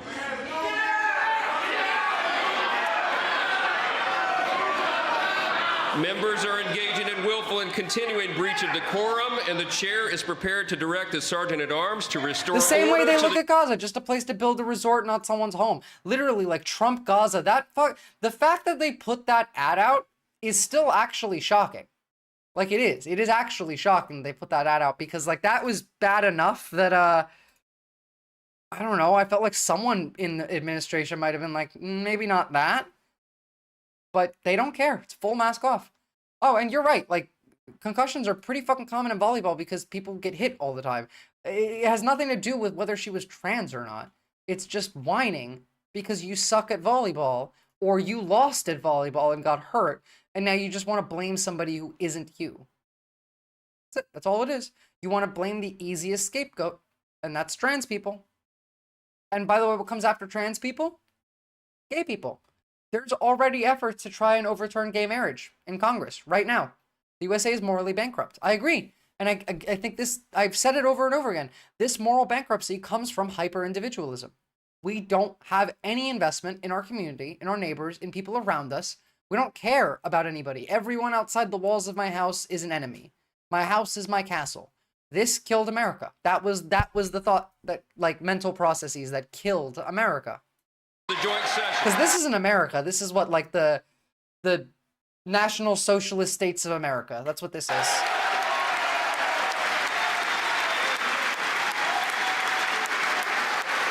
Mr. Green, take your seat. Take your seat, sir. Take your seat. Finding that members continue to engage in willful and concerted disruption of proper decorum, the chair now directs the sergeant-at-arms to restore. Oh, by the way, I know I'm going to cut this off in the weirdest point, but this is how every conversation goes. Trump says, I just had a conversation with President Sheinbaum of Mexico. She will stop the rapists and criminals from coming here.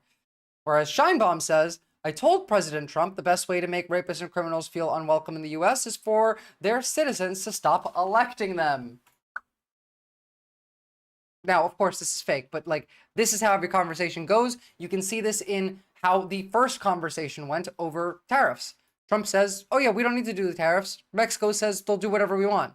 Sheinbaum comes out and says, no, I didn't, that was not the conversation I had on the phone with him. The conversation I had on the phone was we were doing all of this already, and we will do no more than this. Like, they just lie. Yep, trans women literally take performance-enhancing drugs. That's true. That is true. What's up, Shartspork? Order. And again, like, none of that matters because they banned trans women from chess. So, like, the idea of physical strength, it's out the window. Remove this gentleman from the chamber.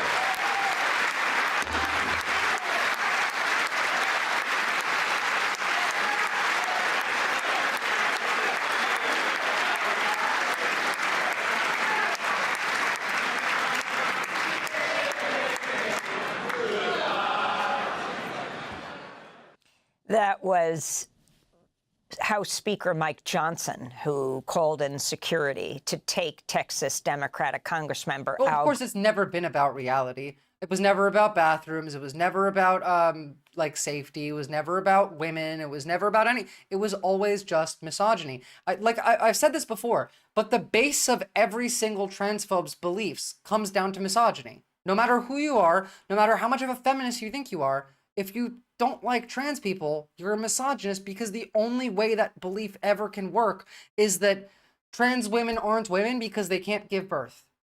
Or trans men aren't men because they can't impregnate a woman. That's it. That's the only, like, definitional difference that you can bring it down to. You can't have any other explanation for that. That is even remotely in a train of thought that is coherent. Not even makes sense, just coherent. The immigrant shit isn't about crime, it's about being brown. It's always that, exactly. Stop letting them do that, you know? We gotta call it out. So we need to stop being afraid of being told, like, oh, you know, you guys call everybody this. Shut the fuck up. Shut the fuck up. If you don't want to get called a Nazi, don't be a Nazi. If you don't want to get called a rapist, stop raping people. If you don't want to get called a racist, stop being racist. MX Maddie, chess makes sense though because trans women can sense the Bluetooth anal beads better with our prostate. Is that a reference to the like world chess champion that got banned from playing chess because he cheated by putting a Bluetooth anal like dildo in his butt while he played his championship game, and someone like gave him answers by making it vibrate in certain ways? I don't even know how that fucking works. But yeah, they just fucking hate you. They just fucking hate you. Republicans would literally riot if Pelosi threw out MTG for catcalling Biden. Fuck like Republicans. Exactly. They will never be equality here. There will never be parity here. I can't say 1/3 of the shit that Republicans were able to say to us when they weren't in power. When Democrats were in power and they were all screaming about censorship, they could say the most Fed postiest Fed post all constantly to anyone they wanted, aside from like the president, without facing any consequences. And I'm terrified to make even a slight joke that's a Fed post because Twitch might just go, gone. Big media is also the problem. Small media is also the problem. The fact that all of the media is owned by the same people is the problem. We need a streaming service that is hosted outside of the United States ASAP. We don't have one. If they decide the left is, spreading terroristic propaganda and shuts us all down, that's it. There's nowhere to go. There is nowhere to go. Other than like maybe on Discord, if we still even get to keep that. But that's also like, didn't Trump literally Fed post towards Hillary on national TV? Yes, he did. Multiple times Fed post on national TV, not just about Hillary, but in general. Masculinity is part of the patriarchy rather than the consequences of feminism. Feminism addressed and removed toxic masculinity. Patriarchy promotes and enforces it. True. Green out. Afterwards, Green spoke to reporters after being removed. And a lot of that's epigenetic passed on anyway, like the toxic masculinity. The president said he had a mandate, and I was making it clear to the president that he has no mandate to cut Medicaid. I have people who are very fearful. These are poor people, and they have only... We're going to listen to his opinion. That's what Ralph Nader does. I suppose we all will have the rundown, so we can just jump into it, eh? Yeah, but debating people in a post-meta context now, don't just tell them they're bigoted. Start clapping back by telling them the notion that they're successfully subverting narratives and then tell them how they're bigoted. Yeah, exactly. Like, that's what I did yesterday. When I called Gibbs a demon, I explained why he was a demon before I called him a demon. Because he was talking about how he buys defense industry stocks, and he was like, he wanted the war to continue because it made him money. And I said, oh, okay, so like, I think that stocks on their own are immoral. I think that, that's immoral, but you're specifically buying defense industry stocks and hoping for war to continue, for suffering to continue so you can profit off of it. You are a literal demon. And the response I got to that was a laugh, and I guess I'm a literal demon, like something paraphrasing that. Newspaper's most recent lead article in the new issue of Capitol Hill Citizen is titled... Also, depraved ambiance. Yes, that is a source of trauma. But also think about the fact that the men are coddled in America, specifically when it comes to their emotions, because we try and teach men to not feel emotions. We coddle the fuck out of them. But these men, in the material conditions and the context that they live in, looking at feminism rising was traumatic to them. It scared the shit out of them. Because they didn't, like, especially back in the day, feminism scared these men. And that was a source of trauma for them, which then carried on to their children, continuing the process. That's why change is slow, because it takes generations to make that change permanent, at the very least. Ralph Nader is the one who ran for the Green Party in 2000 and was the one that was like Al Gore, Ralph Nader, or George W. Bush. Democratic Party all the way down. That's what I want to America for ushering Trump back in. He is also the author of the forthcoming book, Let's Start the Revolution: Tools for Displacing the Corporate State and Building a Country That Works for the People. Medicaid, Social Security, Medicare, all these different programs. Look, we still have the budget bill vote on the 15th, and like I know Democrats aren't going to block it, but fuck, I wish they would just crash the economy. Vibrators scared men way back in the day. I'm not surprised. I've seen men like freak out looking at a tampon that's not even a used tampon. Men are too afraid to go to the store and buy their, like, partner sanitary products. Ralph Nader, respond overall to President Trump's, well, longest congressional address in modern history. Well, it was also a declaration of war against the American people, including Trump voters in favor of the super rich and the giant corporations. It's exactly true. What Trump did last night was set a record for lies, delusionary fantasies, predictions of future broken promises, a rerun of his first term, boasts about progress that don't exist. In practice, he has launched a trade war. He has launched an arms race with China and Russia.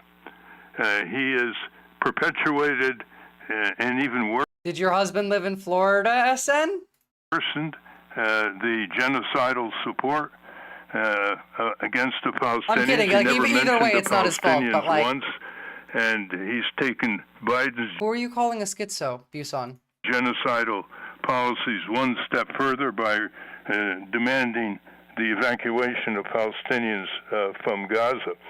But taking it as a whole, Amy, what we're seeing here defies most of that dictionary. Must be comforting knowing that it wasn't from Florida. SN, good. Adjective. That's funny.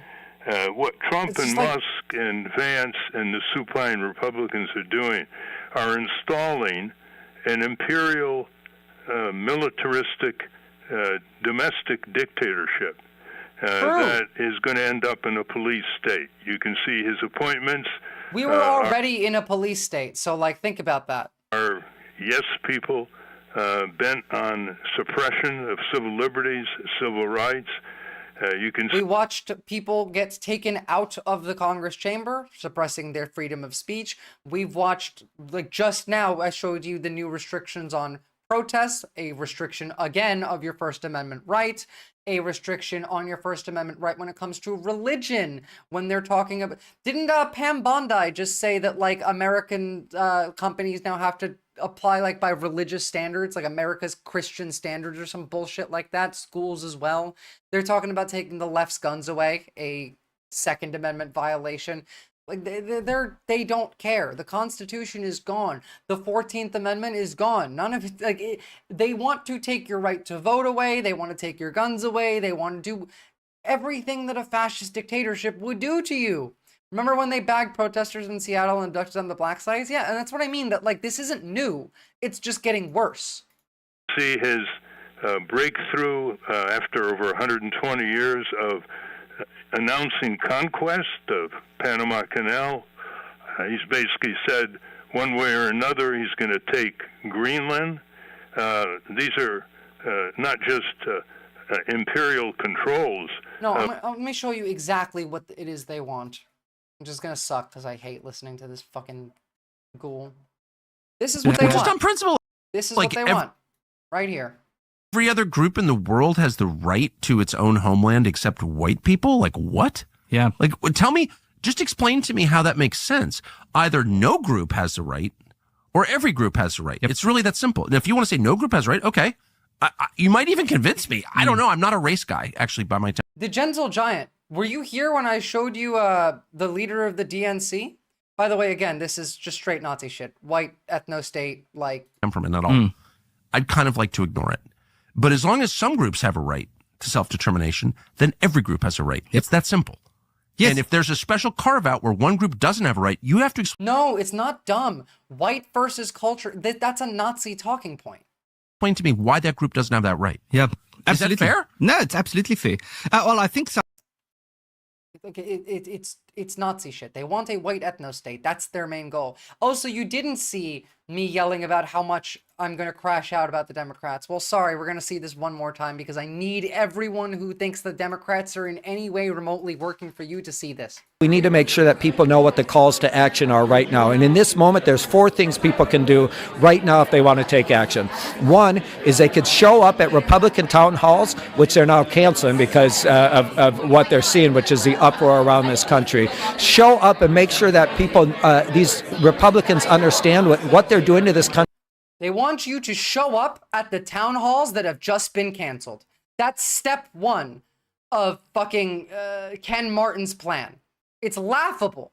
It's I would cry if I had less anger in me.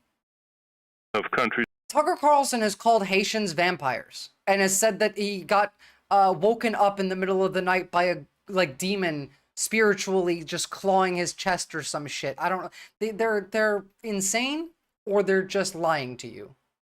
Overseas are overthrowing them. It's actually seizing land. Exactly, now, on the Greenland thing, Greenland is a province of Denmark, which is a member of NATO. He is ready to basically we're like that close to conquer, declare war on NATO. A part of Denmark in violation of Section 5 of NATO. At the what bathroom thing? Same time that he has displayed full-throated support for a hardcore communist dictator, Vladimir Putin, who started out with absolutely. Russian version of the CIA under the Soviet Union. Although I would say Tucker Carlson is both homophobic and also definitely at least a little fruity. What the fuck? I didn't know Haitians were so badass. Yeah, apparently they do they do witchcraft and cannibalism and vampirism or some shit like that, according to Tucker Carlson. These people will lie to you openly, make things that a regular rational human would think about as a joke. You would hear this and I'd be like, oh, you're joking, right? No, they're serious. They want you to believe that shit. That's why every country in the world laughs at America, is because you all believe nonsense. Not all of you, obviously, not you all, but what I mean is the American people believe nonsense that is laughable to everybody else in the world. So I'm really good at reading tea leaves. There's a lot of ways that my family and I end up dead within 10 years if we go down this path. The esotericism, always with the esotericism. There are some options, by the way. They're in such a worst case scenario that if we lost all these platforms to speak on, we'd all need to physically gather from across the country before going back online. Sure, we need to plan to leave red states already, but if we didn't even have a Discord anymore, had to find each other in forums with little to no content moderation, fuck that plan. Get the fuck out on homeless backpack status if you have to. Might as well have red dots on us by that point. You're not wrong, Oxpecker. That's exactly my point, is that's the end game shit. We came for the communists and then it's over. Any possible resistance is gone when that happens. So I'm worried about it happening soon. And I'm not the only one. Even Majority Report did a video on how left media is not safe just recently. I could not find the Tucker Carlson thing. Which thing? The vampire thing? I can send you the vampire thing. I have the sources for it. It was during the election cycle. You know, JD did his day in the barrel, and Plantier did his day in the barrel. What does that mean? At Plantier religiously. Well, I mean, to be fair, Plantier is Teal's company, so of course. Tucker Carlson. Hold on, I'm in my big resource document. Here we go.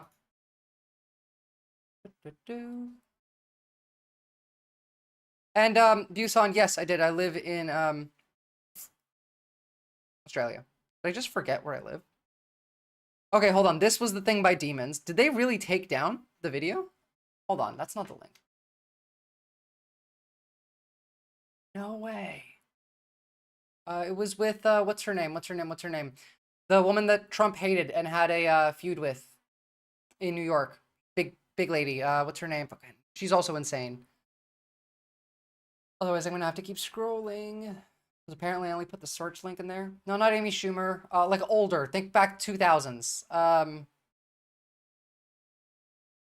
Screechy little one.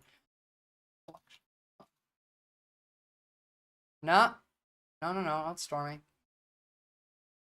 You guys are, I think you guys are too young to know who this is.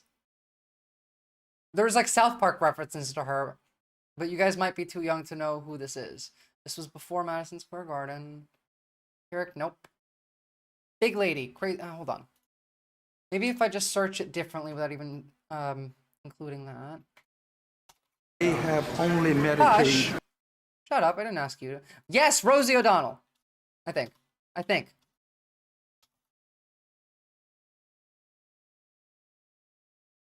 In the meantime, you can watch this one. National position on it. You don't have to be a Christian or and then religious. I found it. And then I find it. Now it's on the Vanguard's channel. You so know they eat babies. That is not bullshit. It's true. So it's not just the dogs and the cats, not just the pets. It's not just the dogs and the cats. you saw, I'm fine. I just get annoyed when I can't find something. That's for me, not for you. Full on vampires. And everybody still thinks I'm crazy, but I'm not crazy. Sorry, I guess it was her who said the full-on vampires. Vampires. They love the taste of human flesh and they drink human blood.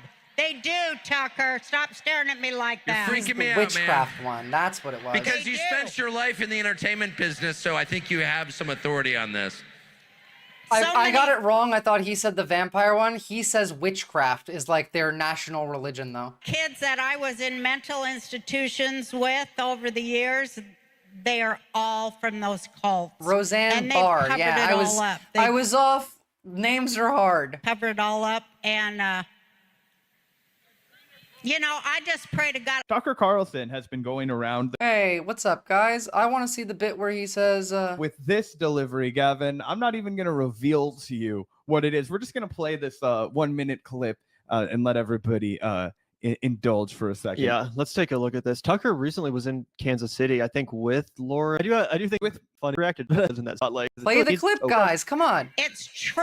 Just the dog. I still. Roseanne. Human flesh. Like the anti. I want to see the bit about Tucker. Come on, guys. Like, I know you got your own thing going here, but it is what it is. Close enough. This is him about the demons. Yeah, the Vanguard are good that's people. True. No one ever talks about that. And so I just want to. I forgot. This is the video where he says that, like, gay people are the reason we have nuclear weapons or some shit. This election with that perspective. This one was insane. I forgot about this video. And that event, that attack on me has so helped me to do unserious. that. So again, I'm really grateful for it. I wouldn't change it if I could. He says, I want to go back to about the dropping of the atomic Nazi jump scare bomb in the beginning of secular society. My dad and the greatest generation fought on the battlefields of that conflict and were one of the driving forces with obviously the Russian people and the Chinese people to deliver us from that time from Imperial Japan and fascist rule in Europe. I love how the Nazis talking about getting rid of fascist rule in But Europe. at the same time, Oppenheimer, and this is what's so chilling when you say about secular, he used, I think it was the Hindu god Vishnu. They called the project the Trinity Project, right? And at the very test there in New Mexico, he quoted what the god Vishnu about now. This guy is a Nazi, and this guy is also a Nazi. I'm the destroyer of worlds, right? Don't you find that chilling, or is that tied to your? Since that time, it's been all. Look, they can't even stop laughing because he knows how unserious he's about to be. Oppenheimer realized in The Greatest Generation, we kind of went to what is a totally. That's the one thing that I do appreciate about the evil ones in our society is that they can't stop laughing at how funny they think they are, that they out themselves. Materialistic secular society that leads America to this place in 2024, and the instrument of its turnaround or its rejuvenation is a guy like Donald Trump. Just watch. This is the real. Well, we didn't drop the spiritual. We just embraced, another element of it. I mean, if you're quoting a pagan god as you're incinerating civilians with a nuclear weapon, I mean, I think it's pretty clear that was the pivot point in America's history. And it's just so interesting how resistant a lot of people who I consider friends, who I agree with on most things, are to acknowledging that. That call you a pro-Hitler, you're a Holocaust denier if you question the nuclear weapons or whatever. What? I don't care. The nukes had nothing to do with Germany. Okay. Of course, I'm none of those things. It goes without saying, or it should. You're literally a Nazi. No, I'm just noting the obvious, which is that American society changed profoundly in August of 1945, and it's reflected in the culture, it's reflected in the architecture, the art, the design, the literature. Nothing was the same after the end of the Second World War. Again, it's not a pro-Nazi statement. I couldn't be more anti-Nazi. Obviously, I'm an American. Oh, the second part really brings that home. I'm an American. How could I be a Nazi? I care about this country and what happened to it after 1945. And it's a very clear demarcation line. And it seems obvious to me that nuclear weapons are demonic. That's only a There's chance, no though. upside to them at all. And that anyone who claims otherwise is either ignorant or doing the bidding of the forces that created nuclear technology in the Now, first of all, nuclear weapons are not, like, good, but in our current context, they are necessary. But demonic? Come on, like, from you? The literal demon? first place, which are not human forces, obviously. Not what? Wait. Them at all, and that anyone who claims otherwise is either ignorant or doing the bidding of the forces that created nuclear technology in the first place, which are not human forces. Non-human forces created nuclear technology for us to use in the Trinity test and Oppenheimer to put in his bomb. Non-human forces. Obviously. And let me just ask you this. I know what you're talking about, Eldon Lore Hoarder, but I don't think that it was because he got his math wrong. I think that the math showed that there was a chance of that happening, but every, like, global leader disagreed that it would happen. Like, people in his field were like, I don't think that would actually happen. Now, could that happen? Yes, but I don't think that his bomb would have done it. Which I've asked a million people at dinner parties, but never in public. What was the moment we can point to that nuclear technology was invented? You know, we can point to Isaac Newton and say, I can see that too real for this, but this is different. This is him saying non-human forces invented nuclear technology and somehow gave it to Oppenheimer to put in his bomb. What apple fell on his head? Or we can point to Albert Hoffman in his lab messing around with the, ergot bacteria. That's when LSD was made. I've never met a person who can isolate the moment where nuclear technology became known to man. What a statement to make. No, like, I don't know a person who could pinpoint when we discovered nuclear technology. Tell me you don't read without telling me you don't read. Tell me you can't read without telling me you can't read. And so where did it come from exactly? Oh, German scientists in the 30s. Really, when? Name the date. And I've never heard anybody do that. It's very clear to me that these are demonic. I mean, these are evil. Their only purpose is to destroy the innocent, to murder the innocent. Nuclear weapons are definitely not good. They're definitely an evil technology. In fact, I would agree with you, Tucker, that they are devil tech, just like AI is, except they're spread out through society and now a function of national and international defense to the point where the only way to get rid of them is to get rid of all of them. And to get rid of all of them, you need to be able to work with all these countries. Tucker Carlson literally went to Russia, got made fun of by Putin for an hour, and then glazed Russia, came home, and then made all of American MAGA, like, Russia stands. It's this dude who did that, so. They've only been used once, and I think there's an interesting magical thinking has doomed us. You're right, the gentle giant. By the way, this magical thinking is straight up Nazi shit as well. Like, the esoteric bullshit from the Nazis is 100% connected to the modern magical thinking of the American society. Things like astrology, Nazis invented that. Like, we believe that stuff so seriously. In fact, I've made this claim before. The crystal mommies in, like, Midwestern America, in suburbs, that you would think look and sound like hippies are MAGA, because they're basically all Nazis on the inside, because the content online that shows this kind of spiritual esoteric content is often coded with Nazi content. It's often coded together. Astrology goes further back, I know, but the modern way that we use astrology was, like, mainly a Nazi thing that then spread everywhere else. There was one dude who said each person should have a nuclear weapon that would make things better. That's insane. Putin made fun of him. How? Putin spent like an hour talking about Russian history like 300-400 years ago when asked about Ukraine. It's like, first you have to understand the context. Let me go back to Aristotle and start from there, basically is what he did. And at one point he made a comment to Tucker Carlson that was like, oh, I know you tried to join the CIA Don't feel bad that you weren't good enough, though. And that was very, very, very funny. I'm going to think about that for all this upcoming Mercury retrograde. I don't even know what that, like, does, but yeah. I mean, that's what I mean. Like, that kind of magical thinking comes from the Nazis.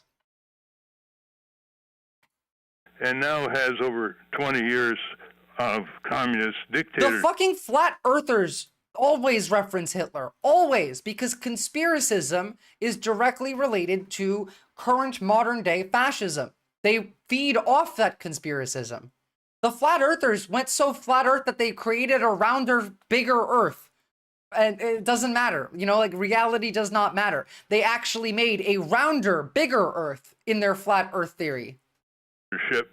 Allied, of course, with a number of oligarchs. That's okay, Clam Jammer. You're one of the good ones. And then the Republicans are buying all this in Congress. This is complete reversal of everything that the Republicans stood for against communist dictators. So what we're seeing here is a phone. I did hear a point related to conspiracy that made a lot of sense to me. One that directly leads into all of this. And it's the fact that, thanks to Vosh for this one, it's the fact that all of our government, like, iconography, our money, any government building, that all has symbols in it. Like, we don't have ornamented, decorated structures in America the way that, like, we used to. Like, if you go and look at,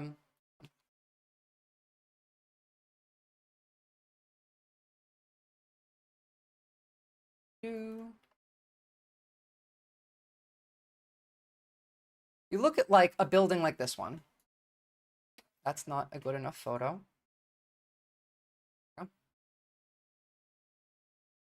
Look at a building like this one. We don't build shit like this anymore with ornaments. Nothing has that. But most Americans don't often see this kind of stuff unless they're looking at specifically, like, government buildings, an old museum, some shit like that. All of these have symbols. All of these symbols are like, you know, the Freemasons, the eye. They fuel conspiracy just by existing and having some relation to the government. Wait, are there really that far now? Flat earthers creating giant earth? Yeah, hold on. Let me, what was it called? The Mega Earth? Ah, here we go. The Great Ice Ball Earth. They think the Earth is a bigger round planet, and it's entirely covered in ice, except for some of the ice that's melted, which is us. And we have the big frost wall around the world that they think is there, that the flat earthers think is the border, is actually just the ice around us. This is what they do. This is what conspiracism does to you. It's just how it is. People look for patterns in something that needs more studying because it's complex for a reason, but it's an absolute arrogance to think I'm the only one who knows this because I saw the word magic. At the same time, it's because people have no control over their brain's ability to make patterns. We make patterns constantly. We don't want to stop. You can't stop. The way that they made QAnon was by modeling it after a VR game where they learned that people will keep trying to solve a puzzle even when there's no puzzle. They see patterns when there are none. Exactly. They see patterns in random noise. They draw connections inappropriately. Sometimes they could be right. Most of the time they're not. The hand carving used in creating ornamented architecture is too expensive, and those types of skills are minimal. Well, that's what I mean. But, like, the lack of that is lessening the standard of living for society. We should be paying more for that, and we should be training people in that because it makes society better. Like, would you rather walk past this building on your way to work every day? Or would you rather walk past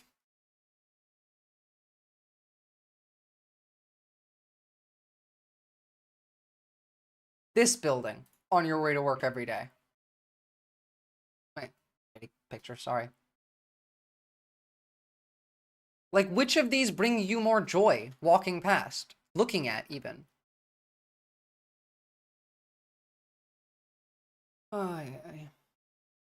That's the strange versions of every accusation I've ever seen. I mean, yeah, and it's true. Gentle Giant, goddamn Q nutters like Michael Flynn can't believe he's going to be in office again. Oh, you're another one who knows that Michael Flynn is actually the one who started QAnon. Based. Let's say someone gives you a bunch of complicated paragraphs. They will attempt the wrong solution because they are uneducated by looking for hints in front of them, and it makes another reality. It's the thing that we use as hunter-gatherers. You're right, and that's why I don't like arguing with right-wingers, because then they ask you for a source for your claim, but they're too dumb to read the source. It happened yesterday. Oh, yes, guys, please, thank you. Jump onto YouTube and like the stream. Very much appreciated. Also, join the Discord if you're not already in there. You get updates for when I'm going to go live, and we got some good chats. It's growing. It's growing. I like the cooperative environment that we're building based on kindness and empathy, giving a shit about other people. Anyway, let's finish this. Only program of government efficiency, ripping apart people's programs. It does, Alden. The attack on Social Security is new.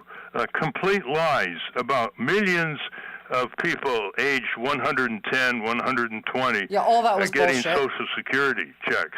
That's a new attack. He left Social Security alone in his first term, but now he's going after.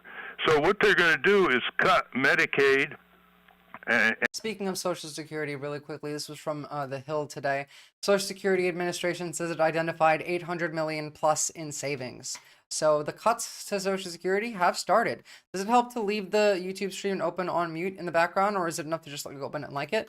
It's enough to open and like it. If you leave it on mute, it doesn't even count the watch time because you need to have like some sound on.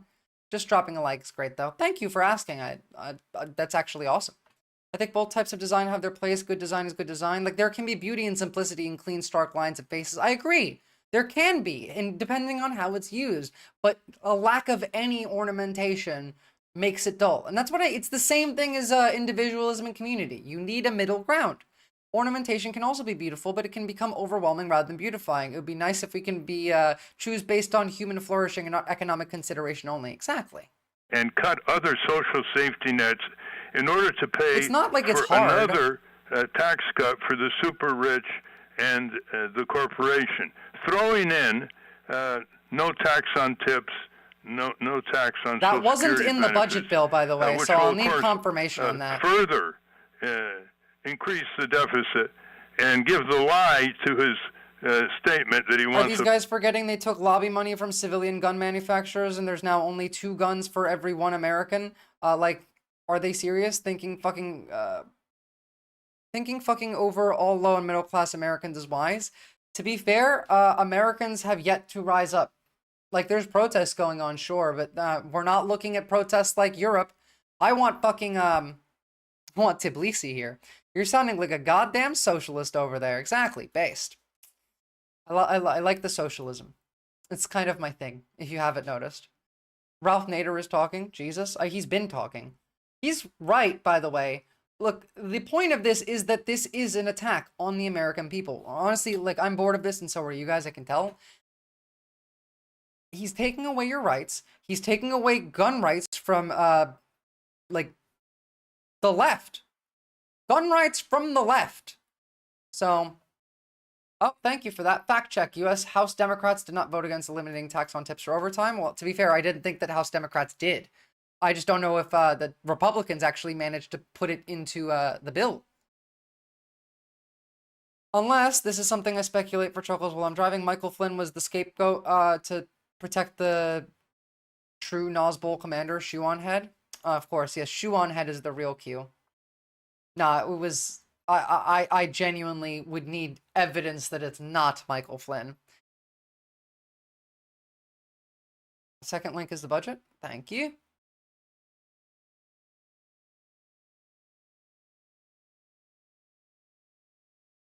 Oh, by the way, while I look at this. This was at Mardi Gras. Someone brought a Tesla. Wasn't a good idea.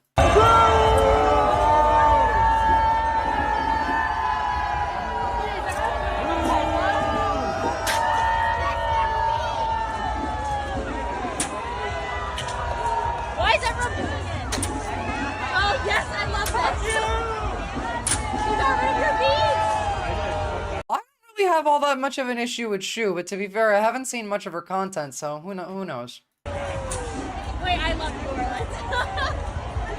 That's what you get for having a swastika.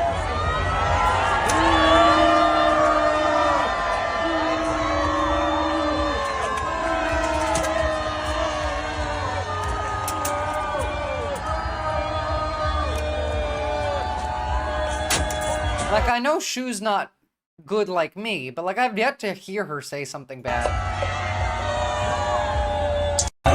I feel like she just focuses on like social issues. Who the fuck is back there? I have no idea.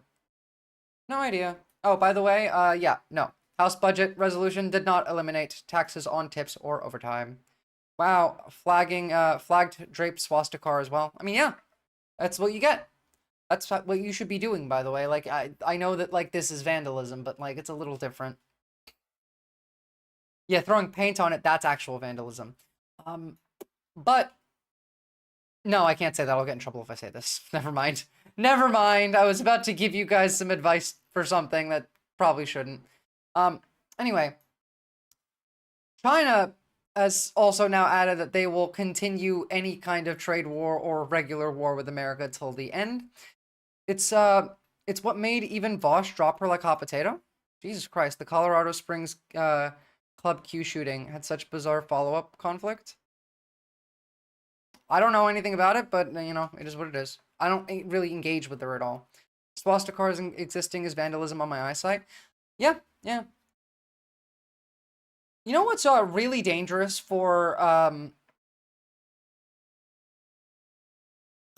all kinds of Teslas and Cybertrucks? By the way, like, this is not like me telling you to do anything. This is just like if you are near one and then you are near water, I would get further away from it.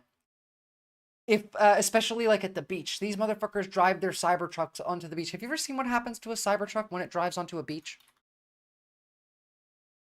My soap flavored with aluminum and iron oxide powder. Yeah, hold on. Cybertruck meets water.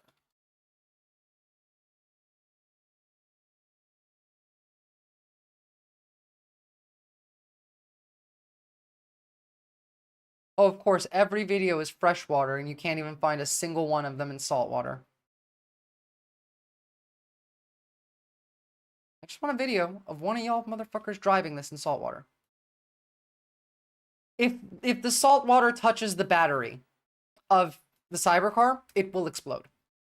It will genuinely fully explode. There we go. I think I found one.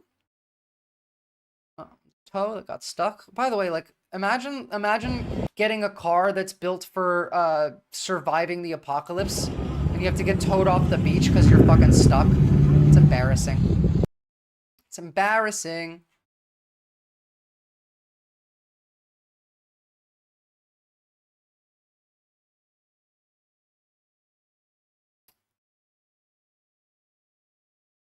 There we go. This is what happens when a saltwater surge touches the wrong part of a Tesla. It's a minute-long video.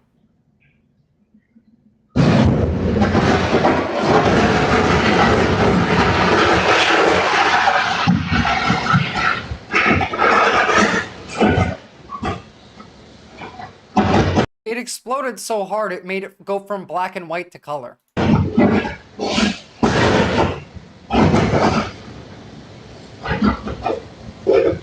That was just a little bit of a flood of salt water coming in through the garage door.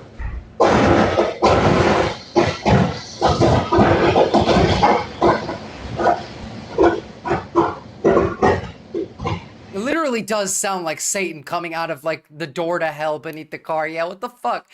Yeah, that car is clean now. Exactly the Norwegian. The car is now finally clean.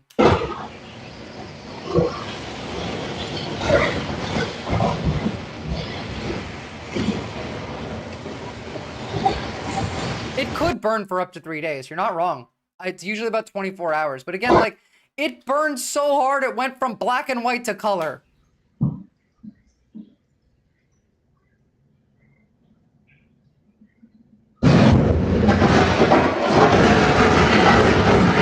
So yeah, like, Not exactly good. That's insane. We in Charleston get high tide flooding all the time in saltwater. How does anyone here drive a Tesla? Because they don't know. They don't know. How could they know?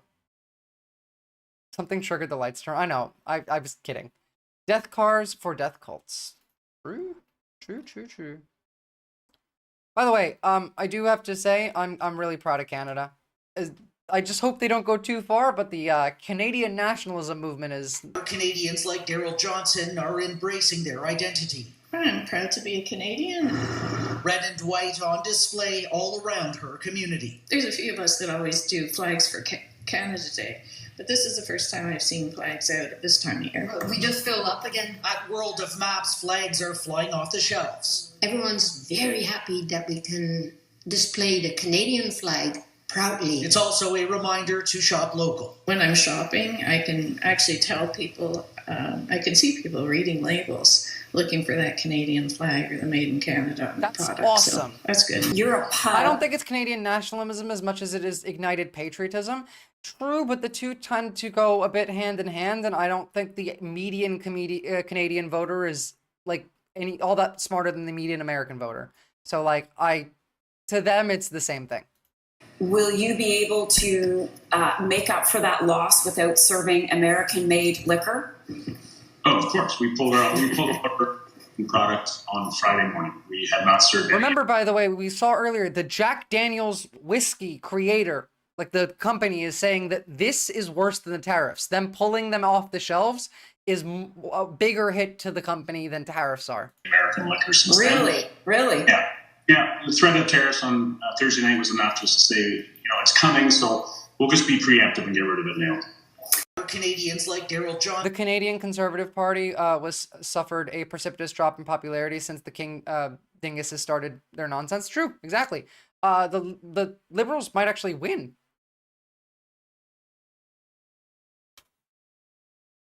Might actually win. Guys, now's probably the time that you're going to have the highest amount of luck bringing somebody over from the right to the left, radicalizing your, I don't know, wine aunt or whatever it is. Because right now things are really bad, and it's personally affecting a lot of people in America. So you have a chance probably now more than you usually would, if you think it's worth it. Thinking about switching from Coke to Pepsi in my effort to boycott America. Is Pepsi not American? I thought Pepsi was also American.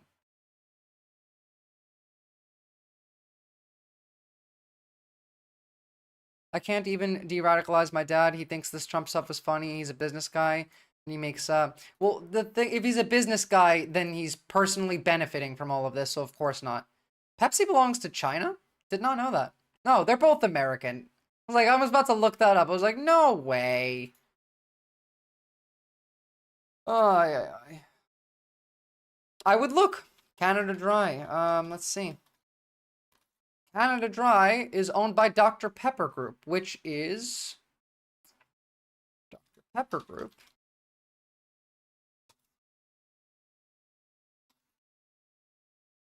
American. So, Canada Dry is American. Sorry.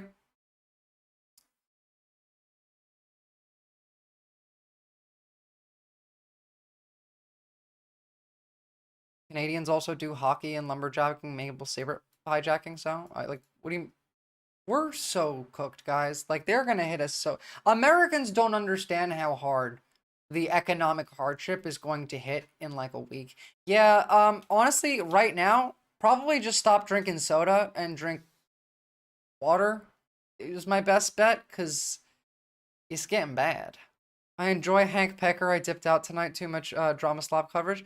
I do find it funny that Hassan puts on a red hat. I swear to God, one day I'm gonna show up on stream with a Nintendo hat that's red, and you're all gonna freak out. It's really hard to boycott the U.S. because that's the thing. The corpos are megacorps. It's not just old school corps anymore that you could boycott. They're megacorps. Everything is owned by everything else. Hold on, that's actually a good time to bring up the good old chart. The chart of ownership of food products and food and drink products. Who owns what?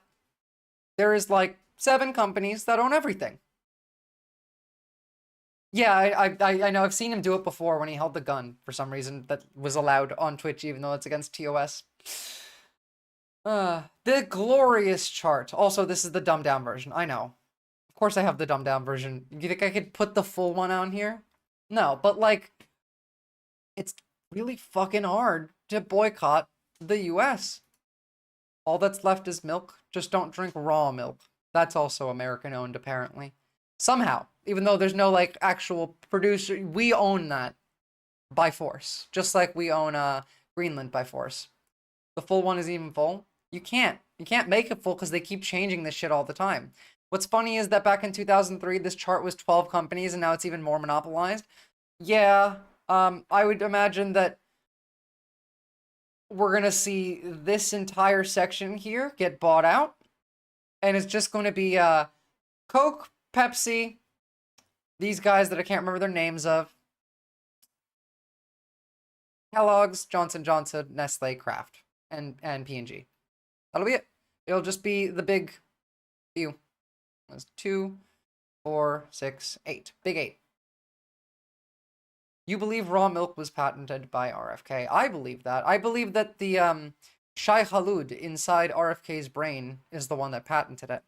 Fuck Kellogg's. Dr. Kellogg is the reason American boys' wieners get snipped at birth. Like, circumcisions are like a religious and cultural practice. I don't think it has anything to do with Kellogg's, but Nestle is evil. Nestle is responsible for the deaths of millions of children. Millions of children. That's proven, by the way, like, way back in the day. They're evil. All of these companies are evil because corporations are evil. Probably Nestle going to become the biggest one because they got into the slave market before it was legal. That's true. I would imagine Nestle does come out on top. I'm 10 plus years boycotting Nestle since I was in my teens. Based. And Lindsey Graham swiveled in his heels and walked away. He was like, that guy is ridiculous. Lindsey Graham is, are you guys gonna actually, like, go look for any people you might know that are sex workers to go bring them to get them to come forward, rather, not bring them forward, to come forward about maybe politicians they may have slept with? There's no way he's gay. Well, he's at the very least bi. He's slept with gay porn stars. In fact, every single one a gay porn star knew. He slept with gay, like, sex workers. Every one of them that's gay, this porn star knew. So, like, Kellogg's had weird Puritan anti-sex shit propaganda back in the day. But, like, were they doing circumcisions based on Kellogg's propaganda? Oh, well, like, they believe this kind of shit today. That kind of nonsense is still considered, like, right-wing ideology.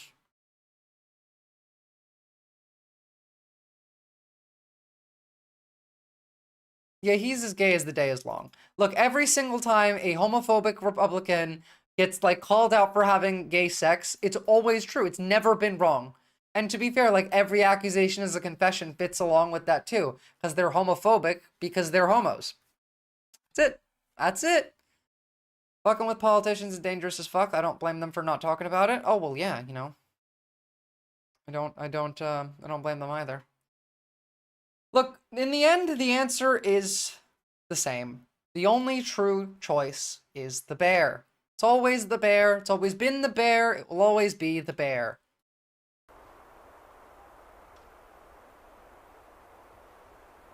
Can we agree that Lindsey Graham has hot, feverish dreams about hot, young, 18-year-old boys dying for their country? Yes. It's so fucking gross what a sellout and a traitor he is to our community. It's all of them. Guys, they're literal demons. Yeah, be whoever you want as long as you're not an asshole. Have some fucking empathy. Anyone who says no homo is gay. True. True. That bear is good. Good bear. Alright. That's it for the day. I don't have it in me to raid somebody because my brain is soup. I may or may not be here tomorrow because I have not gotten any sleep.